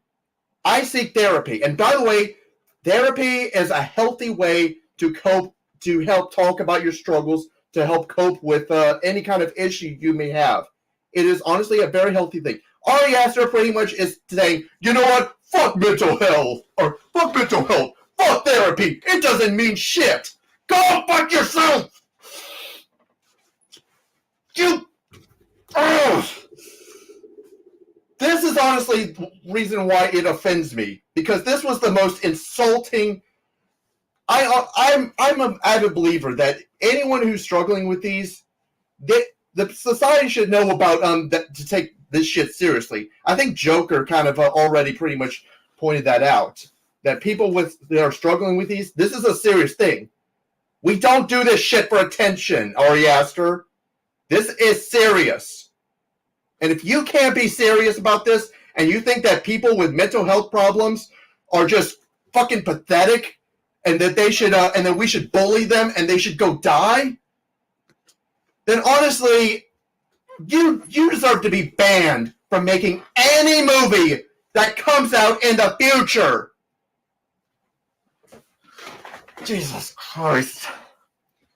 I'm sorry. This is honestly the reason why because I hated this movie when I first saw it. Now it's gotten much worse. And I feel like I was way too fucking kind to that movie when I gave it a 2.5 out of 10 when we reviewed it. Because even the good things that I pointed out, who cares if Joaquin Phoenix's performance was good? He's good in anything! Who cares if the visual scenes in the plays were nice? The play doesn't mean shit. It drags on for too long. Jesus Christ. Honestly, after seeing this shit, I never ever will watch anything from this asshole ever again.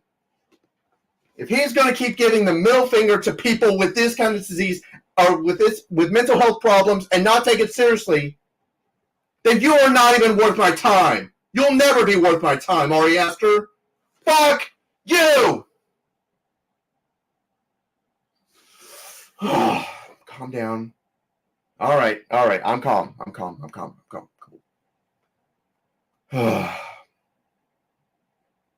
I never want to talk about this movie again. Ari Aster, burn in hell.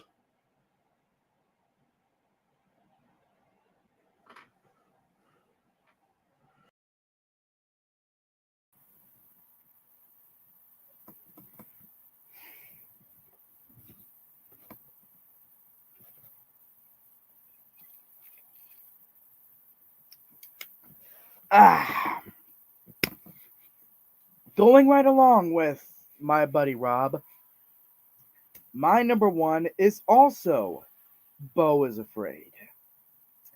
And I just got to give context real quick. At the beginning of last year, we reviewed Megan. And if you remember the rant I went on about that film, thinking it was going to be the worst of the year, Christ, if I knew that this shit would top that, because for one, I've actually turned around on Megan. I like it a lot, but holy Christ, where the fucking Christ do I start with this movie? Like everyone said, as bad as the pacing and the long runtime are, its biggest detriments are the fact that just the sickening ways that it dumps all over people with mental health and having no consideration for the plight that it is, how serious of an issue that it is. It demonizes everything. It demonizes the idea of therapy. It demonizes everyone in this film. Everyone that this character encounters is an asshole and treats him like shit. And honestly, after the shithole of a year for me that was 2023, I was still grieving over the loss of my brother.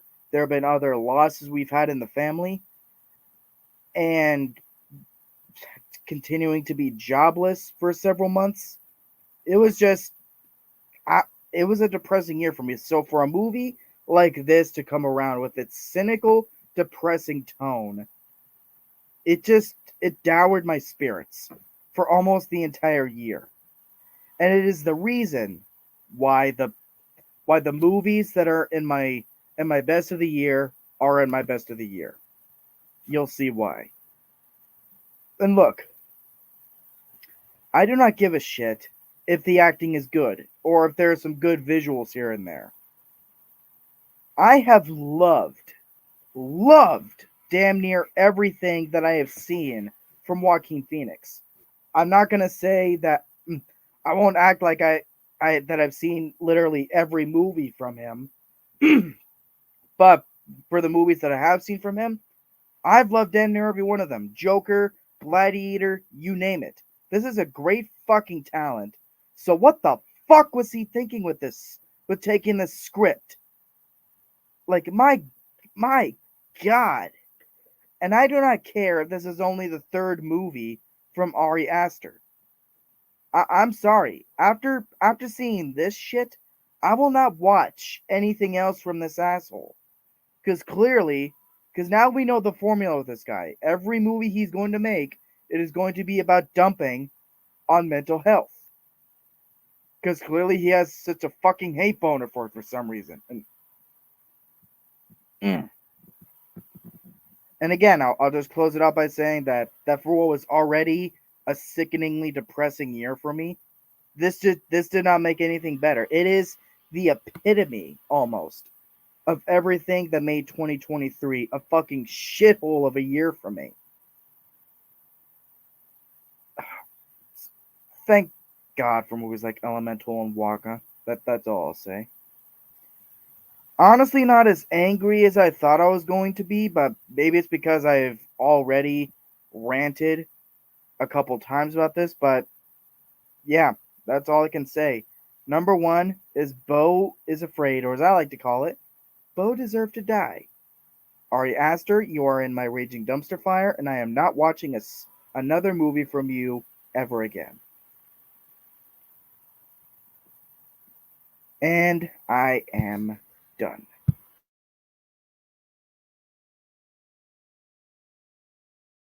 Well, unlike Rob, I will not be breaking the cycle, and we are going to have our longest streak talking about our worsts of the year because mine is also Beau is Afraid. So with I mean, okay, here's the thing. When it comes to bad movies, I do try to avoid them as much as I can. Why? Because I know it's hard for people to believe about me because I can get very passionate, angry passionate about bad movies. And it seems like I go out of my way to see bad movies. I like to talk about bad movies. I don't. I don't like to see bad. I don't think anybody wants to talk about bad movies or see bad movies. I just try to avoid them. Like, I just see movies I think I'll enjoy. Like, yeah, I joke around like, oh, I'm gonna be seeing Madam Web and the Steamboat Willie horror movie. I just think I'll enjoy them. Are they probably gonna be bad? Sure, but at least maybe I can hope they're gonna be a schlocky type of bad. With Beau's Afraid, I was genuinely intrigued with the premise. The trailer was really good, and I love Joaquin Phoenix. And I heard that, like, a lot of great talent was behind this. And in terms of other Ari Aster films, I am not sure what I thought about Hereditary. I watched it once, and I don't really have a desire to see it again. I don't know if I liked it or hated it, but it's just kind of a weird enigma to me. And I think the scene, you'll know what I'm talking about if you've seen it, is honestly more hilarious than scary or fucked up. So with that, and I really liked Midsummer, although I liked it better when it was called Wicker Man, but that's just me. So Bo was Afraid, I wouldn't say there was a lot writing on it. And we were joking around with Devin, like, I mean, how the fuck was Devin supposed to know that this was going to be as bad as it was? I mean, we all agreed, we all thought it looked interestingly enough, even with like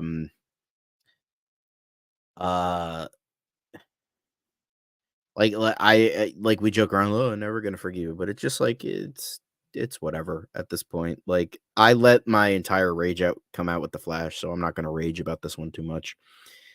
It's just as well as the fact that, I mean, Rob stole the show with talking about this shit fest. I mean, nothing can top that. So I'm gonna be with Zach on this one, where I'm just gonna be like kind of low level. Um, I'm just gonna be like, yeah, fuck this movie.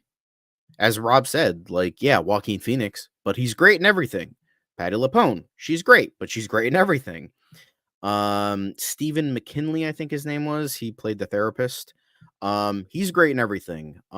He's another, what is with Broadway like actors being in terrible movies this year? Weird. But I mean, hell, even Parker Posey, she's been in a lot of good stuff. And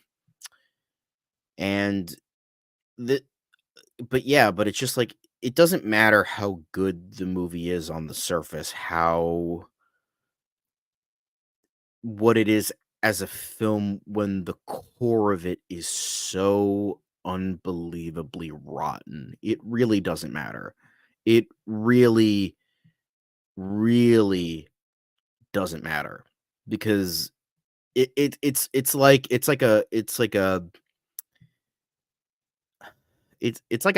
Kim Kardashian or a Paris Hilton. Yeah, sure, they look pretty, but the core is rotten. So why would you care? It's just like, it's so innately horrible, and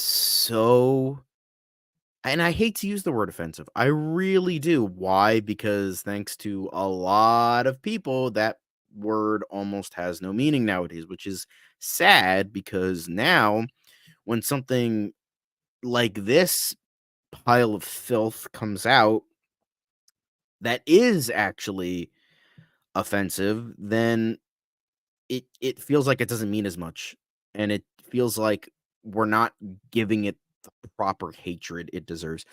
I try to find the best in everybody and everything. I've tried so very hard over the recent years to be the best person I can be, because I love being kind to people. I love giving people happiness, because I want that for everybody. And I don't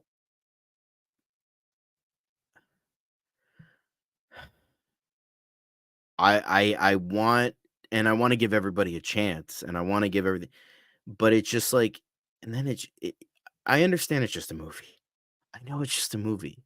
And I hope to never think about this fucking shit heap ever again. But it's just such a rotten movie.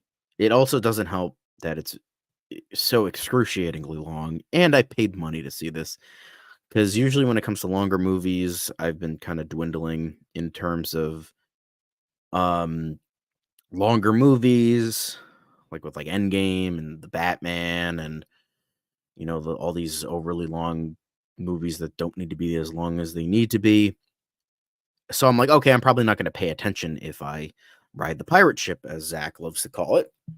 So I'm like, okay, I might as well just go see it, get out of the house, I just fucking like once directed by Ari Aster came up, I sprinted out of the theater. Considering how fat my fucking ass is, that's definitely a sight to see. I ran out and I was like, fuck this. I was literally saying, fuck this movie. Fuck everything about this movie. Fuck this movie. The fact that I had to pay money to see this. Fuck everything about this. I was like literally ranting that as I was getting out of the theater. People were laughing because they were like, yeah. They're like, you said it, man. Fuck this movie. And then when I went to the bathroom and like because this was like one of the last movies of the night, everyone was coming to the bathroom. I mean, you know, obviously being 3 hours, everybody was coming to the bathroom. They're like, I guess not all of them can be winners. Like literally, like an entire theater. It wasn't very big. It was like maybe like a dozen people, maybe 20. Like all of them were like, yeah, this movie is fucking horrible. And it also makes me mad how it's essentially, even though I forget who was talking about, I don't know if it was Mark or Devin who was like, I think it was Mark who was like, it's all these things combined into one. You forgot The Wall, which anybody who knows me is my favorite album of all time. And that deals with mental problems and abusive parenting very, very well. Yes, After Hours as well. Yes, but I haven't seen it, so I don't fucking know, so I don't care. Pink Floyd The Wall, however, I've listened to it many times. I've seen the movie, not as good, but the album is fantastic, and that deals with like a lot of the mental struggles of the character of Pink and how losing his father, in mirroring Roger Waters' actual, you know, experiences. I forget what the battle was. Mark would probably know. Dealing with that and him like I joke that it's daddy issues the album, but it kind of weirdly works. But anyway, it just like it's Beau is Afraid is literally just The Wall, but pretentious and fucking terrible. And that's really what it is. It's like beyond pretentious. It's beyond terrible. And it's just like, and it's so funny. Like at the end of the day, like it's like past the point of insanity. Like I'm laughing because like this movie like broke everybody who fucking saw it because of its horribleness. Not like we've all become the fucking Joker because we're just laughing just like due to the insanity of it. It's just so funny that the guy who probably fucking needs therapy the most is the guy who's shitting on it the fucking most. It's like, dude, you need help. You genuinely fucking need help. But according to you, those people are idiots and don't deserve to live. Like, what the fuck are you talking about? What? That is like beyond sociopathic or psychopathic behavior. Like again, as I said before in this like kind of calm rant, I guess you can call it. I try to see the best in everybody, and I don't really wish death upon anybody. Like not in a serious way. Like very few types of people. I won't get into it because I don't want to get into, you know, the really really bad stuff. But there is like a genuine like question and a genuine like what the fuckery, I guess you can say, of like what kind of a person are you to make this and be like, oh yeah, no, I'm gonna stand by this. This makes sense. I like what I did here. When I'm just looking at it like, how? And the thing is, it is excruciatingly hard to make a movie because especially if you are a director, because to get all that together, I mean, for producers, directors, actors, crew, all that, it's hard. And to get the money together, to write the script, to get it filmed, post production, it's hard. And Nando V Movies has said before, it's amazing that any movie can be made. And it's just like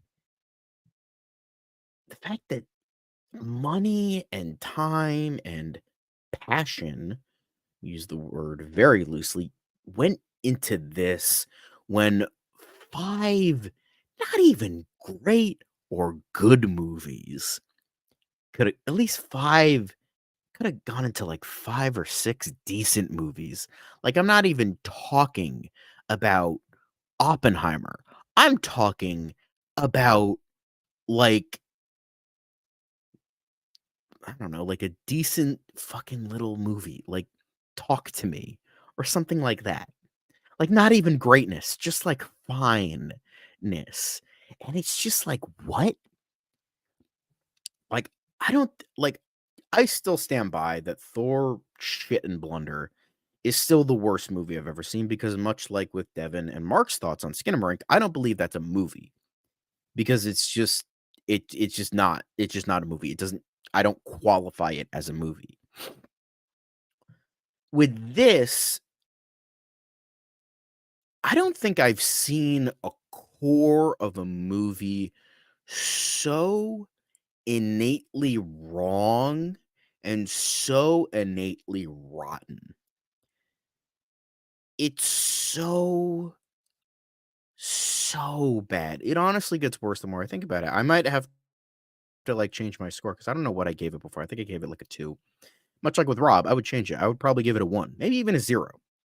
It might be the second worst film I've ever seen, because it's just so rotten. I hate to think about it. I hate everything about it. I hate that it exists. I hate that people like this. A good friend of mine who I love and care about very much, another horror nerd, not talking about Devin, another friend of mine, it's in his top 10 of the year. I'm like, dude, I fucking like you and respect you. Like, what are you doing? Like, what can you possibly see in this? I wouldn't say it's nothing, because I didn't think you could get worse than nothing. Now, I can't judge for Skinamarink, because I refuse to see it, because I listen to my friends and I don't want to, I don't want to torture myself. But honestly, I think it might be something worse than Skinamarink. Again, I can't judge, and I know you guys are probably going to yell at me like, no, nothing can be worse. But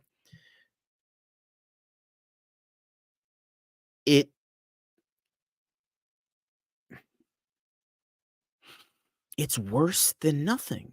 I'd rather watch a movie about nothing, about walls.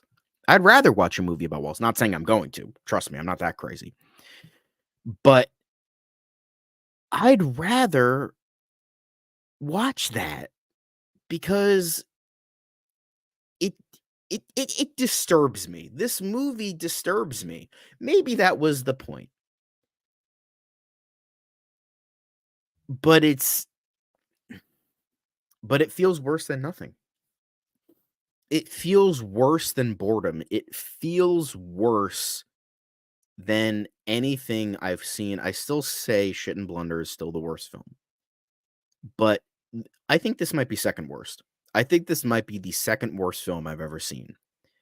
Because, as I've said, as I keep repeating, it's so fucking rotten. I hate, and I think what's even worse, it's not like something that is liked and somebody is shitting on it. The fact that for so long, that therapy was considered the crazy people thing. Oh, that's what crazy people do. That's what the crazies use to help themselves, like shock therapy and like going to a mental institution. All that shit. That's for the crazy people. And then we finally got people being like, "Oh no, it's actually good for everyone, not even if you're mentally handicapped, disabled, ill. It doesn't matter. It's good for everybody. It's like exercise for your brain. It's just innately good for you. It's so fucking good for you. You might not be like, you could be the happiest motherfucker on the planet. Therapy will still be good for you. And we finally got that, ironically, thanks to COVID, because everyone was in lockdown and realized, oh shit, I've had a lot of problems that I've been putting to the wayside and I need help. And virtual therapy was there. We finally got to this good point, and then this fuckwad releases this shitty fucking horrible movie that shits on all of that, and now people are going to listen to it because that's the power of movies. That is the power of movies. That's how powerful movies can be. Now people are going to listen to this, and we're going to go right back to the dark ages. We're going to go right back to the stupid bullshit of people being like, oh yeah, therapy, that's for the crazies, that's for the people who are weird, who are the weird people who deserve to die. And like, oh, my therapist isn't actually there to help me. They're there to like reveal all my problems, to show it to the world, to not actually listen, not to actually help me. No, they're there to just pretend, to shit on me so they can like turn around and just voice all my problems and like not actually help me. Go fuck yourself so hard that it I don't even know what to say, because I don't think I have ever reached a point of genuine hatred for another person I have never met. Like, again, as I said before in this overly long monologue, I try to see the good in everyone. Hell, I try to see the good in Taika Waititi's. Like, maybe like his stupidity is just an act, and he's actually maybe a really nice guy. I hope that's the case. But with what I see here, I can't see that for Ari Aster. Maybe I'll give another movie of his a chance. God knows I won't be paying to see it. But I just can't genuinely believe this guy is a good person. I can't believe it. With what he has shown us. This and Strange Thing About the Johnsons, which is also problematic on a million different levels. So I genuinely hate Ari Aster as a person. Like, I've never met him, and I hope to never meet him, but what he has shown us here, I hate him. I despise him as a person.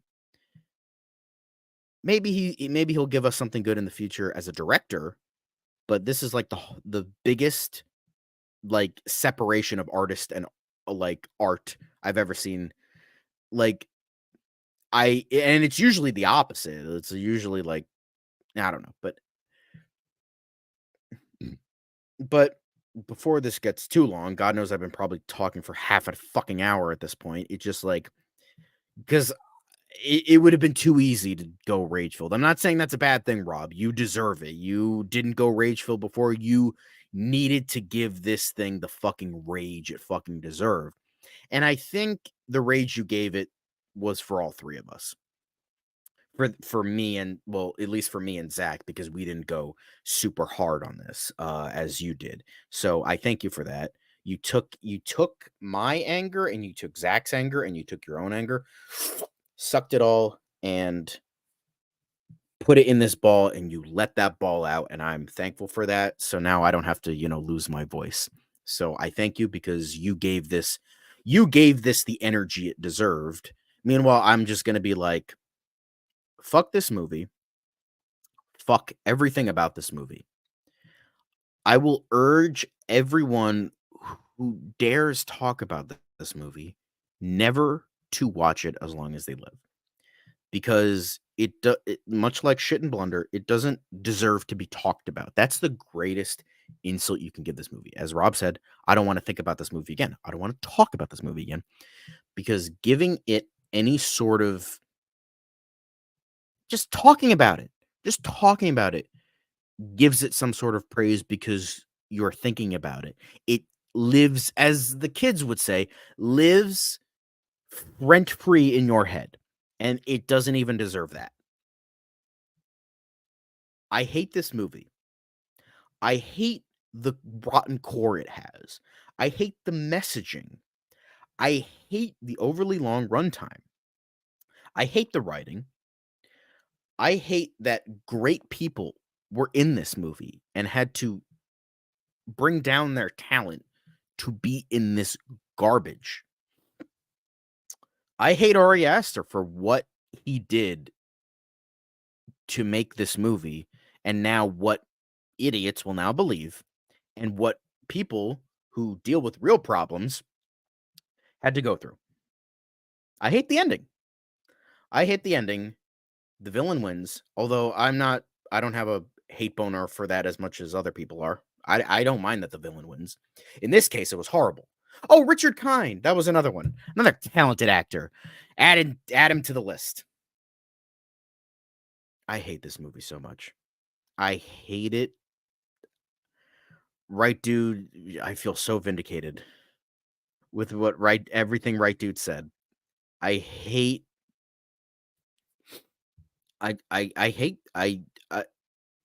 whatever the strongest synonym for hate is, that is how I feel about this movie. Now, with this, I never want to think about this movie again. I never want to talk about this movie again. I never want to talk about its mean-spirited tone. I never want to talk about Bo's suffering and then him deserving of death. The core of this movie is the worst of any movie I've ever seen. And that's saying a lot, because there's a lot of problematic movies that I've seen. But this takes the cake. This takes the absolute cake.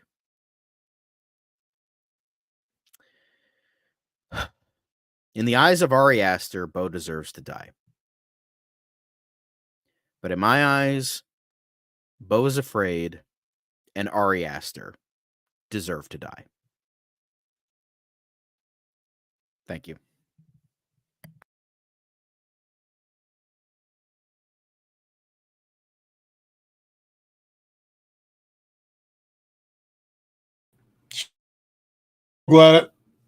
I'm so glad I never saw Bo is Afraid, so I'm glad I dodged that bullet. However, my number one movie gave me a hangover, and I don't even drink anymore. This movie is so fucking bad, like it's Two Girls in a Cup fucking bad.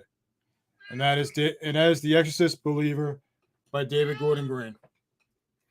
This movie is soulless, pointless, dialogue's bad, everything in this movie's dog shit. So bad, like watching William Dafoe take a giant shit in the Inside film is horrifying compared to what this pile of shit was, The Exorcist the Believer. This movie sucks so bad. I'm just, Universal spending $400 million is probably the funniest thing they ever did because of how bad this movie was. How the hell does Captain Howdy possess two girls and we have no explanation how he possessed two girls? Why is Alan Bernstein even in this movie if there's no real reason for her to be in this movie? William Friedkin, who once said before he passed away, rest in peace, said that if he had a chance to possess David Gordon Green, he would make his life a living hell. Now, if I had a chance to possess David Gordon Green, the first thing I would do is immediately apologize to fans of both Halloween franchise and the Exorcist franchise. Apologize for the pile of shit movies I have destroyed. Gang bang, molested, whatever. He destroyed both franchises. Apologize, then announce that I quit Hollywood, quit filmmaking, and take whatever money I made and go to a country you never heard of and never be seen again. That's what he should do. That's what I wish he would do. But we got The Exorcist, The Deceiver, or whatever the other one's going to be next. It's just, I have nothing more to say about this movie. I wish I never got a chance to watch this movie. I wish I can just erase it from my mind. But fuck this movie. It is the number one worst movie of 2023. I can't wait to talk about some other good possession movies and the best movies of 2023. Because there's a couple of good ones. And The Exorcist Believer, don't watch this movie. Don't ever see this movie on any streaming service, stay the fuck away from this movie. And fuck you, David Gordon Green. You're just you're up there as like an offensive word, just like some of the other offensive words out there. That's all.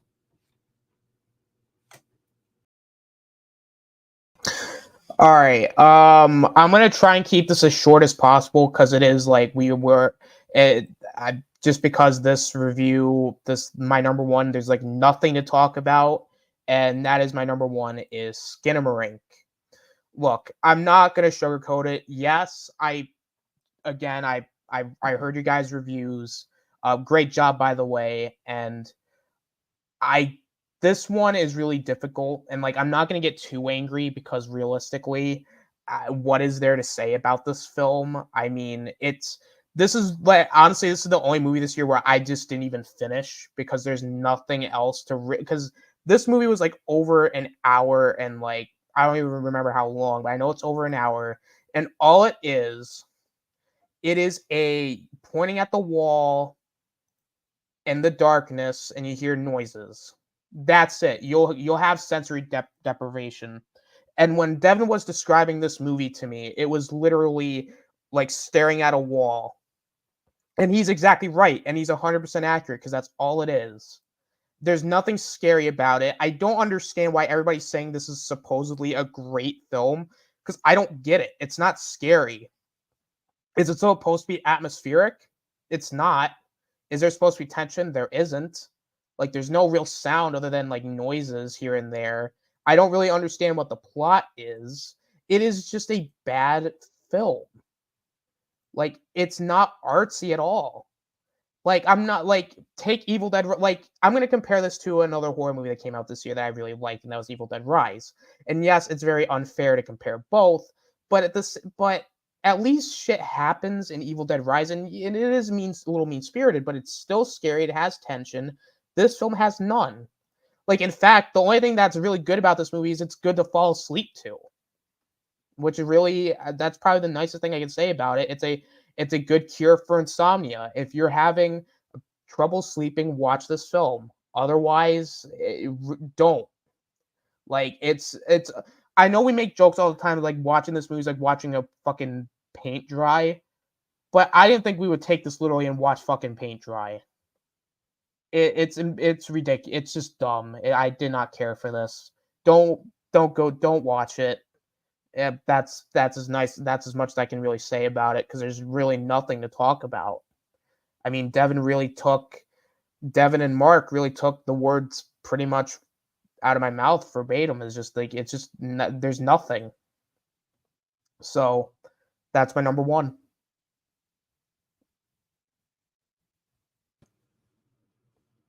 We finally made it. We finally got through the worst movies of the year.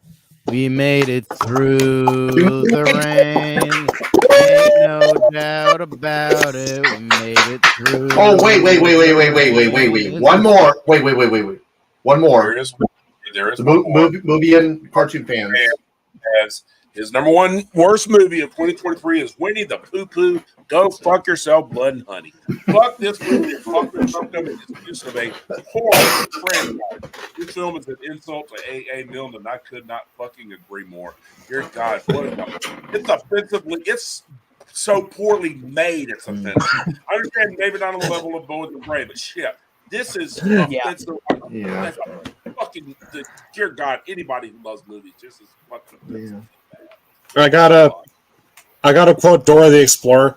We did it. We did it. We did it. I would start playing We Made It Through the Rain by Barry Manilow, but I don't want this to get a copyright. Yeah, we don't need to. We don't need that.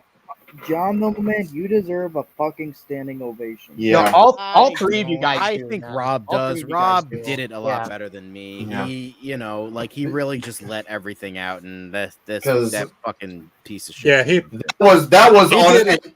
Oh, sorry, go on. He did it. Rob did the evisceration. John killed him with kindness. Yeah. I mean, so it wasn't kind. The reaction was honestly very raw. I mean, because that was honestly. I think it was building. I think it came from as what you said earlier in the review. I think there was a sprinkle of because you felt guilty that you regretted that you didn't give it a worse score because you said you only gave it a 2.5.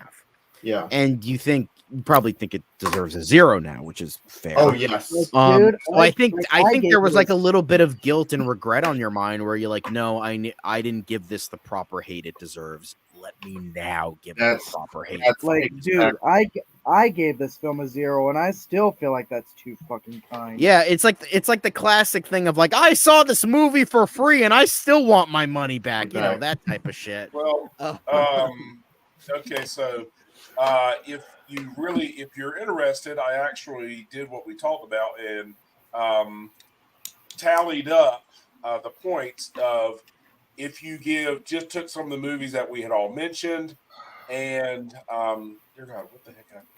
And just tallied them up as if if they were rated number 1 worst, 10 points, number 2 worst, 9, 3, 8, so forth and so on, all the way down to 1 point for number 10. And the number one actually, the one who had the most points was what in the world? Oh, there it is. The number one was actually, yes, it was Beau is Afraid with 51 points. Unsurprisingly. 1 point over The Exorcist Believer. But that's because, it really wasn't even that close because only one person didn't see Exorcist Believer. That was Jay. 2 people didn't see Beau is Afraid. That was Rome's and Jay. But 4 people didn't see Skinamarink. Only 4 of us saw Skinamarink, and that had 39 points off of just 4 of us. So if we had reviewed Skinamarink, dear God, that probably would have won. I'd probably say technically we did a review of it. Well, yeah, I mean, yeah, but it was a parody. Yeah, as an April Fool's joke.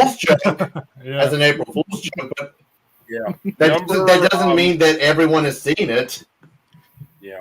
Yeah. The next highest was after Skinamarink with 38 points was The Flash. But again, more people had seen that had seen Winnie the Pooh, Blood and Honey, which had 37 points. If anybody else had seen that movie, I'm sure it would have been topped it. But either way, that's our, I guess, cumulative top 5 worst. Wow. Yeah. That's our cumulative top 5 worst. Because I mean, 3 people gave it a number 1. So same for that Skinamarink. makes 3 people for Skinamarink, 3 people for Rome gave it a number 2. It was number 2 for him, not number 1. Number 2. No. Austin. Devin, sorry, Austin. Yep. 3 of us gave it number 1, and 1 of us gave it a number 2. Mm-hmm. Right. My bad. I was going to say, technically, so I forgot Austin's. I was going to say, technically, well. technically, Zach actually saw Skinamarink as well, but he put that as a dishonorable mention. Yeah. So. I'm sorry, Devin. I know you warned me. Yeah. But by the way, Devin, I know you warned me. I guess you could call it a tie. I fucking warned you, Austin. I fucking warned you, didn't I? Jesus Christ. Did I? Yeah. Well, to be fair, everybody did, and I still watched it. Yeah. By the way, sorry, go on. No, I was gonna say, no, you guys are right. Like, it was a bad fucking movie, and I mean, I'm not seeing it. It's in the pit. It's in the pit for me. I put it. It's my latest entry in the pit because I'm like, you know what? I try bro. I sat through the 13th Doctor era, which was 3 seasons of fucking garbage. Yet Skinamarink is where I fucking draw the line. Like I saw hours upon hours of horrible television. I'll say this boring movie about walls. I'll believe my buddies. I'll say this about Skinamarink. I honestly refuse to see that movie because honestly, the worst kind of movie you could give me is, well, okay, I guess it's not. But it's like my time is honestly more valuable. I don't need to be watching 90 minutes of wall. 100%. No, I totally get it. I mean, hold on. For one thing, though, I mean, there was every reason to believe this might be good. Same with Beau is Afraid. We didn't know this was going to be. Exactly. I didn't know this was going to be walls. Exactly. That's why I said in my review, we joke around with Devin. Like how the fuck was he supposed to know how bad? Right. Like, come on, script change. Like, who knew that the script was barely going to change? Like, sure, it had the penis monster, but like that could at least be laughably bad. And the trailer looked pretty good. And Ari Aster made 2 good movies before this. So, you know, there was a chance that it could be good. And we were all interested, but it's like, wow, it got that fucking bad. Yeah, I mean it's the same with Beau is Afraid. Ari Aster had made bad films. I mean, films I didn't like, but none of them were offensively bad. Yeah. I mean, that was just a matter of style. Exactly. You know, I mean, shit. So, I mean, damn. I mean, but this one, holy fucking shit. I mean, Yeah, I gave it him the was benefit of bad. the doubt. Like, I- maybe he's trying to say this is how society treats people who are mentally ill, but it's like that's a weird fucking way to do it. I mean, Yeah. the Joker made that point a hell of a lot better, like you said. Right. So, I mean, Yeah. shit. Oh, And Like, even then, I don't it's- love Joker like a lot of other people do, but at least, and again, ironically, both Yeah. have Joaquin Phoenix, but you know, it's like it's just Joker like, was. I don't know what he was thinking with this. Like I don't. a like it. lot of legends Yeah. were in a lot of shit. Was a lot of shit this year. It's like weird. Not everybody can be in a you know. Yeah, 'cause the Chris thing Nolan is, magnum opus. Joker talked about mental health, but it wasn't dumping on mental health. Yeah. Yeah, It's 'Cause what here's the happens thing. it's what happens if you push someone who has mental issues too far. yeah. Exactly. All it Exactly. takes Exactly. is And that's one bad day. One bad day. Yes. Well, I mean, And that's you why know what? it's so good. But you know what? The thing is, I think it really rang true with me is I've seen this shit. I've seen this shit happen for the past 40 fucking years. I've read about it. How we have deinstitutionalized the mentally ill. We've really they closed institutions for the mentally ill, and they put these people on the fucking street. That's why we have more homeless people. The vast majority of homeless people are mentally fucking ill. I mean, people think they're lazy. They're not lazy. They're mentally ill, you fucking assholes. Yeah. Yeah. They're mentally fucking And ill. according to Ari Aster, they deserve to die I mean, Jesus Christ. instead of getting help. I mean, yes. Exactly. So, I mean, Exactly. so like when Joker, you know, said that, people say, oh, he's glorifying shooters and all that. No, fuck you. He's saying this is what happens when somebody's had fucking enough. Shit. I mean, Yeah, same with falling down kind of rode that line too, where it's just like, Yeah. fuck this, exactly. fuck All right. this. Exactly. It's so fun. It's so funny when Austin was pretty much ranting about Bo's raid, and you were all like, "Good luck, the rest of you." I'm like, "Hold my beer." No, you guys were awesome. You guys' reviews of it, honestly, they're honestly better than mine. But for different reasons. Like mine was somewhat just taking the piss out of it, not to like be like joke, like because it did make me feel like shit. I was just trying to be kind of funny about it and just like just try to be like entertained. But like it is a genuinely fun. It's just an awful film that and I understand wholeheartedly. Like you three are justified in feeling that way because the way Ari Aster just depicted the shit that he did, it's unexcusable. Yeah. Like This is one of the cases where, and I'll just say this because we got to wrap it up. We're going 4.5 hours. Let's get this done. Yeah, I'm just gonna say this as an I have to ending work thought. in the morning. Let's just leave this as an I'm ending telling thought. you. Yeah, I've got somewhere to be in the morning. Just an ending thought. I try to judge everything, and I know a lot of people that try to see it and judge something.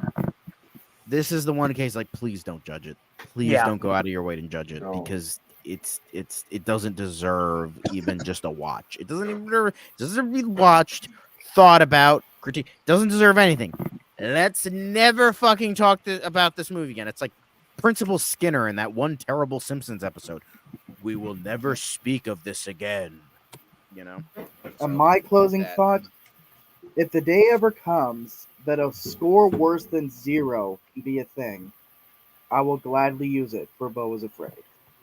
Negative. I have one closing thought as well. Thank you for those who are watching us for the 4.5-hour stream that we've been going on about. Just talk Movie about and bad cartoon movies. fan, you were a trooper. Yeah, thank you so much for those who are out there Thank you so watching. much. Thank you so much. Love you Movie and guys. cartoon fan. Love you guys. And those who later on check the stream out, thank you as well, and really appreciate you guys taking the time to listen to us go on rants and go wild about how bad these movies sucked. And we watch these movies for you guys, so you guys can find some good movies. Yeah, we remembered. And, So you and, don't and have remember to stay tuned next week where we will finally be able to reward ourselves and talk about some of our favorite films of 2023. Indubitably. Hosted by moi. Yes, God help us Zach all. will be hosting it. Fuck. It's gonna be fun. It'll be a fun time. Oh yeah, it'll be fun. We'll have smiles this time. We'll be happy to talk about good movies for once. Yeah, exactly. Great movies. Yep. How much you want to bet that stream is going to be even longer? Oh yeah. Oh yeah. Oh no, yeah. definitely. Honestly, I thought 4.5 hours. That I didn't think. I thought it would be. I thought we were going to reach 6. I thought we were going to reach the 6-hour mark here. But Same here. let's not get to that point and just end it now, please. Yeah, let's go ahead and do it. Bye, everybody. Bye. God damn it! Wait a minute. I have my final thought, bitch. You said yours. I'm gonna have mine, Mid-credit motherfucker. scene. Yeah. Look, I get a lot of shit for watching bad films, but the thing is, I know. But the thing is, I don't mind watching bad films because at least you can laugh at them. Most of the time, at least you can laugh at them. Like the Meg 2, Shut Up, Meg 2. That is or Moonfall. Those are some of the most unintentionally funny films I've ever fucking seen. They're just so fucking ridiculous. You have to laugh at that shit. So, because at the end, it's just a fucking movie. So for me to say, don't fucking watch this shit, which were all my top 4, don't fucking, even top 5, Flash, I'd say, don't fucking bother with this shit. Fuck them. Fuck them. Shit. That's saying something. So, we hope you had fun. Much fun. I enjoy ranting. That's another reason. I enjoy ranting. I like getting fired up and, going off on a film. Shit. But I mean, so shit. For me to hate it, look, that's about all. So, I guess that's all. That's all, folks, as they say, as the Looney Tunes say. And we hope you had as much fun as we did. So, goodbye, folks. Bye.